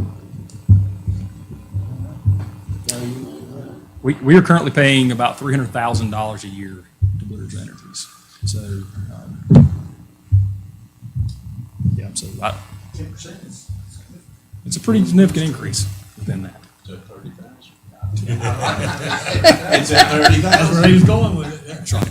That's right. So again, if I recall, we've got obviously the street lights and how much that costs. The plants are the biggest consumers typically. No, and difficult here, you know, outside of solar, you know, kind of like I said, really we're limited to what we're building and what we have in a lot of ways. We don't have the ability to create a solar farm or solar fields or, you know, create our own power in any other That way. 300,000, that's not the street lights as well as. That includes streetlights. That includes the rental of the streetlights. That's right. Yeah. And we found out during Christmas, Jennifer, how many streetlights do we have? 200 and some, I think. Okay, yeah. A lot of streetlights in town. A lot of streetlights in town. So And we pay how much a month? for the streetlights only, I'm not sure of the breakdown of that. $12? Yeah, I think it varies. I think some are still 12 and some are 15. How much? Yeah. Yeah, I was gonna say 180, so that sounds about right, yeah. I mean, big number. Charging stations come up often, so we currently have one just next door here to us, level 2 charger. Interesting, we pulled data from Blue Ridge Energy on that charger. So since 2007, there's been 18,600 kilowatts consumed in that charger. I didn't know if that was good or bad. So we tried to compare that. So the town of Boiling Rock averages about 4,000 per year, if you do the math there. Boone has one that's about 6,000 a year. West Jefferson has one that's about 2,000 a year. So what that kind of told us is our charger's being used fairly average. I mean, based on what we're seeing, not necessarily off the charts, not necessarily way, under either. So I thought it was interesting, if nothing else, to say, is our charger being used? Apparently so. Now, what I don't know is the equivalent of what that means, per cars, et cetera. We didn't go that far into the breakdown, but I've been asked by several of you recently or over the past year or so, is the charger being used? Really into a conversation towards, do we need additional chargers? And so the Volkswagen settlement grant is active. It's back out. And that's roughly a 50% grant. I think it could potentially go up to 10,000 is what we were told. Right now, level 2 charger, last one that was installed, Broomco put in at $16,000, give or take, out the door, was what we were told. So that's about an $8,000 to $10,000 grant for a level 2 charger. Again, if you're looking to add more charging stations, the question is it worth the cost? And then number 2, where do you place it? As well. There's little restrictions there of perhaps where it could be placed. Yes, Pete? Steve Hevington and his hotel project is going to be putting in some chargers at the hotel. Yes. That he's going to put in and just make available to his clients. So other developments that come along should maybe. Rainy? Yeah. Don't know about No, rain. on, down on Pine and Laurel. Oh, okay, yes. Yeah, he'll have, Tanger has installed new chargers in the last year. So there's some private chargers, being put in. Some are being paid for by the entities themselves. Some are being paid for by the charging companies. So again, just an open discussion towards your feelings in regards to charging stations and whether or not you believe the town needs to move forward. Again, next door to us, they're moving forward with adding some additional town-owned chargers. That's why I was interested in our numbers here and what we're looking at and kind of what we're pulling from a usage standpoint. Let me ask you, Yes, sir. Any thoughts? I guess it's just my antiquated thinking, but I don't know of any gas station on that are subsidized by Roller Rock for the gas pumps. Why is anybody falling over themselves doing car charge? Town pays, or are they gonna be all cars? Tesla has its own proprietary charging station. That's right. I just have a lot of questions. I think it depends. I dug into a little bit of the the news release last week from President Biden and the monies that's coming out soon towards charging stations. Going through the states themselves. Each state was designated, I think, I cannot remember if ours was 10 million or I can't remember what our number was. It's a fairly substantial number within that. I've not yet heard or determined how that money's going to be distributed, for instance. So I don't know what the next step is, may be for that. But yeah, really just if there's any thoughts, if not, we can move on. But we do have a charger here that's the town, owns the charger. It is being utilized a little bit more than what I thought it was, so to speak. Really unknown there. One. And It's a level 2 charger. can it be set up to where they're charged for it? Yes. Sure. Yes. I mean, because to me, I mean, that's what I'm looking at. I mean, you were talking about like a service station. Could, if the town put those up, we could charge for them just like we do for water or. We charge for this one. Yeah, but Yeah. I mean, if we set more up, of being able to charge for them. Yeah, I guess the question that comes to mind is just, I guess staying on top of what a charging rate would be. It's kind of like, I guess, staying on top of the gas prices. I guess that's, I'm sure it's doable within that, but that's a thought as well. Take a certain amount of voltage. It does. Yeah, it has to be close enough to. It's based on the usage, I mean, it's based on the power usage, the one now is. Those rates right now, I mean, they collected and everything, and they just send us a net check for. Brimco sets those rates. I apologize for, What is our return on that unit? Let's say you're getting 50%, 20%. As far as percent goes, I can't tell you, I do know that we collect a net amount of about 2,500. A year? For a year, yeah, and that's net of any, I think there's some sort of, there's a fee that they charge, but then we get the revenues from it, so we're netting about $2,500 for that. Did we pay Brimco to put that in? it was a grant as That was well. a grant. Yeah, I think there was a percentage of that we paid, similar to this. So it's, if you think about it, if it's $2,500 a year, 4 years to get to 10,000, so that's, You're saying about 16,000 right now is what it's costing. that's right. That's without the grant. So, and again, that price may be a little higher right now. This was numbers, I think, from West Jefferson, I think is what he used, or Sparta. I can't remember which one that they had put in. Sparta was 16,000. So again, give or take 16,000 for a level 2. If we're making, essentially 2,500 a year, do the math there, a little more than 5 years, 6 years, put that in. Something we can look at moving forward. I mean, I don't disagree with Albert, Yeah, superchargers are becoming a thing as well. I think that's the right term, superchargers. Those are running right now closer to $100,000 to put those in. So those are definitely more private in what's being done. Those are minutes worth of chargings versus hours worth of chargings within that. And you've got to have certain locations only are conducive for that from a power grid standpoint. But that was mentioned. I think Albert and I had a conversation about this time last year towards that with the supercharger. Careful, the nation, I'm sure smart people in there are looking at it. Like the charging stations are going to outrun our grid. Because we're already, Texas gets short on power all the time.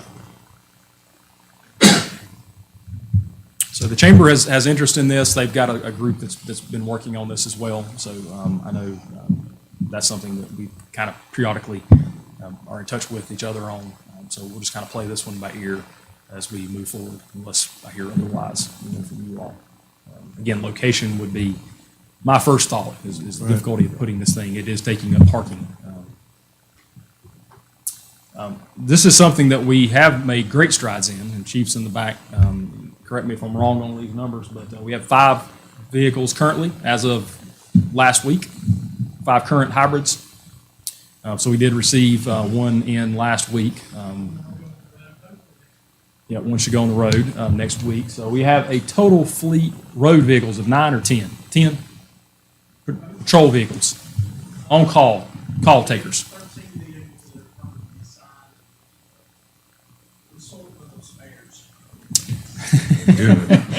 So at this rate, if you request 2 to 3 this year and next year, fair to say 100% hybrid by 2024 is a goal that is out there for us. Now, the town of Boone just put 2, I think, in fleet. Neither one of those are what we would consider patrol vehicles. I think those are RAV4s or Toyotas.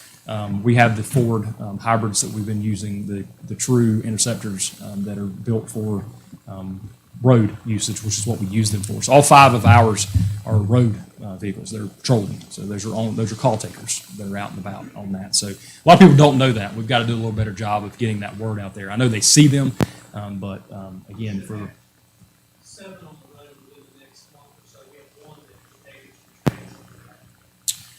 that we like everyone's had some interesting times in getting vehicles delivered that we've purchased. So so we're well on our way to having our goal of 100% in the next couple of years of hybrids within the fleet. We've had great luck, great success, and again, Chief can talk towards that when he's up here, later this week. But again, something I think we probably haven't done a good enough job of publicizing that we've put those into fleet, those hybrids into fleet in the last number of years, and again had great success outside of one issue that's now seems to be rectified, which is good.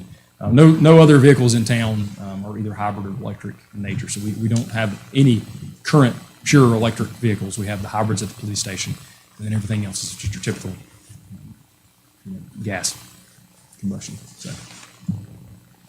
Any reason for that?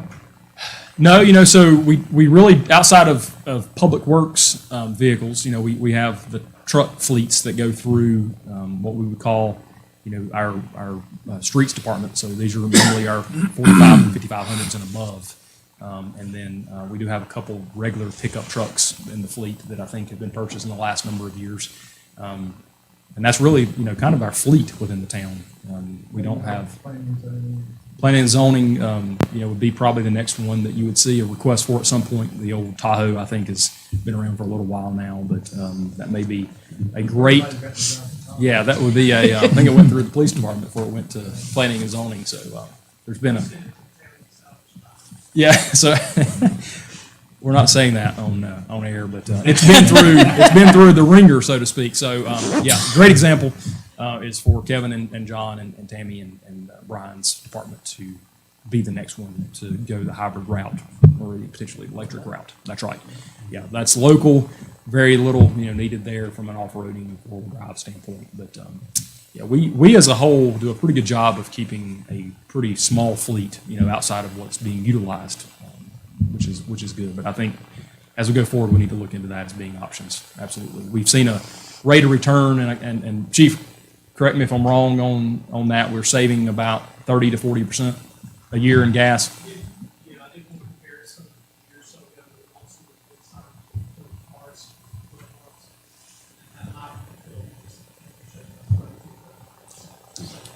Yeah, so pretty significant rate on our savings, about 30 to 32% savings on the hybrid vehicles versus our regular gas only vehicles. So again, you're when you're talking of keeping those things running, while they're on duty, 24/7 when they're on duty, that's a pretty substantial savings dollar wise. But again, I don't have a lot more in the way of PowerPoints here. Be glad to answer any questions that you have or any thoughts towards just solar and sustainability. I don't think we've, again, just overall done a great job in publicizing the things we've done, especially with the hybrids. I think we can publicize those things going forward. Now that we're starting to get some things out there electronically and being kind of our own best cheerleader, I also think that we can do some things with some of our new buildings and potential renovations coming up as well to be a little bit more of a head of what's out there. There's some other low-hanging fruit too, in terms of recycling, the type of paper we use, all those type of things that would be worth looking at. Absolutely. I think anything that helps, sustainable and save, two S's there would be perfect. So. That real quick, David, did you say that Maxwell's on the roof now? Actually, I believe it's 25%. That's right. I think, is that right? Yeah, I think it's 25% of any one roof plane. So 25% on one side of the gate, and 25% on the other side. Isn't there something in the code too that says it can't be facing a? Yeah, it can't be Main facing a street. It just needs. So that's something, Val's got a good point. It's something we ought to look at. Yeah, for sure. Yeah. I think it makes sense. It needs to be rewritten because we can't break our own codes. I mean, Yeah. that would not be a good precedence. You can't build a house in California without putting solar. That's required now, isn't it? Yeah.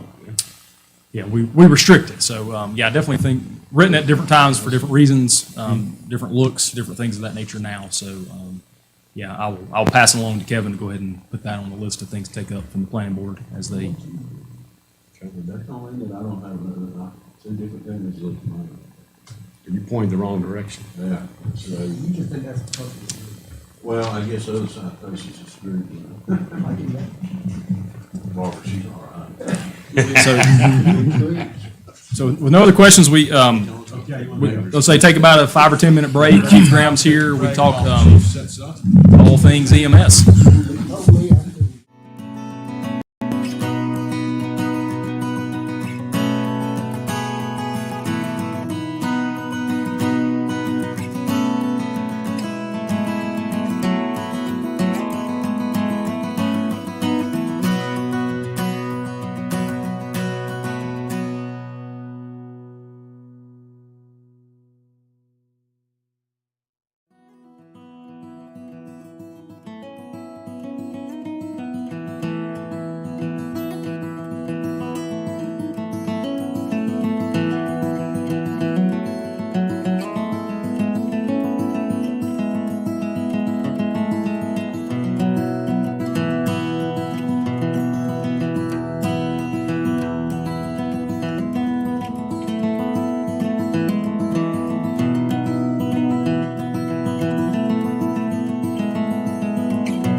adjusting back schedule-wise, we skipped over EMS to go to solar and sustainability, now back to EMS. So, mentioned earlier this morning, kind of just a brief overview was, this conversation obviously started many years ago, 1974. Hayden Pitts asking for a full-time ambulance in Blowing Rock. A lot of things have transpired. No one better than Chief Graham to give you the history if you have questions about anything over the last couple decades. In the past year, since we talked about this at the retreat, we did have a meeting with Larry Turnbow and Darren Geock, County Manager.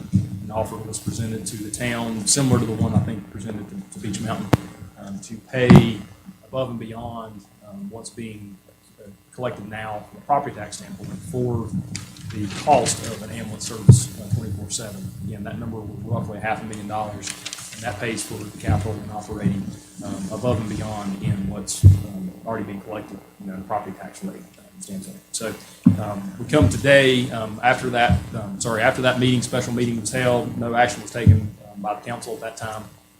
Now we move forward to this year's retreat, and some things have taken place recently. And Chief will come up here and give you some more details that I'm not familiar with. But most notably, a study is underway right now, a study that's unique and different than what has been done previously in the county. So I will let Chief Graham come up and explain his thoughts and what's happening there, the timeline, what maybe some expectations are. So please ask questions.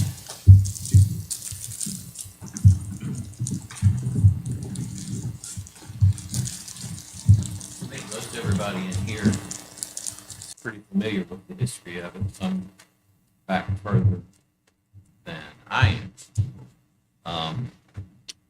So if there are any questions about how we got here, stop me and let me know, because forward movement is kind of my mode. So the study that's happening right now it's not our study, it's Beach Mountain, and it hasn't been ordered by Watauga County. Watauga County has had an evaluation, a study done as it pertains to geospatial placement of ambulance locations. And there were a lot of questions about the results of that study.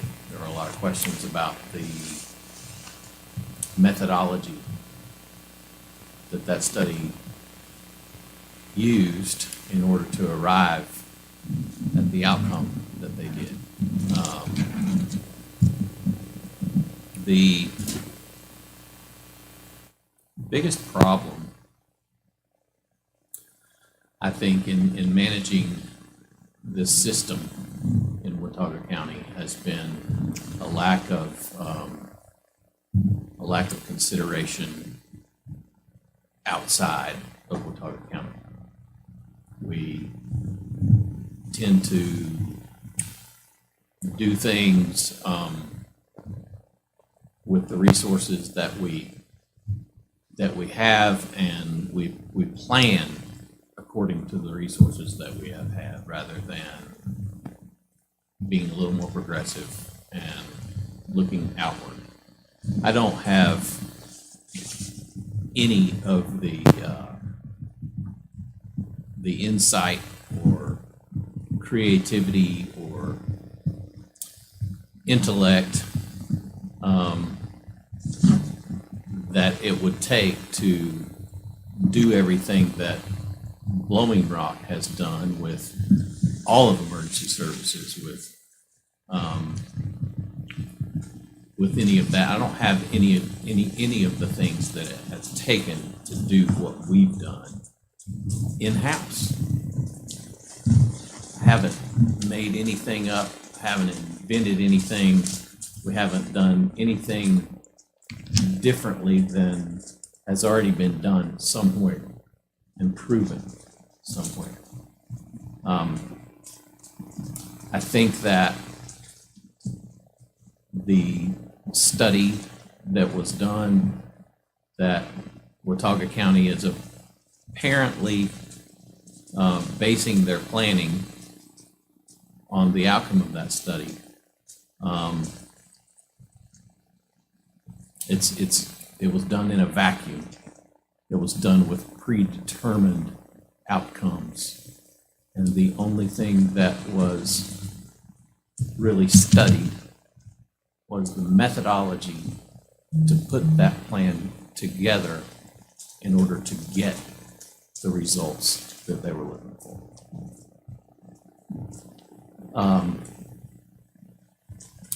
There are 3 or 4 nationally known companies that I've seen my entire career. Fitch and Associates, the ESCI, and there's a couple more.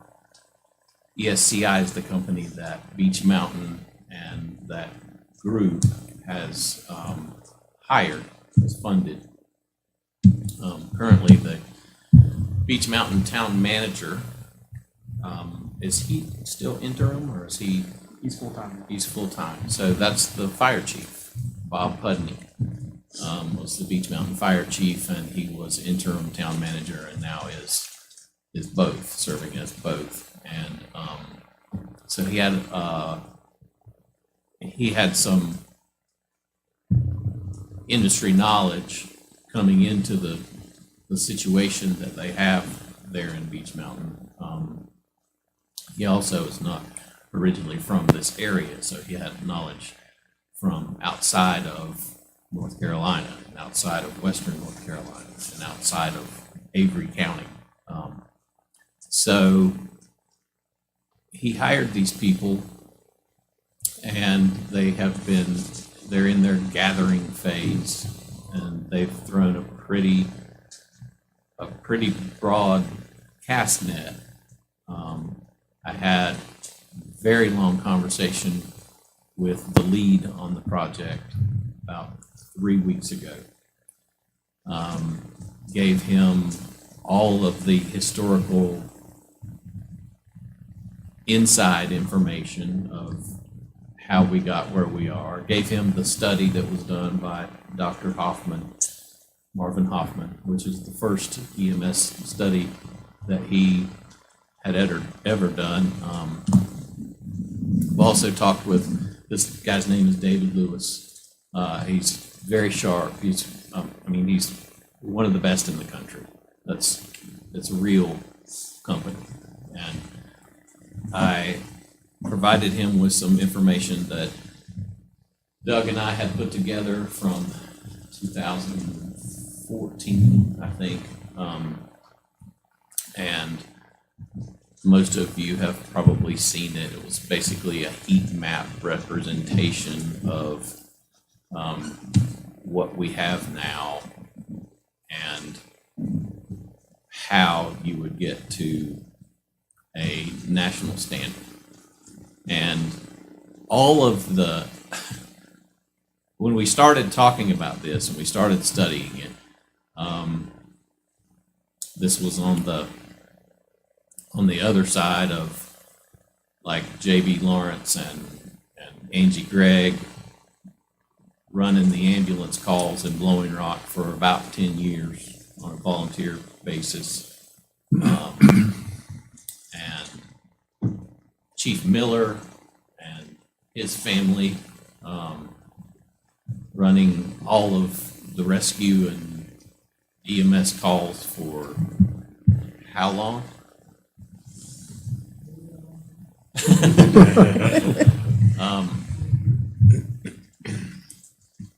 So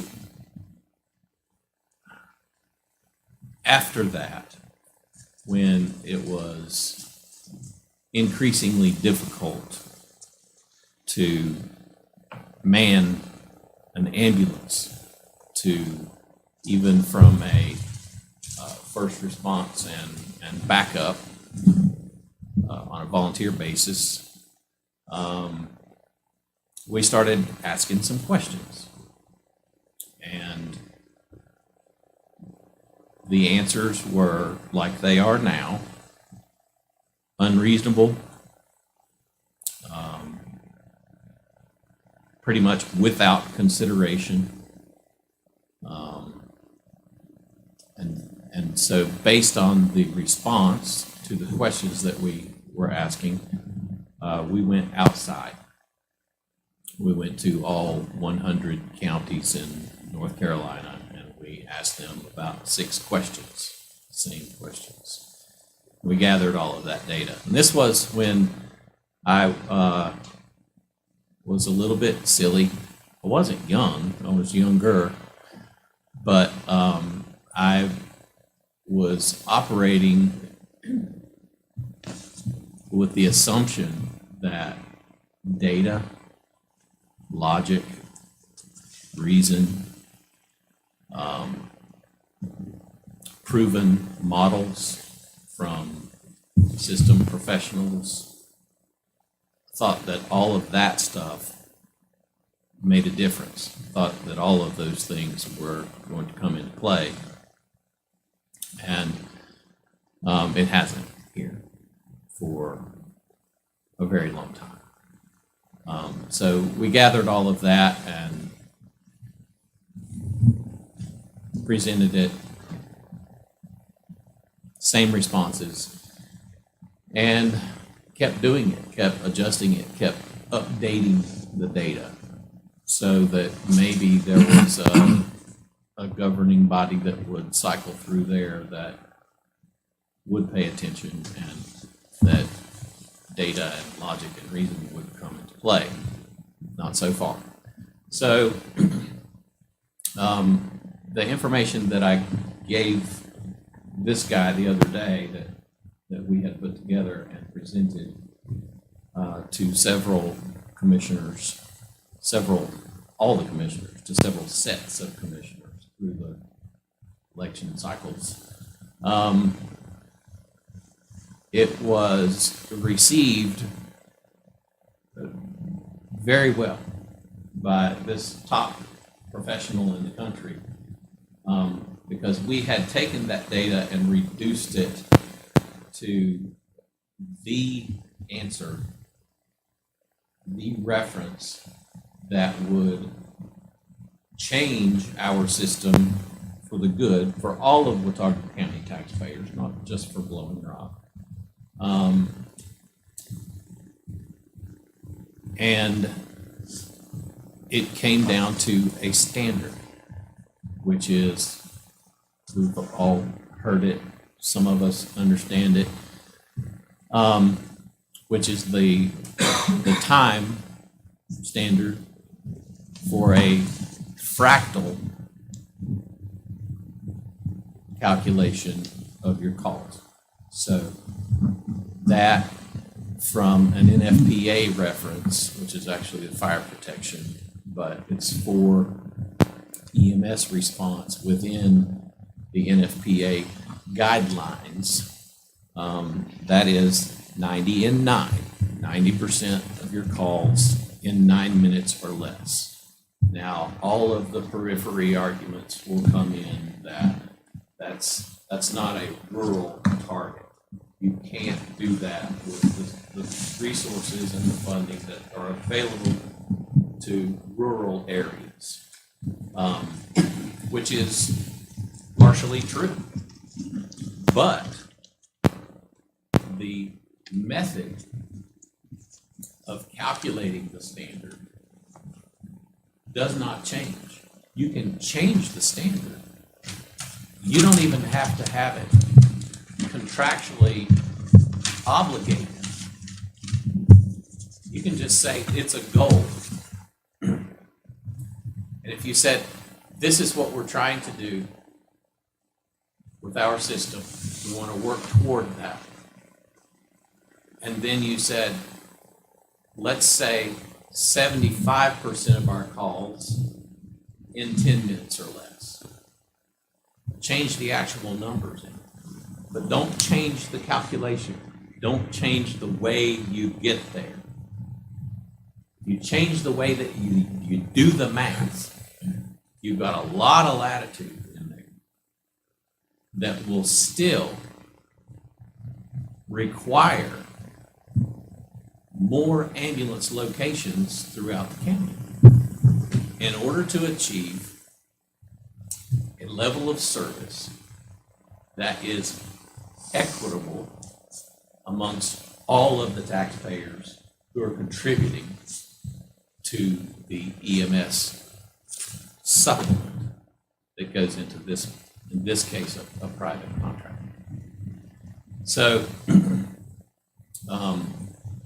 that basically says, and there in the Watauga County contract, there's a 10-minute overall average.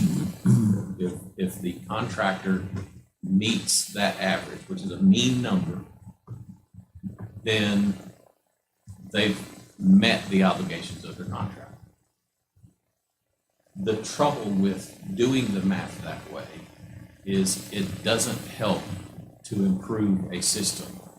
With growth, with call volume increasing and fluctuating amongst different growing areas in the county outside of one district where they're compliant, none of the average times are compliant to that contract, to 10 minutes. Nobody else but Boone Fire. Boone Fire District is compliant with that. Everybody else outside of the Boone Fire District has a 12, 13-minute response time and up. So we are Blowing Rock area district. We're not positioned politically to have any leverage because our call volume is generated by an effective population, not a census population. So the effective population doesn't have voters. The census population has a few. If we're working in political decisions with stigmas for different areas, like the Blowing Rock stigma, and if you don't know what the Blowing Rock stigma is in working with local politics, if you're not familiar with it and you're not acknowledging it, then you're probably part of the problem. If you're working in that area, we have no leverage and never will. So if we can bring it back to data like Beech Mountain is doing right now, with a real consultation and a real report, then those standards are, and this was a direct question about 2 or 3 hours ago on the phone with the lead for this project, for this consultation company. Wanted to know what the number one thing are you focused on when you're doing a base location study. They do all kinds of studies for efficiency and effectiveness in operations and EMS and other emergency services. What's the number one thing when you're talking about where do you put ambulance bases? Because there's all kinds of different methods. There's one method that it tends to work well to increase efficiencies, and in high performance metropolitan areas, there's one method that's called system status management, which is kind of if you took a standard EMS system and distribution of ambulances, and you kept going down and getting more and more granular until you get into a microcosm with one truck, one ambulance, where in that one ambulance district that they're responsible for, where are most of the calls when? So you take that truck out of the base and you put them on the street corner from 11 p.m. This is in the middle of, let's say, Oklahoma City. That's where it was developed. You put them on a street corner from 11 p.m. to 3 a.m. That is, it's actually heat map done with their data. Historically, the majority of their calls on Friday night from 11 to 3 a.m. happen within these 2 blocks. So you take them out of their base and you sit them there on the street corner to be able to respond, because the number one thing that you're looking for is, his words, distance and time. Everything else that we're throwing in there, like how many calls are affected or whatever that study that Dr. Hoffman did, everything else that you consider is a distraction. It's a diversion. There's nothing that's going to change these outcomes, these patient outcomes, like paying attention to the distance and the time. Now, when you add the volume of calls within a certain area, within a distance covered, then that's how you get to the fractal math on your percentages of calls that are affected. That's it. 90 and 9, and I hesitate to call it that, but that standard, that fractal standard, because you can change it, and it wouldn't allow if we said 75% of your calls in 10 minutes or less, keep the 10 minutes that's in the average on the contract now. Just say you can't just do an average. You have to have 75% of the calls that are generated in Watauga County with a response time of 10 minutes or less. That would not allow a situation where there's not an ambulance sitting in the middle of the highway. That's it. Everything else is junk. It's diversion. And again, I'm not making this up. I didn't come up with any of this. Jack Stout came up with system status management. He used to live here. I've talked to him. This is done everywhere else but here. So, Chief, quick question for you. Back in 2019, study that came back, and I think you and I addressed this, Boone's response time was 6 minutes, 10 seconds. Wine Rock was 12 minutes, 1 second. Deep Gap, 13 and a half minutes. Fosco, 14 and a half minutes, and Mead King, 14 and a half minutes. Are all those numbers still be about the same now? They would be, and it's where the fractal math comes in with that. You know, if you said Beaver Dam has an average response time, we're talking about 26. And then you say Blowing Rock, you're getting an ambulance in 12 and a half, 13 minutes. What are you complaining about? The fractal math will tell you exactly what I'm complaining about. You're talking about 5 calls in a year versus 500 calls in a year. So it's one of those elected official, the greater good questions.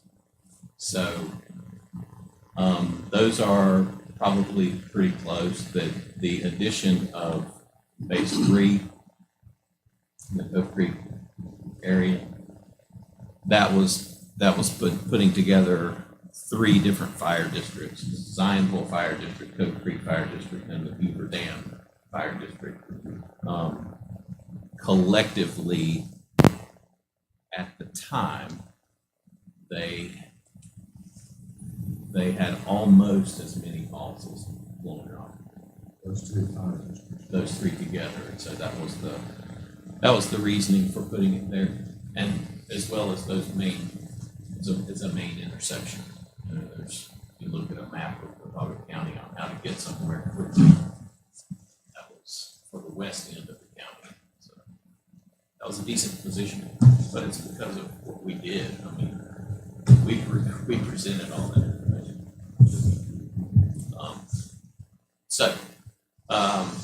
Distance and time, preferably road miles, because that's how you're going to get there. So if you see someone doing a study or presenting information that's drawing a straight line, that's not the distance we need, unless we're talking about helicopters. We don't have helicopters. So road miles and time. The road miles take into consideration the posted speed limits, the traffic in different areas, and topography, climate and topography, like our local challenges. When asked about the study that I had sent him some weeks ago, that Watauga County is basing their plans on, their expansion plans of the EMS system. He said it was unlike any study that he's seen, comparing it to national models that he studies, that he does. And upon reviewing it with some colleagues, he said that it really stood out. So he was staying safe with his language, and I told him I wouldn't get him in trouble, but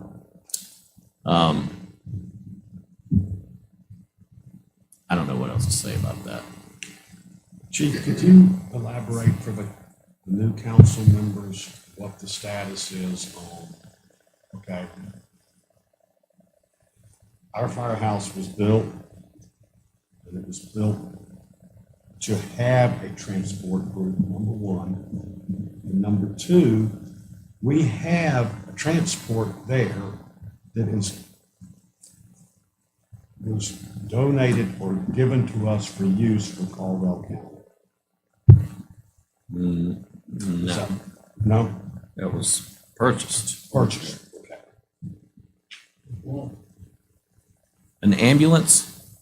The red transport. Yeah. How is that, what's the status of that unit? Currently, it is,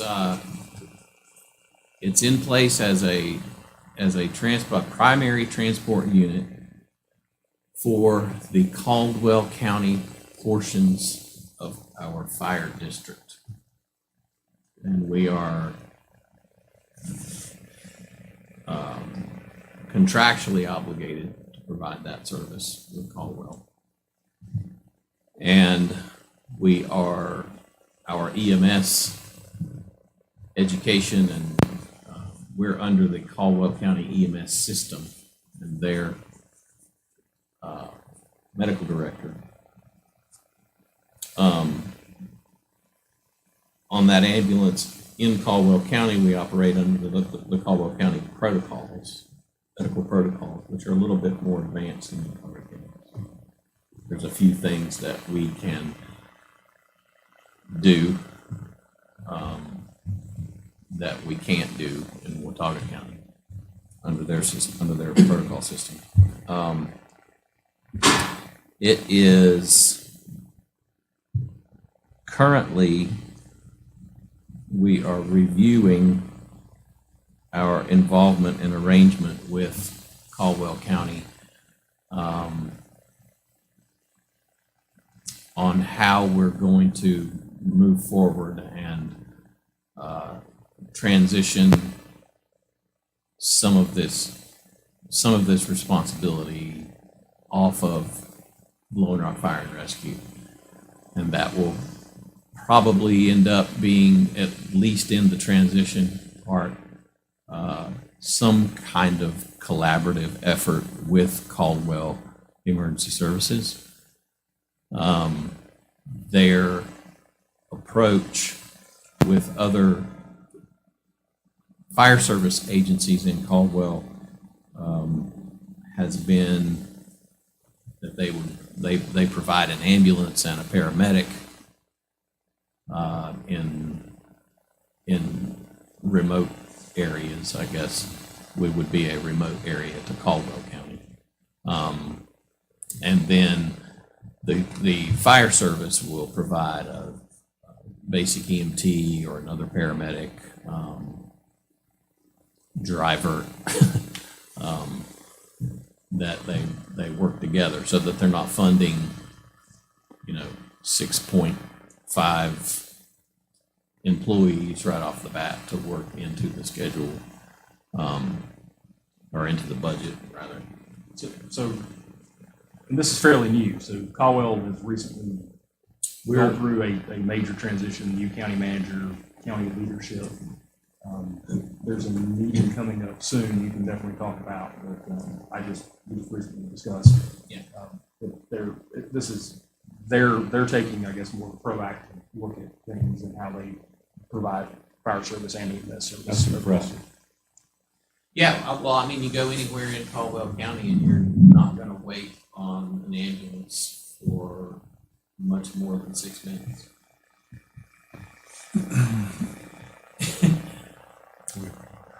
So Chief, as I understand it from last year, didn't you all request from Watauga Medics a cost figure to provide a 24-hour, 7-day-a-week service? And they came back and they gave you all a number. That 490, isn't that correct? Just shy of a $500,000. Yeah, 490,000. So, from what you're saying and everything that you've said, we going with that number, or does Caldwell enter into the picture with some different approach to it, or? I'm not involved with that. That's Not involved with the Caldwell part of it, or? Watauga. Or with Watauga? Okay. So, correct? yeah. I'm getting text. I gotta speak into the microphone. So from a Watauga standpoint, versus the Caldwell, the two are different in a lot of ways. Caldwell, provides funding to the Blowing Rock Fire District portion of Caldwell to provide the service they are now. So the town of Blowing Rock or the fire district doesn't provide anything back to Caldwell. They're receiving the monetary monies to come in to pay for the service they're providing within that. So Watauga is looking at it, and it was said, in the meeting with us, is that this is considered a premium service. So if you want an ambulance, we don't believe that you necessarily need one from a requirement standpoint. This is Watauga. This is Watauga saying this. If you want one, it's considered premium. And they said the same thing literally to Beach Mountain. It's going to cost $500,000 to operate the service. And then we got into a little bit of the details of what that service may look like. The ambulance itself, what control factors, not control factors we would have. Essentially, what was offered to us is an additional truck to be provided to Blowing Rock 24/7 through Watauga Medics, through the contract they have now. That truck would be a part of the overall system. And so if the truck needed to slide to Boone, is what they call it, then the truck would slide to Boone. If the truck needed to, potentially run a convalescent trip, that was something that was, yet to be determined. So we discussed at length during the special session of special meeting whether or not we'd have any control, and the answer is not really. We don't have control over the $500,000 other than to provide That was the meeting that you and Sue had. Yes. correct? Correct. Now, they came back at that number at 380. Correct. The number did change. Yeah, the Yeah. number did change after the fact. But so whether it's 400,000 or 500,000, we haven't revisited with the county since that meeting within that. But I think the two are very different in how they're being approached within that. So To be fair to the contractor, the number didn't change from the same source. So the original number of 380 or 90 was an agreed upon number that Watauga County would supplement a portion of that cost to the contractor, leaving the balance due to Blowing Rock of 380 or 90,000. The second number was a direct contact to the contractor for what would you do this for without any supplement and without coming through the Watauga County. yeah, the county was giving us credit for the 9-hour truck that's there now was what we were They getting. didn't 500,000. Well, that was us reaching directly out to Watauga Medics and getting a price within that.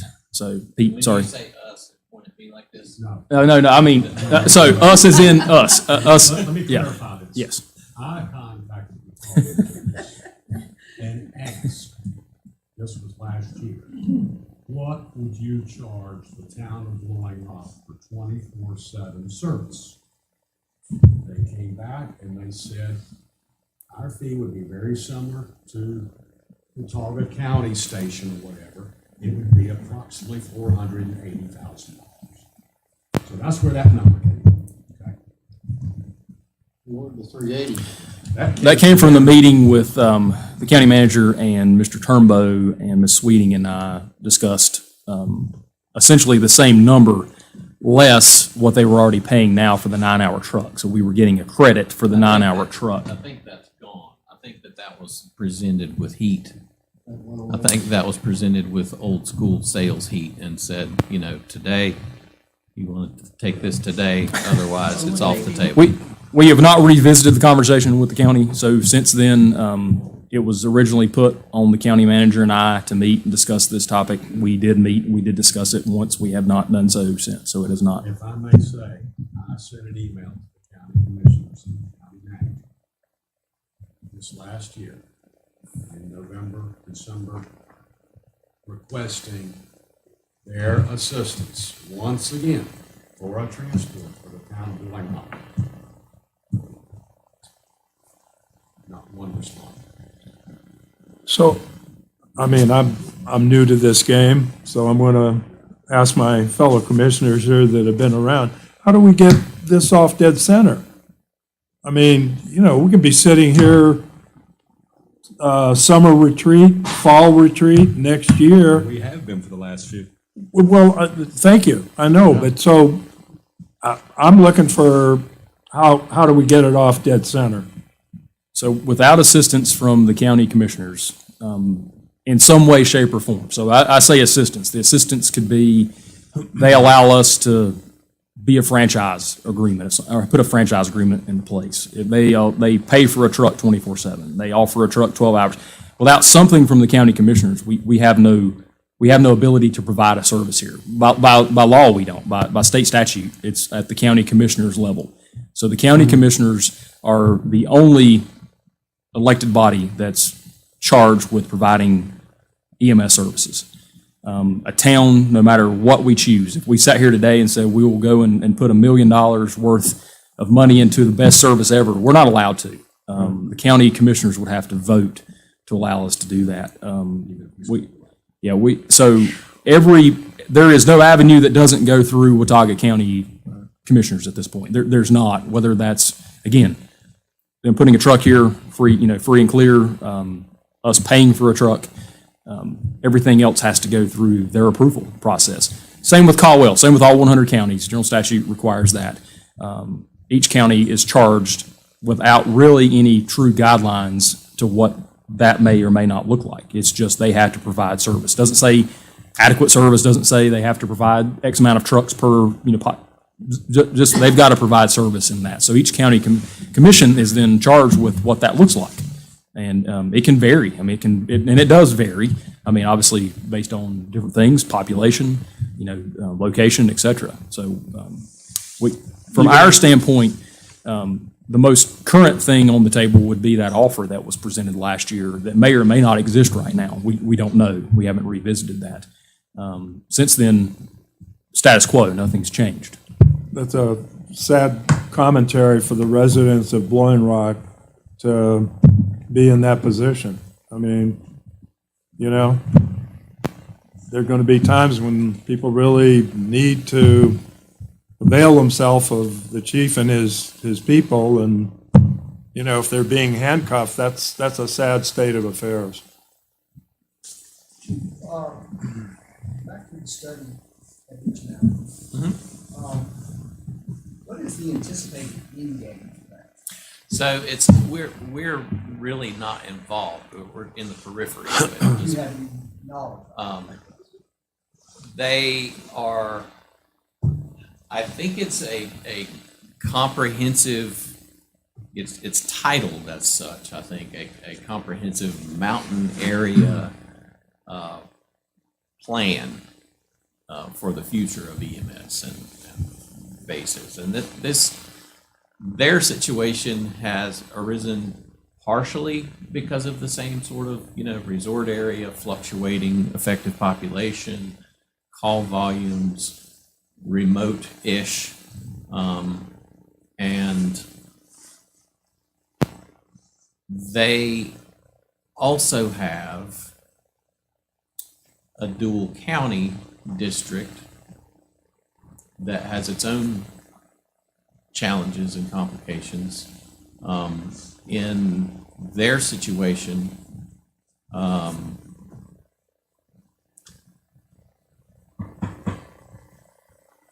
going to answer this more thoroughly in an undocumented conversation. But I think that it's to produce a plan for going forward for the Beach Mountain area primarily, but it's a study of all the systems in the area. Sir? They did that study after they Beach Mountain agreed. They're doing the study now. Yeah, there's a I think a physician, maybe a retired physician working with Dr. Miller, I think is his name. Working with Bob Pudney and the Beach Mountain area. It's a group. That's for the $500,000 that they had agreed to, that I read in the newspaper. The Beach Mountain had agreed to a $500,000 deal with Palm County Transport. Did that fall by the wayside? No, I think that they're acting on that in, I don't know what the terms are. I don't know if it's a year or 3 years or what they had to have, what the contractor had to have to do that. But they're poaching people right now to try to come up with enough of a crew. So they're going forward with $500,000. I believe so. Yeah, so my understanding is this began with Beach Mountain contacting both Avery County and Watauga County, and I think asking for proposals of what it may look like. I don't know where Avery came back to them, but I think Watauga was the one that eventually offered the arrangement that was offered to us, or similar to that. There apparently is a bit of a contentious situation with Avery County and Beach Mountain. So it is a little, yeah. I mean, I'm just saying that based on the conversation that I had with the consultation company. So they're in a timeline to whatever that result is going to be. He said that they're at least 120 to 150 days from gathering the initial data, because the PSAP data from Avery County is, they're having to procure that through public information. public information. So based on your conversations with them, is the report going to be more focused on the Beach Mountain area? Or is it, going to be applied, the results would have, meaningful, Further reaching, further reaching for all of our projects? I haven't asked that question in that way, but I will. I will. I'm excited about it because it's like a light. It's like being stranded on this island and surrounded by.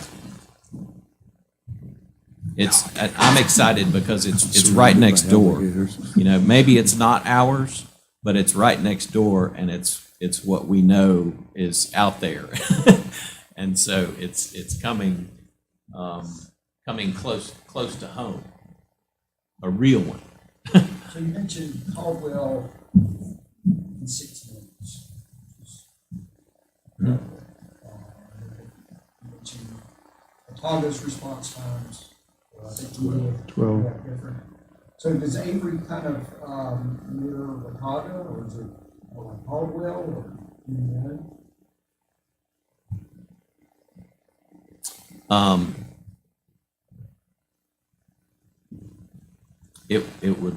It would be more comparable to Watauga County's system.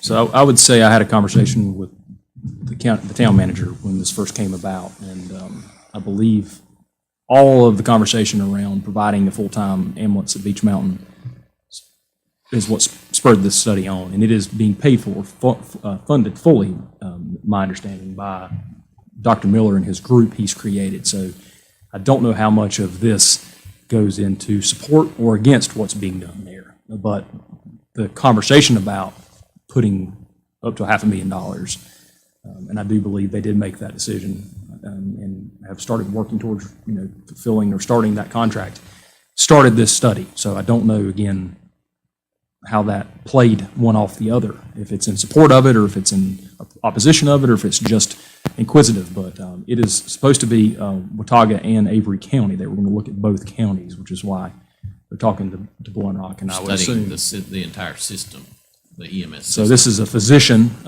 you say Dr. Hoffman, that's a PhD, not a MD. So this is a medical doctor, Dr. Miller, that's putting this money up.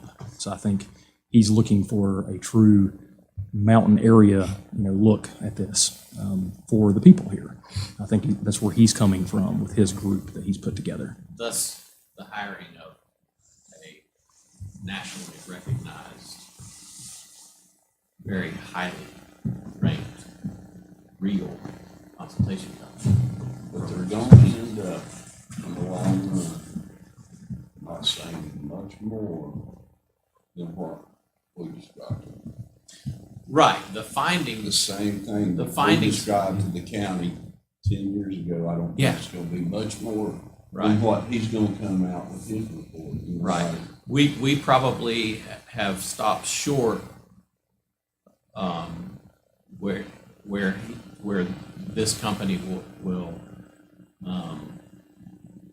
depending upon the scope of, what they've been hired for, this company may be out there with some recommendations that we would never make. Not that we don't have them. But I mainly say that to credit you, mainly this is what we tried saying 10 years ago. Right. And here, I feel like this backs up a lot of what you and I set out and presented to them. I mean, this is a nationally known company that's coming right Well, behind this us is- yeah, and this is- saying the same thing. Right. So companies like this is where I got it. I didn't come up with it, and they're coming in with the same thing. Right. I got it from them. That's where it's done. That's how it's done. So just modeling our approach after that hasn't been successful in this climate. But it goes back to the same thing, getting the Watauga buy-in into it.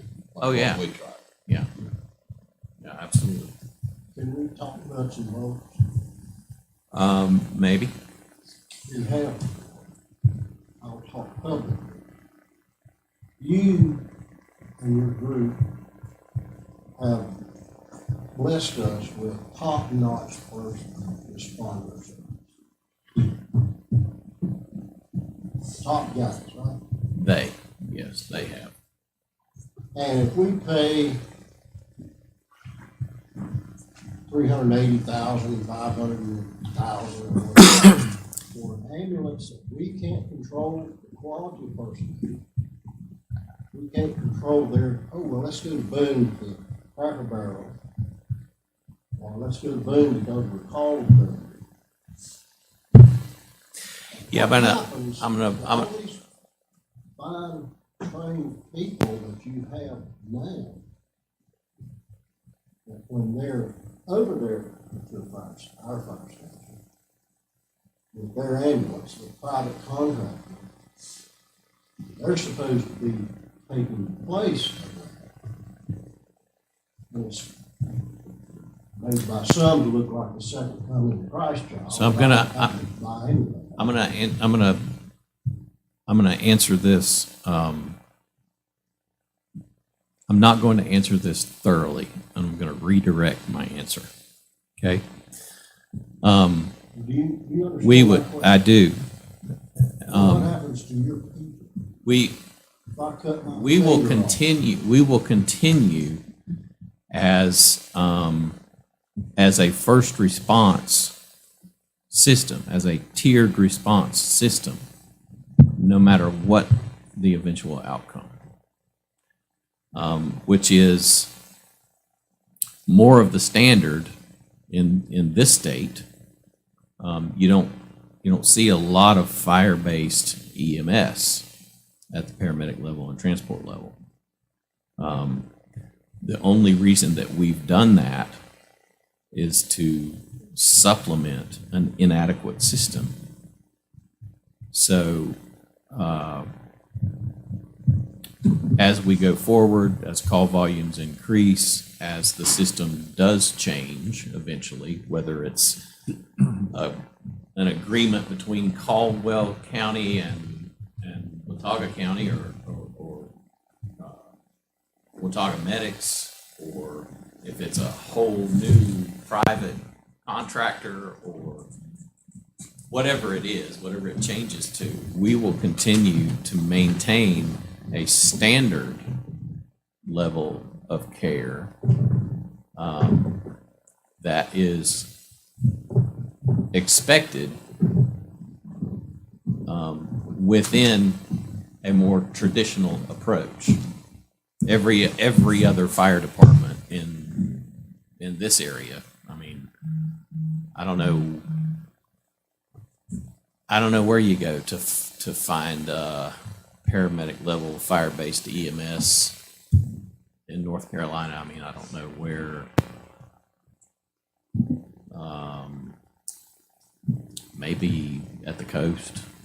I think Bald Head Island CHIP works for that, but that's public safety. Those are their PSO. So I don't know. The short answer is we will continue to be first response and participate in a tiered response system, and on a predetermined level of call for service, we will probably continue to assist.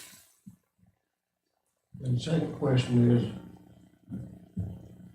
duplicate calls 10 years ago were not close to the norm. Correct, because the They call have volume, probably increased, have they not? yes, the call volume is directly, I mean, if that number goes up, then your simultaneous calls go up. Because there's windows of, the pattern behaviors of when we have EMS calls. Hour of day, day of the week in the month, month of the year, especially here. So those patterns, when the calls increase, they don't increase in the times when we don't usually have calls. They increase in the times when we always have calls. So, yeah, so I haven't pulled that number in a while. We've had some crazy fluctuation in numbers that normally would plateau in predictable places, but the last couple of years have been a bit odd in healthcare. So, the last time that I was looking at it, it was dangerously close to a third of the calls that we have. You're going to have another call at the same time. So we've run, as we have people split out now, and we run 2 people out of station 1, where normally we would run both of them in response. There's one firefighter or one captain taking a truck out to a fire alarm and leaving somebody else at the station because there's a 1 out of 3 chance that you're going to get dispatched to something else in the same area. Well, I'm resigned to the, I'm resigned after hearing this forever. We're not gonna get much help from west of here.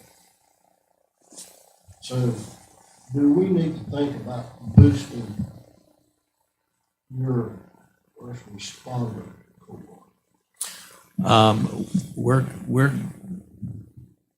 My current plan is, and the meeting with Caldwell is to begin the discussions of a transition of getting out of the ambulance business. And that's based on current studies of what we're experiencing in the workforce is, the fire service and EMS is not immune to that. So the great resignation that we're talking about, we're already competing in a space for the brightest and the best that we don't really belong in. So we're thinning it out and competing with our interagency relationships. So, for instance, the Beach Mountain truck that they're putting together, and this is grapevine, but I know that at least one of the crew that is planning to go to Beach Mountain is being offered that position from one of the trucks that comes here to Blowing Rock part-time. So I don't know what backfills that position, but all of the changes in the workforce that we see, the highest numbers that are leaving, whether it's going to another job in the same field or whether it's a work-life balance decision that going to be a stay-at-home mom, the highest likelihood, the largest numbers in that movement are healthcare and mid-career employees. And until just recently, that's all we've got.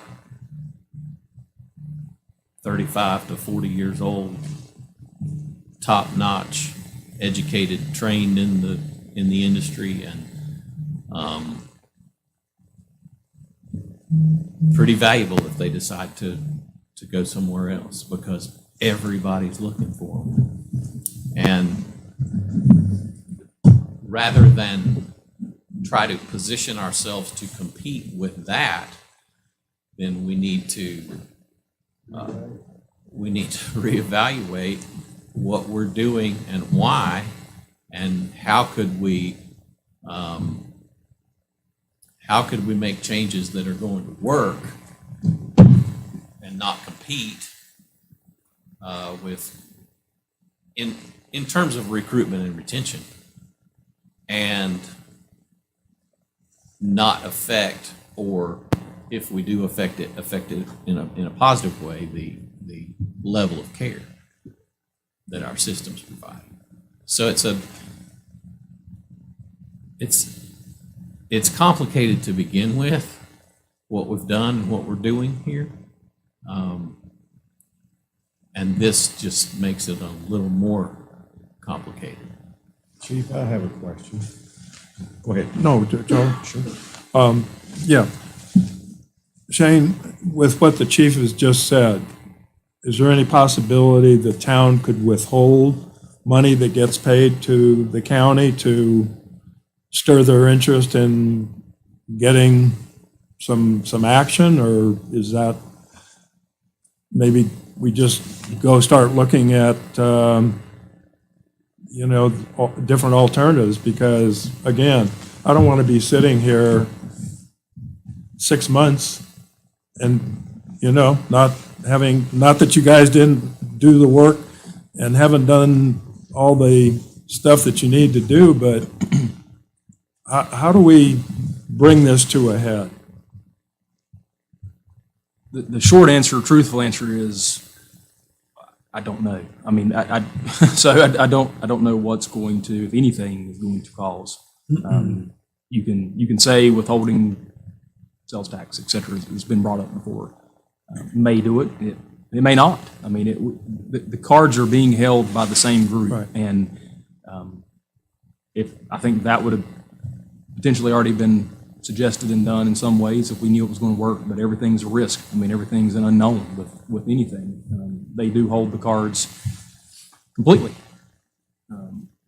The conversation with Caldwell, I think, will be interesting to hear some of their thoughts and what their potential ideas are for this area, whether or not that means, putting their own people here or the Patterson area, don't know. Whether or not that means a QRV and a paramedic. Caldwell's doing things differently in each area of the county. I know, from having lived there and have property there, is they've added a couple stations in the last, year or two. They've added QRVs in a couple different areas, quick response vehicles with paramedics or, lieutenants or captains on them. So there's a whole, very response going on down there. So I guess I'll be really interested. This was just requested in the last little bit from them. So. Is response to your question restricted to legal answers? Chief, I'm not a lawyer, but I've been around enough lawyers to know that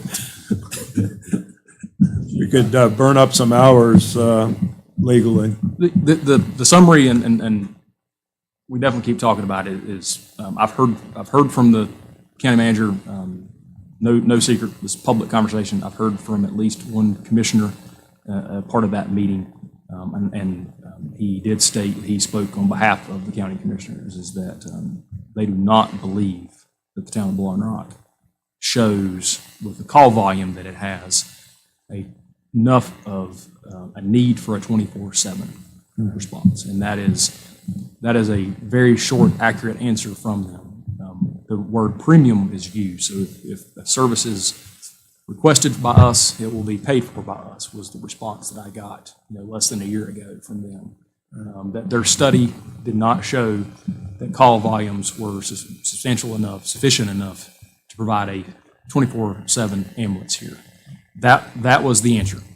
I don't think it's any more complicated on their behalf. I don't know if anything's changed in the last 10 months to make. Well, I think from this past summer when Blowing Rock Civic gave that presentation that you and many others were there talking about this thing, there must have been 80, maybe plus people there. So it shows the interest of our community and the residents that this is serious stuff. And Laura?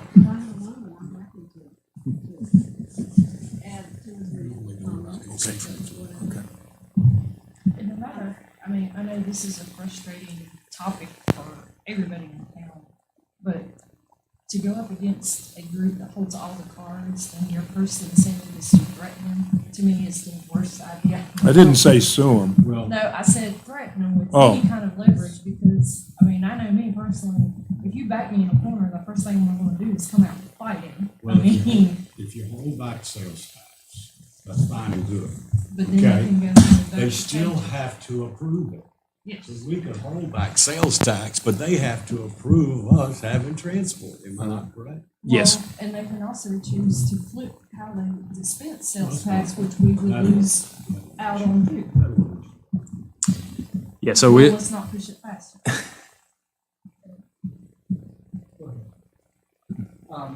So I'm gonna ask a personal question of both of you. So if you, personal opinion, so if you do not care to answer, you can shake your hand before You're pretty sharp. I think you're probably going to be asking the right questions. No, I'm just, I can't say enough of the work that you have done, that your predecessor has done, beside me and everybody else. I mean, I think you've alluded to it, it's very frustrating.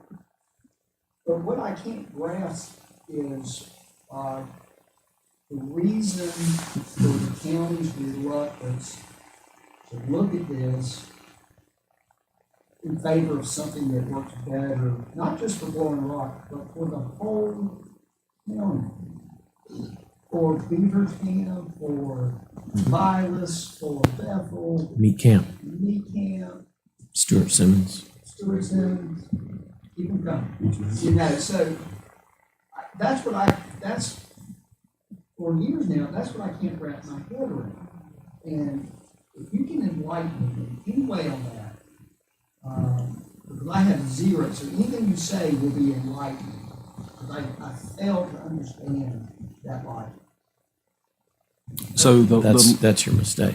the logic that, Logic Assuming does. it's logic. the logic Logic doesn't that has belong. been shared, and I think it's shared by all elected bodies. So just like this town council, you've got X amount of resources, X amount of needs, whichever way you look at it. And in this situation, it has been explained to me, taking those resources and distributing those out where the needs are, just like we do here. So when we bring a budget to you all, there's a list of needs there and a list of resources, and we're matching the two up. And sometimes the need's higher than what it needs to be, and we raise taxes or offer solutions. Sometimes we cut needs, right? We say we're going to kick the can down the road another year and wait on big things. That's a every year thing. It's been described to me that based on the study, and this is, again, right from this conversation, based on this study that was put together by Dr. Hoffman, it shows the need of the primary response units to be around a certain area. That's where the majority of the calls are. And so what they're doing each year is looking to see, is there other changes, factors that have come into play to distribute out those resources that they have based on the needs, as the needs changed. And so that particular study showed what we're hearing is that the majority of the calls are based around the town of Boone. And they are. I mean, we know that. And so it's a very economic and, efficient way of looking at putting the resources there, because that's where you get the biggest bang for your buck, so to speak. Everything outside of that is going to be lower call volumes. It's going to be lower needs, so to speak. Doesn't say it's not a need, doesn't say it's not needed. It's just it's a way of looking at it. So it's distributing out the resources that they are being charged with distributing in a different methodology. But that's at the, well, yeah, and that's pretty weak, because when we're talking about national standards for distribution of, the geospatial placement of ambulance bases, then the first thing you've got to start with is the national standards for numbers of ambulances in a system.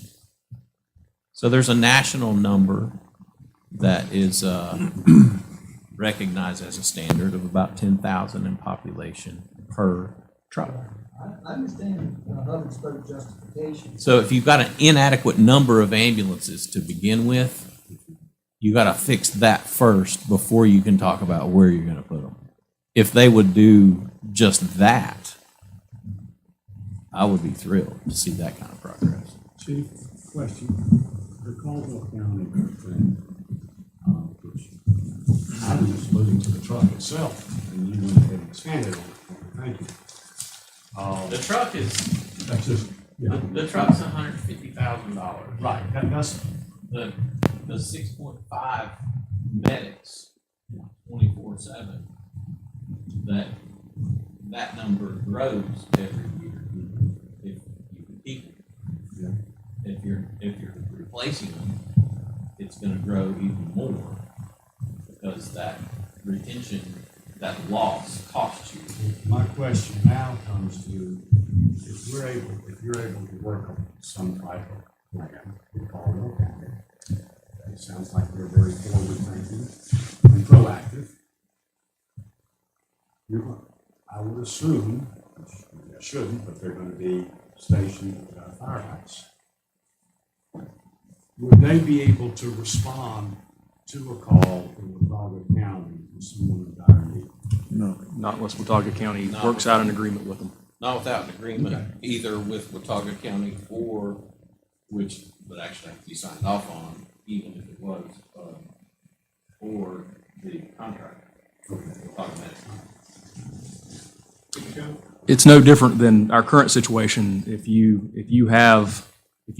call 911 at the country club, then you'll get our fire truck, paramedics, first responders, whatever you want to call them. They're paramedics, more than likely.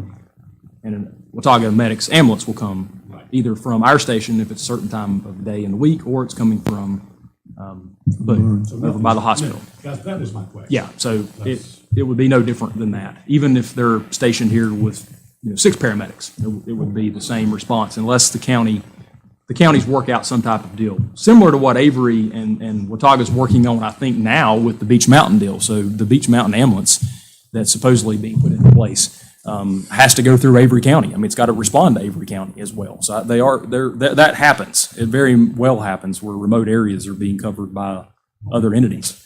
It goes back to the days of the rescue squads, for instance, where rescue squads were all over the place and they were all covering remote areas. That's how they were developed, volunteer agencies and stuff like that. So, And I don't know what to tell you about the likelihood of a collaborative effort between the two county governments. The last time we tried something like that was with I think that was when both dispatches were under the sheriff's department in Caldwell and Watauga. Aaron, both dispatches were under the sheriff's department. The last time that we tried to have them meet and figure out a problem together, and they have since both been moved under emergency management, both of those dispatch centers. I don't know that it would go any better than it did last time, but we didn't even get out of the gates with those efforts. Me like the right man hadn't died because of poor service. Yeah. One of the, go No, ahead. no, I was, One of the hardest things here, the chief also is trying to figure out, even with, say, he gives up Colorado. He still has a problem though of trying to keep qualified people here. And with the level of service of what we have asked of the fire department over the years, we love having paramedics because we know we're not getting an ambulance here so quick. right. Even if we get an ambulance service here with some of the discussions that we've told, if they're gonna be running to Winston all the time or somewhere else all the time, we still need the level of service that the chief is providing now. Yep, absolutely. Well, For him to provide that, he's got to be boosted, that's got to be boosted. that's in the first tier of a tiered response. It's in the long-term plan. So I'm not planning on having an ambulance down there. We can't continue to run backup ambulance for Watauga County. So that's not, and I'm not saying that we're getting it out of the house in order to leverage an inadequate system to step up and be adequate, because I don't think that will work any better than anything else has worked. But we can't continue. We can't continue it. I mean, and I don't, I'm not going to recommend that we add a bunch of staff to be able to do that. Not just because of the current workforce environment, but because I don't think that's a viable long-term plan. We would do that at great expense, and it would be quite a struggle right now. And I don't know what the amount of time would be, less than a decade, probably less than 5 years, where it would fall off. And what do you do? So I'm building our ambulance transport capabilities is not the right plan. Building in tier 1 is the plan. Absolutely. There's fire. Where's the problem? The problem is in initial care. It's in response time. Period. Not transport. Distance and time. It's really time by itself, but distance is the only answer.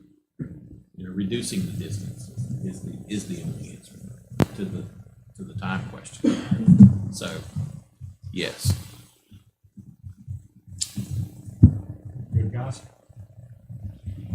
Chief, thank you. Absolutely. Thanks, Chief. Thanks for all your hard work. I just want to take a 5-minute break before we get to the next presentation. Sure. We're 7 minutes off, right? So we're 7 minutes ahead of time, so we're good to go.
productive, I think, in all the topics that we've been able to discuss. Thank you to the presenters. Thank you, Chief Graham, for finishing up a long conversation, but a needed one about our ambulance issue here.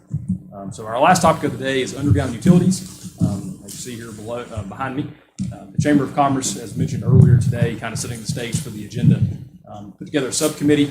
That subcommittee mostly is here to do what I believe is a very in-depth presentation about underground utilities.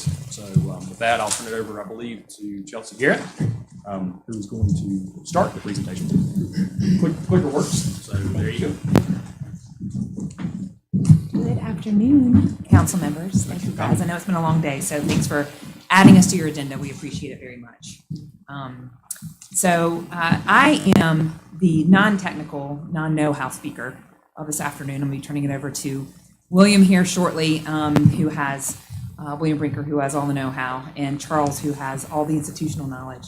But we're really excited to speak with you today because we're talking about something that many of you have heard about off and on for years, and it feels like maybe we have the stars aligning. So before I get into the topic more, of course, I think that we're talking about burying the utility lines along Main Street and whether we should do that now. The folks that got us to this point, I just mentioned William, include our task force, which just push this one, which are, of course, Charles Harden. I mentioned William Brinker. He has done yeoman's work, way more than the rest of us. So Shane Fox, who we so appreciate coming to the meetings, Mayor Sellers, and Councilmember Harwood, you guys taking your time and being sort of a liaison. Jim Pitts, and a lot of these folks, not including me, were chosen because of their expertise, experience, either engineering with utilities, with city planning, subdivision planning, anything that we felt like might help us link together the pieces needed to make this happen. So Patrick Warren, who you may be familiar with, has done a lot of work with different developers, and of course is the lead engineer out at Blue Ridge Mountain Club. Of course, Jim Pitts from Blue Ridge Mountain Club, John Aldridge, who is just a doer, as we all know, and a fellow attorney, Bill Hall, who is also a doer. Both of those guys have talked about this for a long time. And then Tim Gupton, who was actually very helpful in lending some expertise and talking to folks he knew, I think it was New Bern, about feasibility, essentially. So I think up until now, this has always been a possibility. This has always been something that could be done, in the world of anything's possible. But I think that now we have, as I said, stars aligning. We've got a window of opportunity. And in our view, we realize it's up for debate and opinion, but we feel like this is an opportunity that if we don't see it now, may never present itself again, at least during the lifetime of the people in this room, me included. So I hope I'm not on a committee on this in 50 years. An opportunity, we all know generally what an opportunity is, but one definition is a set of circumstances that makes it possible to do something. As I said, I think this has always been possible. And, you can always technically, physically dig up Main Street. It would be a huge displacement and disruption to our community, the property owners, the visitors, the residents, but you could do it. You could probably find funding for it. You could probably find a loan, grants. Other towns have done it clearly, but I don't think I could argue that probably wouldn't have been a great choice to do that until now, because the disruption to all of us, just for aesthetics. But now what we have is we have the street getting dug up anyway. We have an opportunity where it has to be done. We have to disrupt the business. We have to disrupt the travel along Main Street. We've got to disrupt our visitors and our residents, regardless of whether we want to. So what that does, it thrusts us into a situation where something that we could do now becomes if we don't do it now, when are we going to ever do it? I was really shocked to hear this. Some of you may not be, but when our task force, I think it was either William or Charles, reached out to Mike Hyde, who's an engineer at Blue Ridge Energies. He went and pulled a file that he had on this, and apparently there were notes maybe something, I wouldn't say an email, but notes back to 1969. So at some point, somebody, at least as early as 1969, started talking about this because it was specifically relating to burying utilities along Main Street. I was surprised to hear that. So somebody had that vision and that desire and knew it was possible. But of course, a lot of things hadn't fallen into place at that point and really hadn't until now. But now, I realized discussions started occurring maybe in the last 5 or 6 years, maybe 10 years. But even then, we didn't have any detail. We had no specifics. It sounded like, besides being a huge disruption in our community, it sounded like it was enormously expensive and really not feasible. But we got the right people, and I think that you guys are part of that. But the right people that came along were, we had I would say the leader of our task force, if you don't mind, William, who has a professional knowledge of utilities. And he was able to reach out to people he knew and had relationships with, but also to folks that he could speak the right language to. And it just so happens that all of those players, where maybe before they didn't, all those players being utility companies, were willing to talk. And more than willing to talk, they were willing to come meet with us, and they were willing to go back to their companies and talk about giving us a quote. So we've gone beyond discussion and talk about this being possible to having real numbers. And I think we've got a plan. And I think that our task force, and really William Utilities and a few other folks, have taken it as far as they can at this point. So we're here today to say, we think we've done all the legwork. We've got the specifics. We're very confident. And I hope that you leave confident about the feasibility and the fact that now is the time. And I know that you guys have a lot of opportunities that are presented to you. There's a lot of ways to better the town. But I would tell you that not all opportunities have a deadline or a clock on them. Some things can be done depending on the budget. It can be re-examined every year. This one can't. And so we're asking you to give it some real thought and consideration. And I think that if you would listen through to what William has to say with all the details, he's got firm numbers, then at the end of his presentation, if he hasn't answered your question with the information, you guys could ask it. But we just so appreciate you guys being willing to hear this. We know you guys have a lot of hard decisions to make. But we do think that you guys are the last piece of the puzzle. And we hope we put it together for you in a way that makes it easy to say yes. So thank you. William?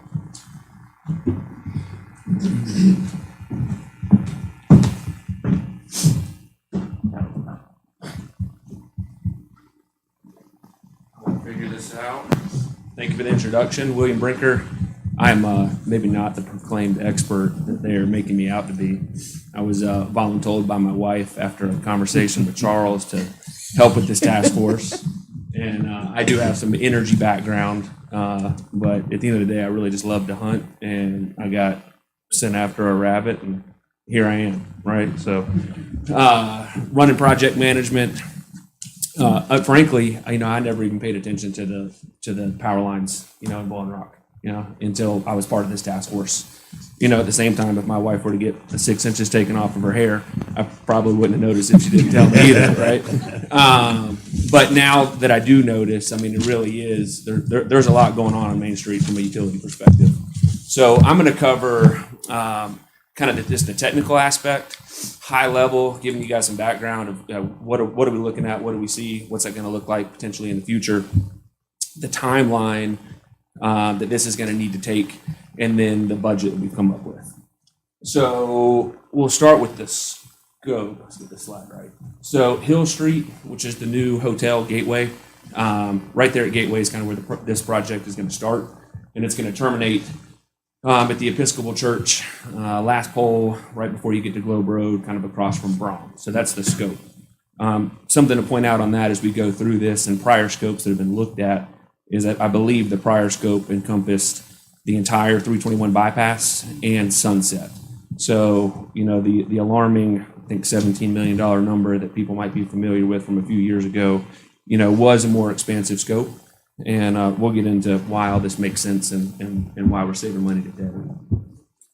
We have made contact with all of the power providers, or the power provider and the communication providers, and we are looking at both the east and the west side of Main Street. So the east side is kind of the shopping side, and the west side is the park side. And on the west side, pretty much every pole you see on the west side of Main Street is actually an AT&T pole, and almost every pole you see on the east side of Main Street is a Brimco Blue Ridge Electric pole. So there are different poles, and there are a lot of different utilities on those poles. So here's kind of a visual. Just a pointer on it. Yep, kind of here where we're starting, near Hill Street, near the new hotel, and then finishing right over here in front of the Episcopal Church. Here are all the providers. They're part of the project. So Brimco again owns the line. RidgeLink is the Brimco comms. That's their fiber optic side of their business. So they're on every single pole. You have SkyBest, Spectrum, and AT&T. AT&T are located on some of the Brimco lines, and then they're also located on designated lines on the west side of Main. So when you look at that power pole, it's not just power that has to be relocated. It's power and 4 other communication providers. We've also got a lot of support, from the town, the TDA, the Village Foundation. McGill's been involved with us, I think, since the beginning of the task force, looking at incorporating this into some master engineering that we'll get into. Here's 2 drawings just to give you a sense of some of the effort that's been put in by some of our providers. So we've gotten preliminary engineering from all 5 providers. We've walked the street with them multiple times. They've started putting together drawings, sketches, preliminary estimates to try to get us to where we are today. Something that I want to point out here, and I'll describe this with some pictures in a later slide, but as you terminate and go underground, you have to come above ground somewhere. So to eliminate all the poles on Main Street, which has been the focus in between, the Hill Street and the Episcopal Church, we do have to go up we have to go up every side street to terminate somewhere, right? So you got to come back out of the ground somewhere. And that's what you'll see as we come up here. We're coming up, we're having to come up Morningside. Every one of these, denotes a junction or something that's got to happen as we come up and we move on, down the road. So just for illustrative purposes. So what do we have, right? We've got power, we've got communications, we've got conduit. It's going to be the plastic pipe that goes underground that we're going to put all these services in. That's going to go into a ditch or a trench, and we have to compact that once it's in, and probably put flowable fill in those places. We have a power pole. We've got transformer pads or boxes, which I'm going to show you some pictures of and some alternatives. But big green boxes. You have a pedestal. So pedestal is kind of the smaller green boxes that you see that the comm providers will put in front of residential areas. You have a dip. So dip is everywhere where we go underground. A guy wire. So that's needed for tension. So every single time a pole stops, because the power, you got power lines running. If I stop, I've got to pull tension to keep the pole from falling over, right? So guy wires are an important part of this project and the location of those guy wires. And we've got meters that are going to have to be upgraded or replaced. So here's a picture that we like to show. Some of you might be familiar with what we call Spaghetti Junction. This is on Morris Street. I'm pretty sure if we were to cut that pole down, it would probably suspend itself from the wires. But here on the very top of this line, that's Brimco, and these are their transformers. So that's what, whenever we take things underground, those have to go somewhere. That's what goes inside one of these boxes that I'm talking about. As you come further down the line, every single one of these lines kind of below the transformers are the different communication providers. So when you look up at that, it's not, hey, I'm just looking up at power. I'm looking up at power and 4 other providers. A few other pictures of what things look like in town. Here's a picture of a guy wire coming off this pole. So again, that's to keep tension on the pole. These are meter boxes. Something that I just want to point out on this that we've talked to the town about it. There are inspections that are going to be required associated with the relocation or the redo of these services. That's something that John and Kevin are going to work with us on, potentially even waive some of those fees. Any inspection that would be required by code, we will do. When I get to the budget section, you'll see that we actually have a line item in for a local contractor to handle all this service work, so there shouldn't be any cost burden. Any business owner or residential customer that's affected by the project. So all that's being accounted for. Picture what one of these boxes look like. This picture in particular is important because as we look at placing a box somewhere, boxes do have to be accessible, right? They do have to get in there to be able to disconnect things just as if they would if it was above ground. All right, so the challenge. Really for this project to be viable like it is today, we need to make a decision pretty quickly. There's a lot of coordination, as you might imagine, involved in a project like this and pulling things underground. There are about 6 parking spaces that'll have to be eliminated to accommodate boxes, and other things associated with this project. So something that needs to be taken into consideration. But the key is the timing, right? So the water and sewer project, which I assume everybody's aware of, is happening in 2023. So I'm going to go through timeline here in a second, but the key that makes this project so economically viable right now is the fact that that project's already happening. So while the road is already torn up, right? They already have to excavate and demo to put in the water and sewer line. Now's the time to put in the conduit banks for the power line. All the traffic control, all the surveys and locates, all that demo, all the resurfacing, and really probably the biggest impact is just the general disruption it's going to have on town, right? And that's happening anyways, from what I understand. Water and sewer, that's been funded, it's been budgeted, and by being able to couple this project with it, all of those things are dollars saved for the most part by adding this project to it. All 5 communication providers, as I mentioned, are supportive of the project, been out here multiple times, provided estimates, have joked around like, is this really real? Mike High, as Chelsea mentioned, found the file from 1969 and another one from the 80s and another one from 2016 and another one from 2018. And he was like, is this real? I keep telling him it's real. I probably have had enough conversations with him that he believes me. But really, it's ultimately up to you guys and your support. In that plan, we have identified about 14 what I'm going to call affected property owners. So those are property owners where we need to run a guy wire in front of their property or set a box or move a pole. We've had conversations with almost all of them, and for the most part have gotten pretty overwhelming support. So we do have one gentleman that is not a fan of a guy wire. We'll see if we can't win him to the good side, but we're also working on engineering some solutions around that'll still make everything viable. So what a box can look like, this is just to give you guys a few images. These are all utility boxes that have been screened in one way or another, bringing local artists in and painting, covering them with a mix of hardscape and landscape. These can be done such that they're not an eyesore. Timing. I'll jump right into that. Time and what's been done. So again, water sewer project, it's happening, it's funded.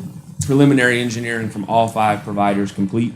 Conversations with all the affected landowners. I think we still have one, but I'm gonna call that one complete. This is where we need council to move pretty quickly. So we need you guys to move and hopefully approve the final engineering scope associated with this project so that we can meet the rest of the timeline.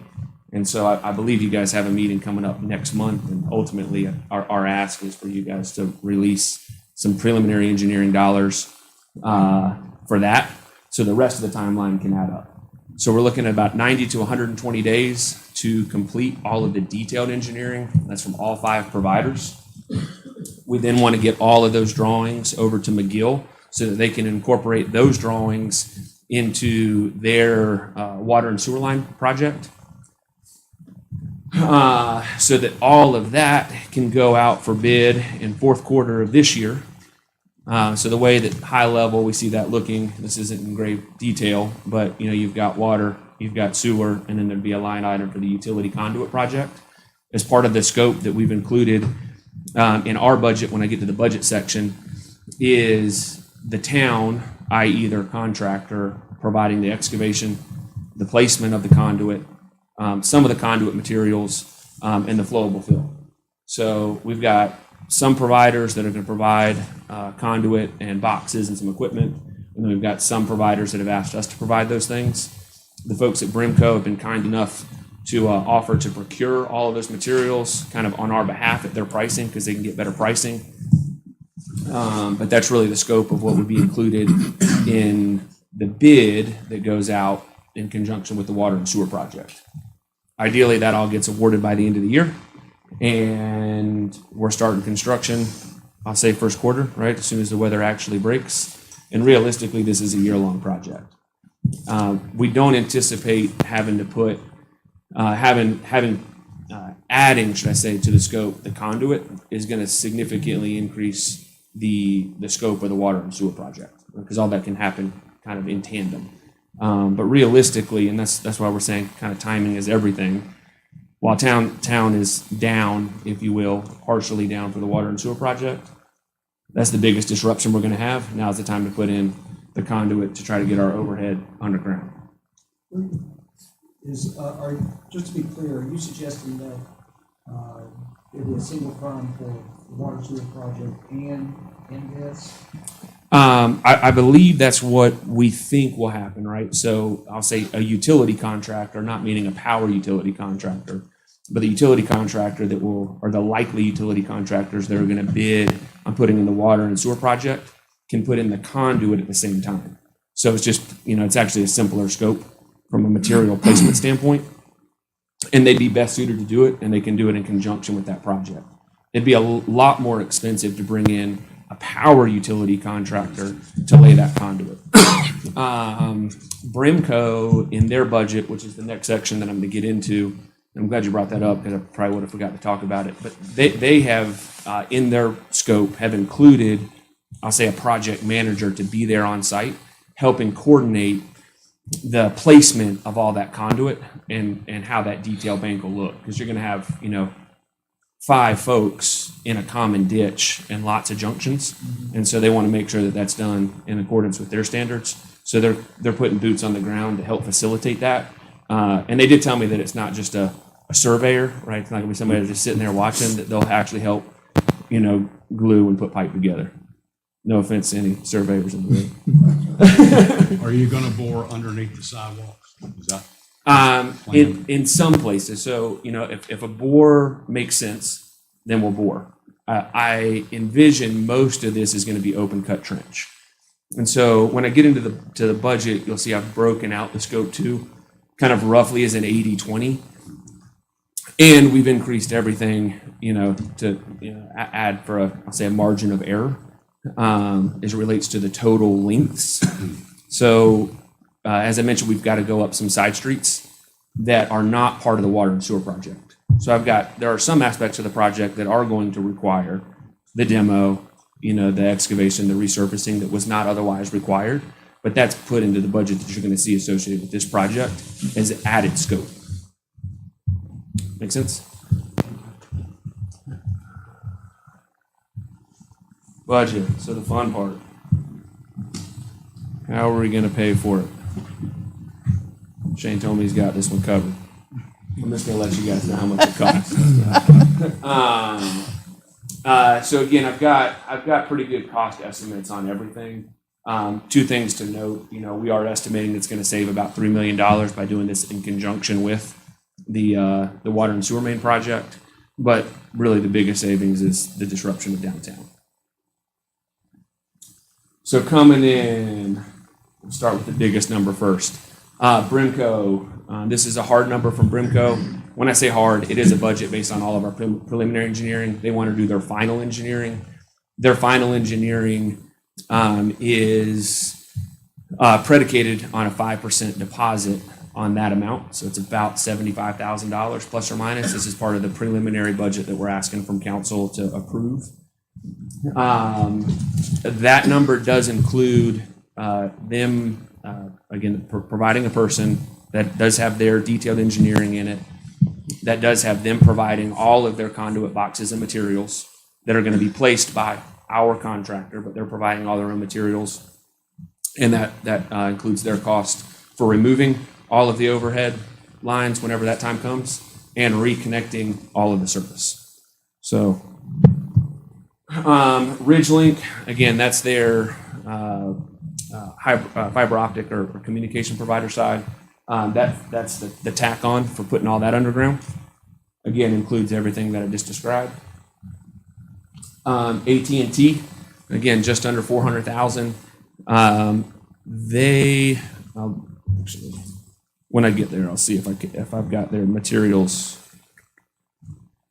I've got some materials I'm providing on their behalf, which you'll see in another slide. They already have some conduits already run. The reason why their number is going to be higher than the next couple of providers that you'll see is, as I mentioned, they've got all the poles and infrastructure located on the west side of Maine that have to be relocated or removed as part of this project. SkyBest, 105.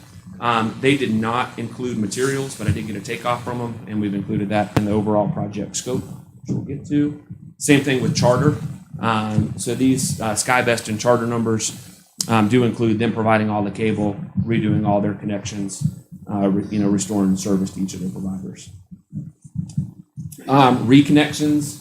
This is our budget number for, I'll say for all of those meter boxes I showed you on the back of the buildings, right? So we've got to go from overground service to underground. Local electrical contractor came out and looked at this with me, provided us a budget. We rounded that up a little bit, added in a few more potentially affected property owners, and that should adequately cover it. Excavation and placing a conduit. So this is one of the numbers that we would see in all likelihood broken out into our contractor's scope when we go out to bid. The full scope, so again, that first one I probably should have put at 80% there. That's 80% of the scope. That's it, running everything in tandem with the water and sewer. The full scope is, hey, I got to do all the stuff, excavation, repaving, etc. Rock removal, just in the event that we hit some. I expect we might, hopefully we won't. Flowable fill, so again, this is us covering up all the conduit and basically concrete so that there's good compaction. Conduit materials provided by the town. So this was the exclusion that the other provider, the things that the other providers were not providing that we're providing on their behalf. Landscape, hardscape. I know I skipped over just a couple of, or skimmed over a quick slide that showed, some of the utility boxes with some hardscape, some landscape. There are some trees that are going to have to be, removed and planted back as part of this project. So it should be a very sufficient budget to keep things beautiful as we're working through the project. Engineering and project management. So this would mostly be, I'll say, McGill and other folks that the town needs to bring in to help facilitate the project. Our contingency, between the two of those, there's about 18% between engineering and contingency. To give you a nice grand total of about $3.9 million is what we're anticipating the project will cost. With about another $3 million of savings by doing these in tandem. I will save your eyes on this, and as appropriate, can follow with whoever needs the information about the breakdown of how we came up with our calculations, what things include. This is the exact same thing that I sent, just a copy of my spreadsheet that then has formulas for how we're getting to everything. I believe Charles is going to file this presentation with whatever he's got to do to comply with this kind of format. So you guys will get a copy of the presentation, and we can provide copies of any supplemental information. And if you guys want to see details, correspondence, things like that from any of the providers, I mean, they've all been excellent to work with. That's a breakdown of what the materials that we're providing looks like. Something that I note down here at the bottom, Mike I let me know as we were refreshing prices. As of the 10th of January, we were literally at a lifetime high for prices. So hopefully we see by 2023, whenever things stabilize, maybe those prices will come down. So, and with that, I will pass it on to Charles, and then I'm happy to jump back up after he's done and answer any questions y'all might have. I may have an answer. Thank you. Shane, I do have a question. Are we not looking at starting the Main Street project in the fall of 2022? I think realistically, it'd be late 2022, early 23. I mean, that's a moving target, getting our permitting and everything in place. So, yeah.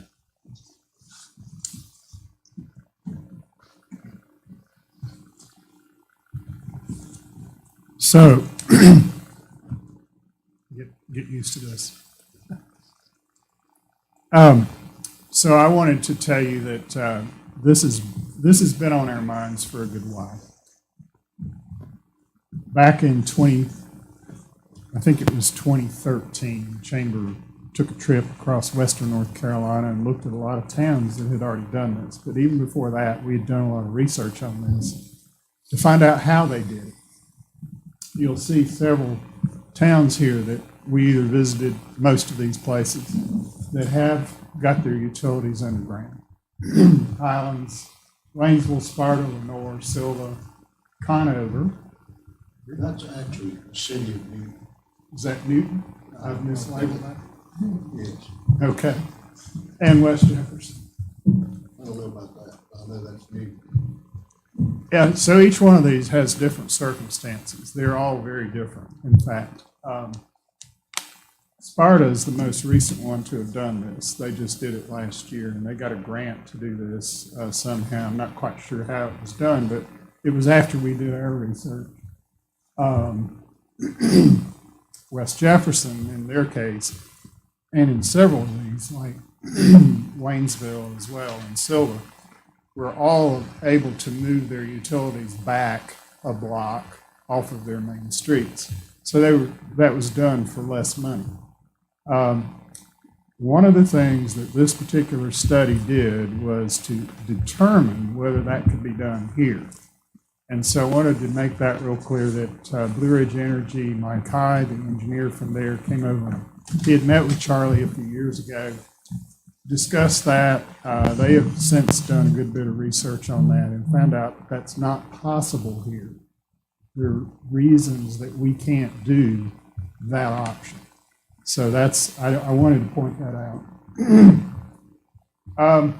There are several towns that still have utilities in the air, and we went to some of these as well. Black Mountain being the one that I recall, because Black Mountain did that beautiful park right in the center of their downtown, created all that, left the power lines up. So that was what we noted from our trip. Saluda, much smaller than us, but still have their utilities in the air. Banner Elk, part of theirs are in the air, part of them are not. They've done a little bit, but not all of it. Here we are. This is Blowing Rock, of course. This is the Sunset and Main intersection. And the one up there at the top is with utility lines, as you can see, for your visual. We did a little Photoshop work on the one on the bottom to get rid of these utilities, to show you what it might look like in that exact same photo. This is South Main Street, looking from pretty much about the park, looking south on Main Street. The photo over here on the right is without power lines.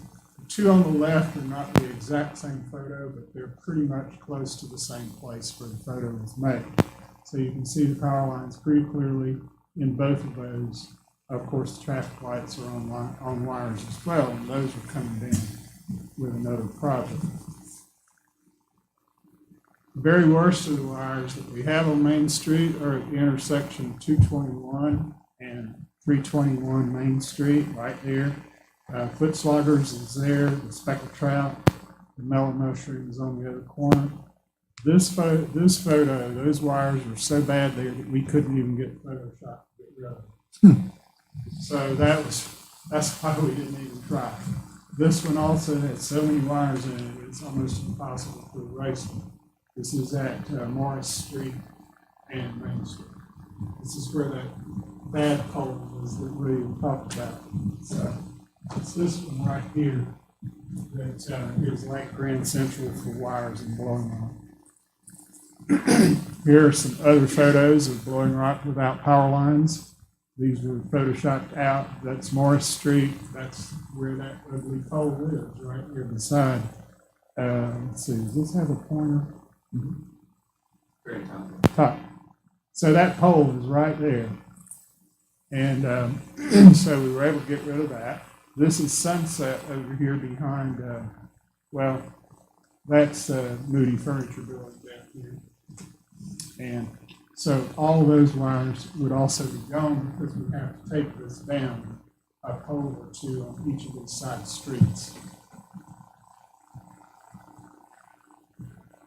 So I just wanted to run through a quick little history of institutional knowledge that I know about this project.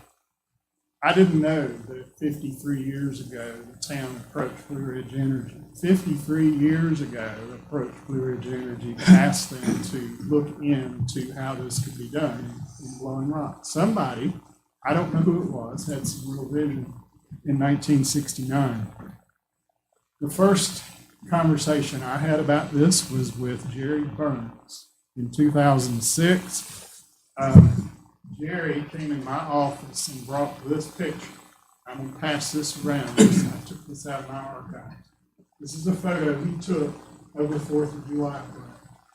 And Jerry said, we got to do something about these power lines. So we started to talk about it. We had a good conversation in 2006 when that photo was made. 2008, we talked about it some more with the Chamber Board. And so that's when we began to research some of the other small communities and how they accomplished the goal. My cousin was the town manager in Highlands when this was done. I have a big file folder in my office that tells every detail of how Highlands did their project. Totally different circumstances, just like some of these others that we've mentioned. Highlands did dig up their entire downtown. They started the first day of November, brought in the heavy equipment. They dug up the entire town through the whole winter. By the time the visitors got back in the 1st of May, they were put back. Here's the thing about Highlands, however. Highlands owns its own utility company. The town owns and operates Nanahaven Light Power. So the town staff, the public works guys, are the ones that actually do the work like that for the town of Highlands.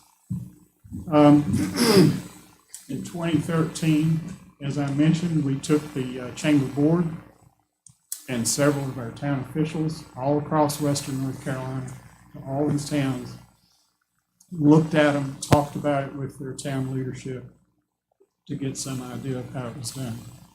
In 2014, the town of Blowing Rock included removal of overhead power lines in their comprehensive plan.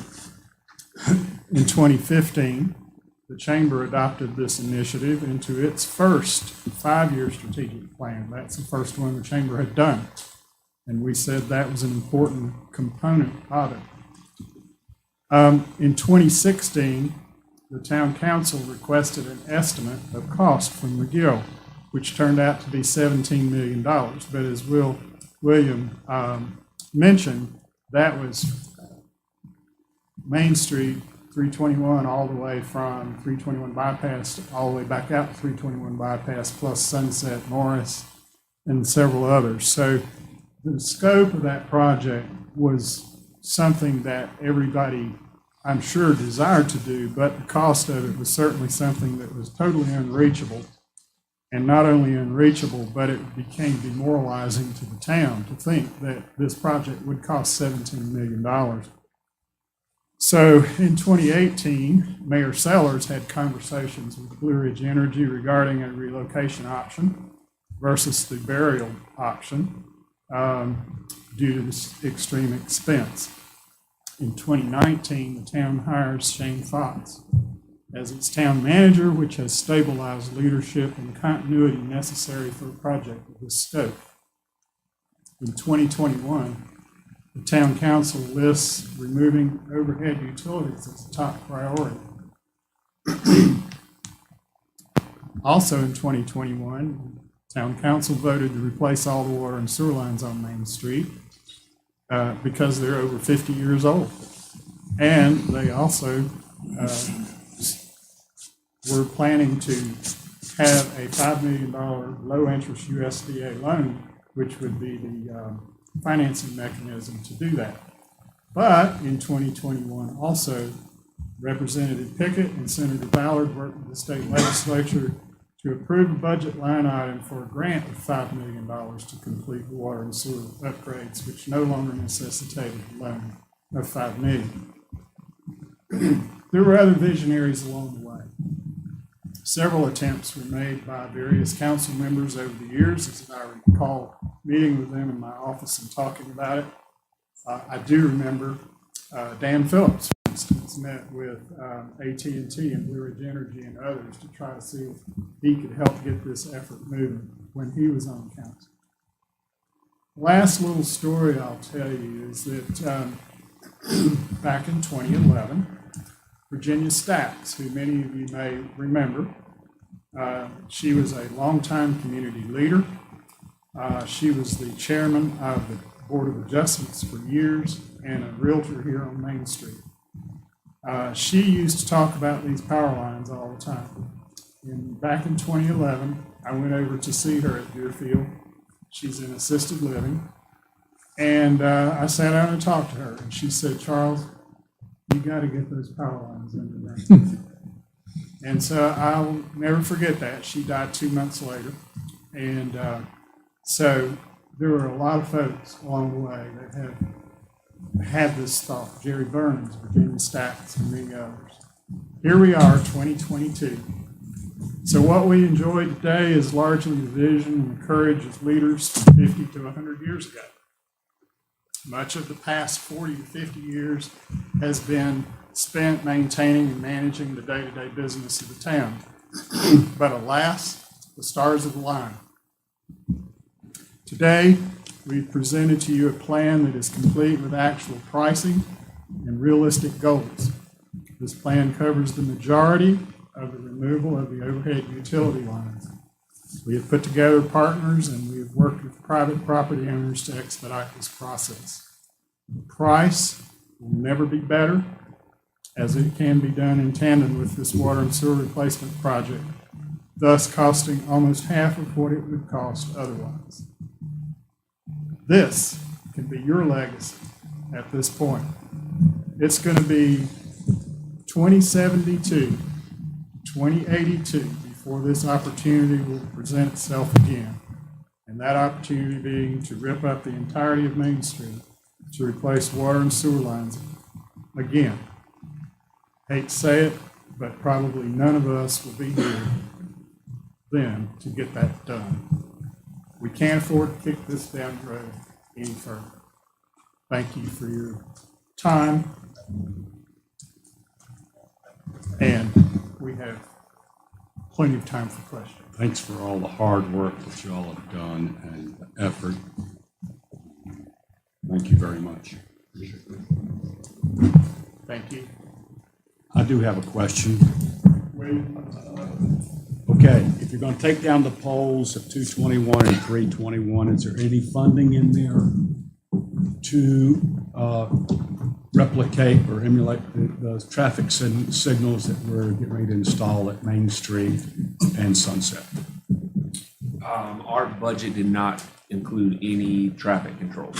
So I think at Sunset, that's right, at Sunset and Main, you guys have that in the budget already. So at 221 in Main, there's nothing allocated in the budget for that. I would envision, I don't know what they call it, one of those big arms that comes over. What we're doing now on Main Street and Sunset is the individual stanchions. Pedestals? Yes. Yeah. So Nothing in the budget accounts for traffic control. Okay. And we have not talked to DOT about the project. That would be the only thing that they would be involved in, I think. Didn't you say during the crosswalk conversation this morning, though, that those wouldn't work at that intersection because of the width? We'd have to reconfigure the intersection to get enough clearance, I think. Doug's here from McGill. At 221 and Main Street, I think it'd be difficult to do the pedestals without reconfiguring the street as a whole, just from a line of sight, et cetera. We had talked about that, I guess, previously with the crosswalks. Yeah, going north would be tough because the Fitzwater parking lot is there. And I don't know if Amber's right, to put it on the other side of the road. It's easy to put the one coming on 221 because you have sidewalk. So we just have to look at it and see what kind of signals can be put at that intersection. If the pedestals will work, if you get something like that. That's a possibility.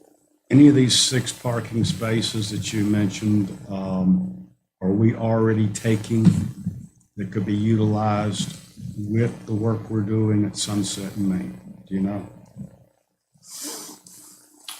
I don't know the exact location of them. So, as a general rule, everywhere you see a pole, and there are 13, and I'm just talking about Brimco poles.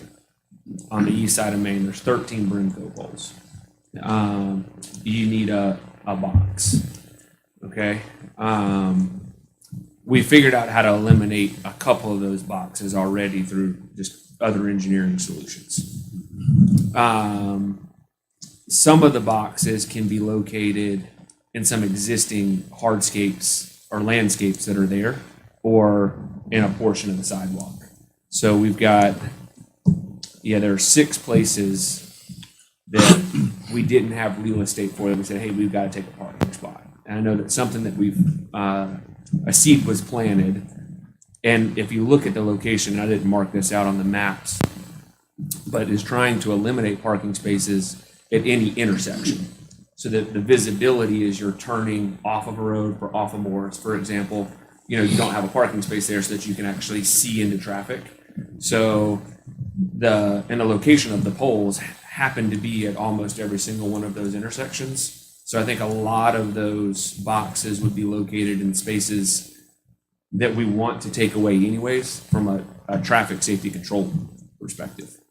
And I forget who brought that up in our meetings, but one of our many task force meetings that came up. You said in some places you're going to be using the sidewalk?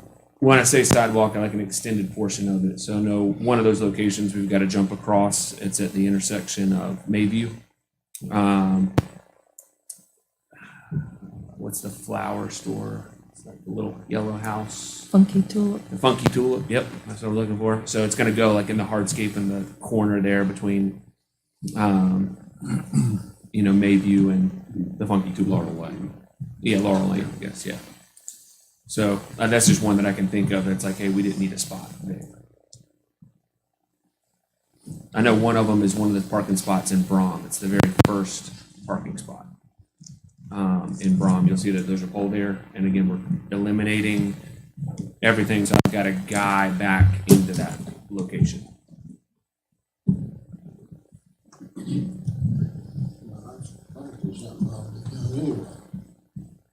Eliminating parking spaces? what you're talking about. Yeah. You're talking about at the intersections? Yeah. Yeah. One of them is at First Citizens, over there in the corner, but that box is gonna go back down behind the bank. Your biggest pole's right there. It's carrying service up Sunset and down Main Street is the one at the intersection of Sunset and Main. That's got the 3-phase on top of it. Okay, you know what I'm speaking of. We're doing away with parking space there, are we not? We are on the east side to have a bulb out pedestrian Yeah. safety there. And then on the west side, there's the large So, And one would probably go there. yeah. That's right. I mean, the other big intersection, and again, I think we're fortunate there. The 221 and Main Street intersection with all of the property owners there, because there's a lot going on there. I think that's where Charles said, hey, I can't even Photoshop all of this stuff out. There's so much going on.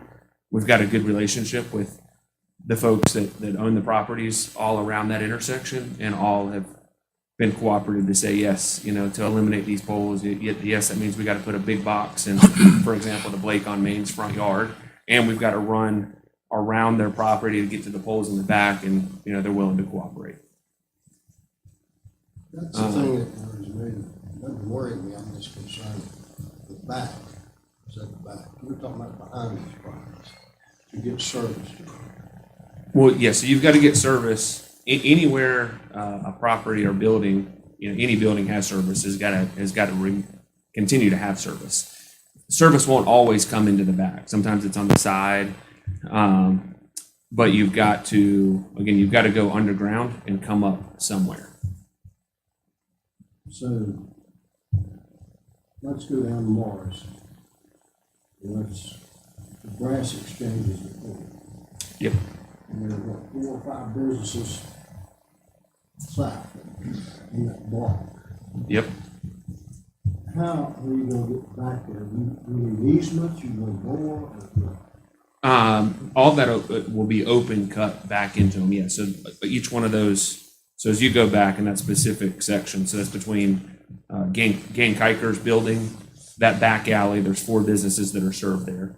There's actually already in that particular location, whenever Gaines put his building in, he went ahead and went underground. And so a lot of that infrastructure is there. So we just got to go from an existing box out to each one of those buildings. And realistically, what you do is you come up one, and a lot of them are going to be serviced overhead, just like they are. But you've got to come out of the ground at some point across the back of that building to service all those buildings. And you could come across in all 4, right? Those are some of the things that, from a true detailed engineering, how are we physically going to reconnect every single building? That detailed engineering hasn't been done yet. That's part of what Brimco wants to do with us releasing 5% of their scope. But you're talking about multiple ownership. Are those people really want all this? Everybody that we've talked to so far has been amenable, with the exception of one person that does not want a guy wire on his property, and we're working through that. Oh, and my other quick question is, we're not gonna swap overhead wires for guy wire. Guy wire swap. Yeah, so again, a guy wire has to go anywhere where you have a termination, unless you put a steel pole in place that can then support the load. So steel poles may be required in a couple of locations. The cost of a steel pole, the rough estimate that I got from Brimco is about $75,000 per pole. So if you wanted an example of what that looks like, a good example is right there at the intersection of 221 in Main, right in front of Footschlager. There's a giant steel pole there. That'll give you a good visual of what does that mean. The reason why it is so expensive is because they've got to, you know, drill down and pour about 25 feet of concrete to give it a good stable ballast before they come up.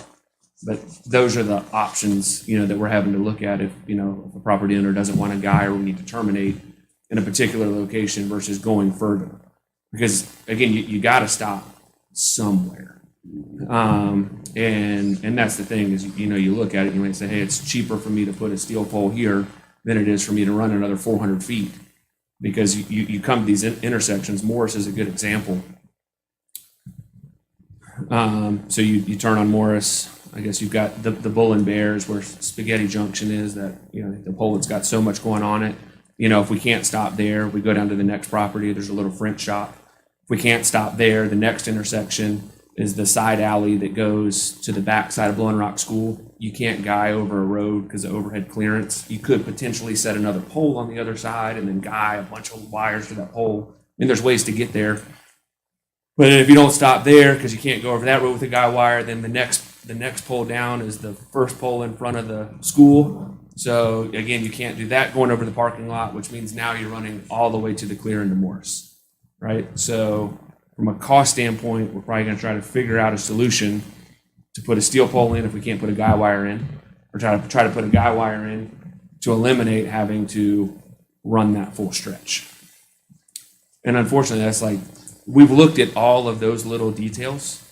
with each of the providers to say, hey, these are the most likely places where we should terminate and why. And we started having conversations with all of those affected owners to say, hey, we need to stop here. So like going up 221, we've got to run just past the other intersection of Green Street. Morningside, right? Just past that up because we can't stop. And we've already talked to the folks that are putting in that new hotel because we've got to run a box across the street and then we've got to come back and we've got their consensus. We've got to stop on a property owner, a gentleman named Elton. We've got to stop there. I got to move a pole. They're amenable to it. We're going to have to take away a tree, but we're going to plant a tree back. Again, preliminary wants to see the plans, but he's supportive of the project because he sees the benefit, willing to work with us. And so those are the types of conversations that we've kind of had so that any affected property owner, isn't getting blindsided by our request or potential right of way. I mean, some of these things you may have the right to do anyways as the town or as the utility.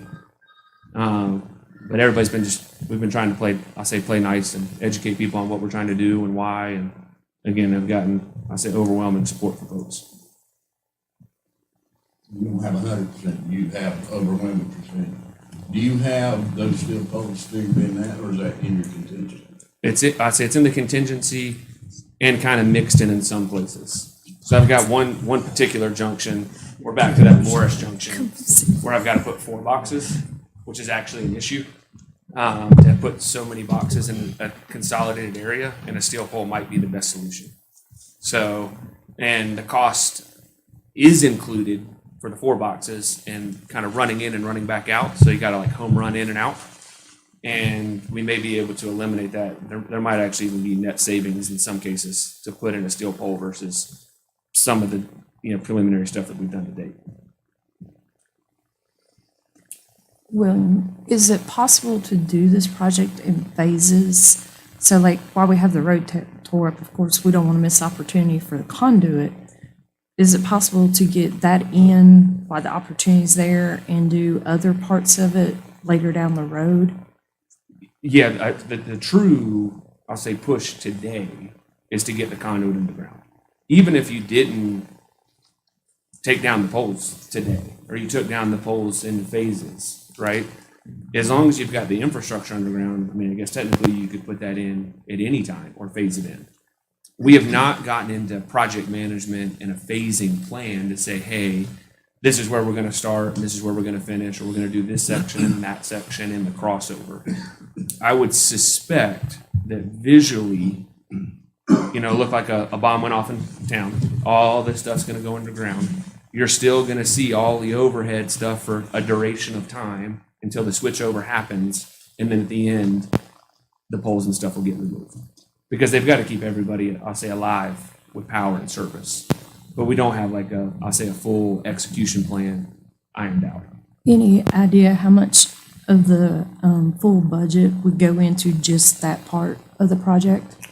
Yes. Let me see if I can back that. So that is going to be, how do we get here? Excavation conduit placing. So here, 389, 259, 52 and 64, the 180, and some portion of that they didn't actually break out for me. So say roughly. It's probably a third to half of it. Okay. Off cuff, right? Let's say, hey, let's just get all the groundwork laid and do the rest of it. I didn't look at it from that perspective. So essentially what the group is looking for is the council's approval to cut a check for $75,000 to Brimco. I mean, moving as quick as possible. Yeah, I think the request may end up being a little bit more than that, just to cover some McGill time and, some other, ancillary costs associated with trying to advance the ball. But yes, preliminary engineering. So for McGill, so we been a part of this from, not a cost standpoint. So I'm not asked Doug, you haven't asked Doug to put any time or effort into this at this point, other than just, kind of providing an overview of what's going on. So that would be a piece that we'd have to ask McGill about, putting that into the full project scope. What that cost may be. But we did bake that into the engineering and project management budget south here. We just didn't break it out specifically in like phase one, phase two. But fully would expect you guys would want that before any kind of vote in March. Kevin, you had a question? Yeah, so in your budget, you quantify to reconnect businesses, run the lines out through the area that you guys are alley and all that, and make the connection and switch over all that. Is that part of the budget? Yes, sir. Yep, so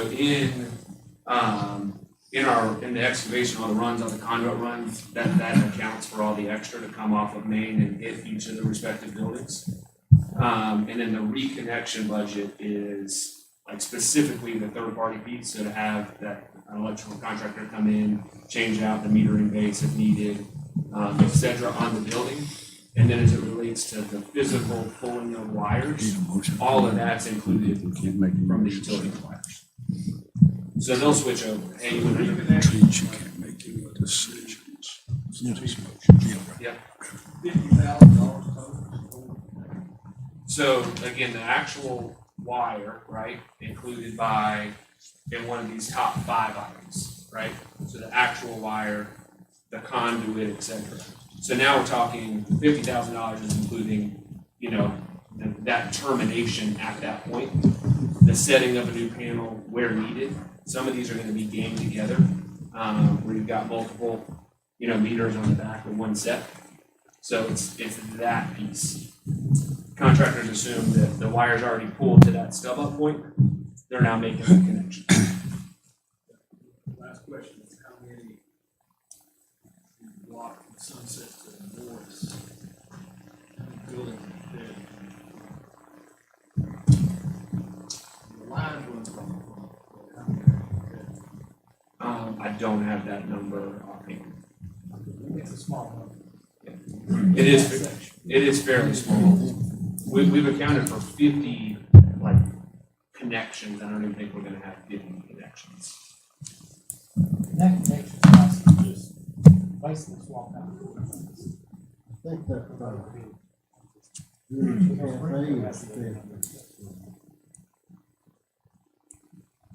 Maybe the ice cream shop, because there was a broadly about that last year. There's a handful, but you can see it, and if I'll say if there's additional questions or homework, happy to keep chasing rabbits till we can get answers. Maybe the Hannah.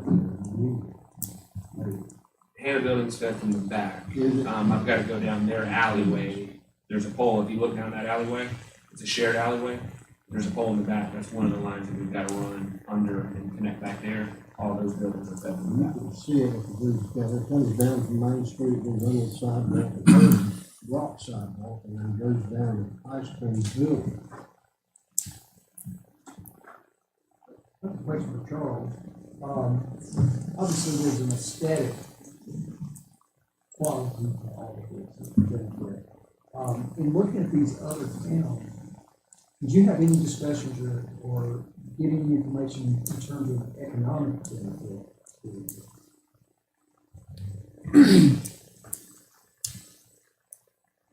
We did not. That would be a very hard thing to It would be. quantify. I realize that. Yeah, it was hard. I know Highland said that they felt like it did benefit them. Well, Nor is another one that they just moved back off their center section of block or two. But I know that they have revitalized that downtown. But there was more to it than just the power lines. They did other things. Not everything that counts can be counted. Albert Einstein. Let me write that name down. Oh. A lot of those grants. That's right. Yeah, I was Most of good. them down No, it was more curiosity. That was my. That was a question I'm gonna ask you. Now, if we funded this, and when all the powers turned on underground. We're not gonna have to see a wire up here and say, oh, we forgot that one. You know, that's the Leave plan, it right? out. The plan is to eliminate all of the power lines on the east and west side of Main from Bill Street to the Episcopal Church. So everything that you can see along Main Street will be below ground or off of Main Street.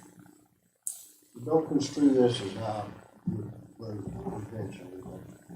I think the worst thing we can do is nothing. I agree. I have a question to tap on to what David asked. Is there, and there may not be a way to quantify it, but are utilities seeing a measurable benefit to having less disruption of service or any of that when everything's underground? In other words, do we at least see a benefit to owners besides the aesthetics of knowing that the ice isn't gonna affect their So I think, home or- so I did ask Mike that question at some point, and I don't think it's like, a significant enough benefit to debate over, right? So, you know, there's gonna be some more pain sometimes with making connections because you gotta go underground, right? We should see less outages because of the ice and trees and cars that hit poles and just the impacts of that. You know, they still have to get to these boxes to service them, you know? It's a little bit harder for them to work inside of a box than it is above ground. At the same time, now they're working at ground level and not in a bucket truck. So it's, Yeah. Expensive for the big street back there. yes, you know, you don't want to have to dig straight back up. You want to get it in right. And maybe that is a good point that I didn't necessarily state. But in the preliminary engineering, in the layouts, and in each of the utility providers' budgets, we've got spare conduits for future service. So it is designed to last for a long time. Hard to say what forever is. But spare conduits are put in place. I would like to thank Charles, William, Chelsea, and your committee for all the time and effort and presentation that you've put together here, first class, and it's will help us down the road to make the right decision. Thank you. Yes, sir. Yeah, just here to help. Any other questions, guys? I have Yes, one. ma'am. Did you all do any research into possible funding options to help with this project? I was told to defer all funding questions to Shane Fox. So, Shane? Melissa, would you like to ask that question? Shane? Charles? I would say one irony. I will forgive you for equating meat to pond. You don't go down to either one of the places. Sorry. The reason power lines in Newton are underground is 1/4 of the town burned down. The reason it burned down was the 4-inch water line supplying the downtown all the way around the courthouse. It goes right up and goes down 12-inch line. Not only cost the mayor and 3 councilmen and the city manager their jobs at the next election. That's why they put it there. So we're actually facing almost the same thing. Streets. Shane, I hear that Wendy's is looking, baby. What do you think, you and me? Yeah, well, thank you. Thank you. Thank you. Thank you so much. Charles, thank you. Chelsea? And I would say from a funding perspective, you know, so tomorrow's day is a day full of a similar amount of projects that we want to talk about, you know, from Main Street to the plants, et cetera. So at the end of tomorrow's CIP discussion, Nicole has been working with our financial advisors to look at some different scenarios, how we potentially could fund some of these projects, what our debt capacity is, that type of thing. So just kind of keep that in the back of your mind. I think it's maybe a little bit premature to just single out a particular project, because really overall, what we can say is this project cannot be funded, you know, utilizing water and sewer monies. It has to be general fund money, so it has to be a part of the big pie of the general fund. You know, also funds other projects as well that we'll talk about tomorrow. So kind of when we're looking at capacity and things of that nature, keep that in the back of your mind, because we've got some big numbers. Tomorrow we've got some big numbers from the capacity standpoint. So it's all, I think, part of the big full picture that we'll try to wrap up tomorrow within that. Grants, I will say, I did reach out to a couple of towns that have received grants. Those were on the East Coast. Most of those were in relation to weather issues, hurricanes of that nature. Doug worked on Sparta. I think that was part of the downtown revitalization Main Street project. They did receive some grant funding with that as well. McGill worked with that project. So I'm not aware of any substantial grants right now that this will play into this particular project. So, but again, I think that's something we can potentially explore if there's anything out there. But I'm not aware of anything that's material from a grant perspective that we hadn't already kind of asked about. Power companies aren't interested here in providing that. They do that in other places because it is cost savings. Should we maybe pass this off to Melissa? Yeah. Hey, I got you $5 million this go around. What more do you want? Who would be the lead engineer? We got several companies and trades involved here. Who would be the lead? I think ultimately the lead would fall on McGill as being our overall engineer of the project, and then each one of these utility companies would fall, under the scope of the full project. But McGill, more than likely Brimco would take the lead, I would think, in most of the stuff. That's where a lot of the legwork would come in. AT&T, Skyline, et cetera. I fully expect they will just kind of follow in behind, so to speak. But the way the project will happen is the conduits will all get put in to a point. And then the utilities will come back and pull the wires and make the connections and do all that work. So they'll be responsible for their own, and this happened on the bypass. It took a long time, so you didn't notice all of it necessarily. You notice how long it took someone, but it'll happen much like that. And if we have to do a condemnation here, or any part of it, are we on solid ground? From a public relations standpoint, I'm not sure that we'd ever want to go that route to bury the utility lines. That's my take on it. I don't know if we ever want to get in that situation where we're forcing ourselves to take something from someone. I would always suggest let's look at as many potential options as we can before we force ourselves onto something. And I don't see any circumstances right now where we can't engineer a solution. I think there'll be a couple more cost-effective options if people would just play nice. There's right-of-ways and things of that nature that we already have, but I think it's, with this project or any project for that matter, so not just this one, all projects, it's much easier to play nice and try to work around as many options and solutions as you can before you force your hand on something. We good? Yep. Good. So with that, I would say day one is a wrap. We have a Day motion. two, we'll start in the morning with Tracy Brown, talk about parking downtown again, a lot about downtown. And then we'll start in the afternoon with Park and Rec and our comprehensive kind of 10-year capital plan. And then we'll hopefully finish up this time tomorrow night talking about some potential funding options and things of that nature that fits within our full scope of all the projects we're talking about. Talking about debt capacity, some of those things as well, and kind of what we're seeing as we move forward, not only with this particular project, the ones tomorrow, 5 years, 10 years, 20 years down the road, kind of what we would expect and what that may look like from a repayment standpoint. So. We have a motion to. So moved. Till tomorrow. Do I have a second? Second. Good job, guys.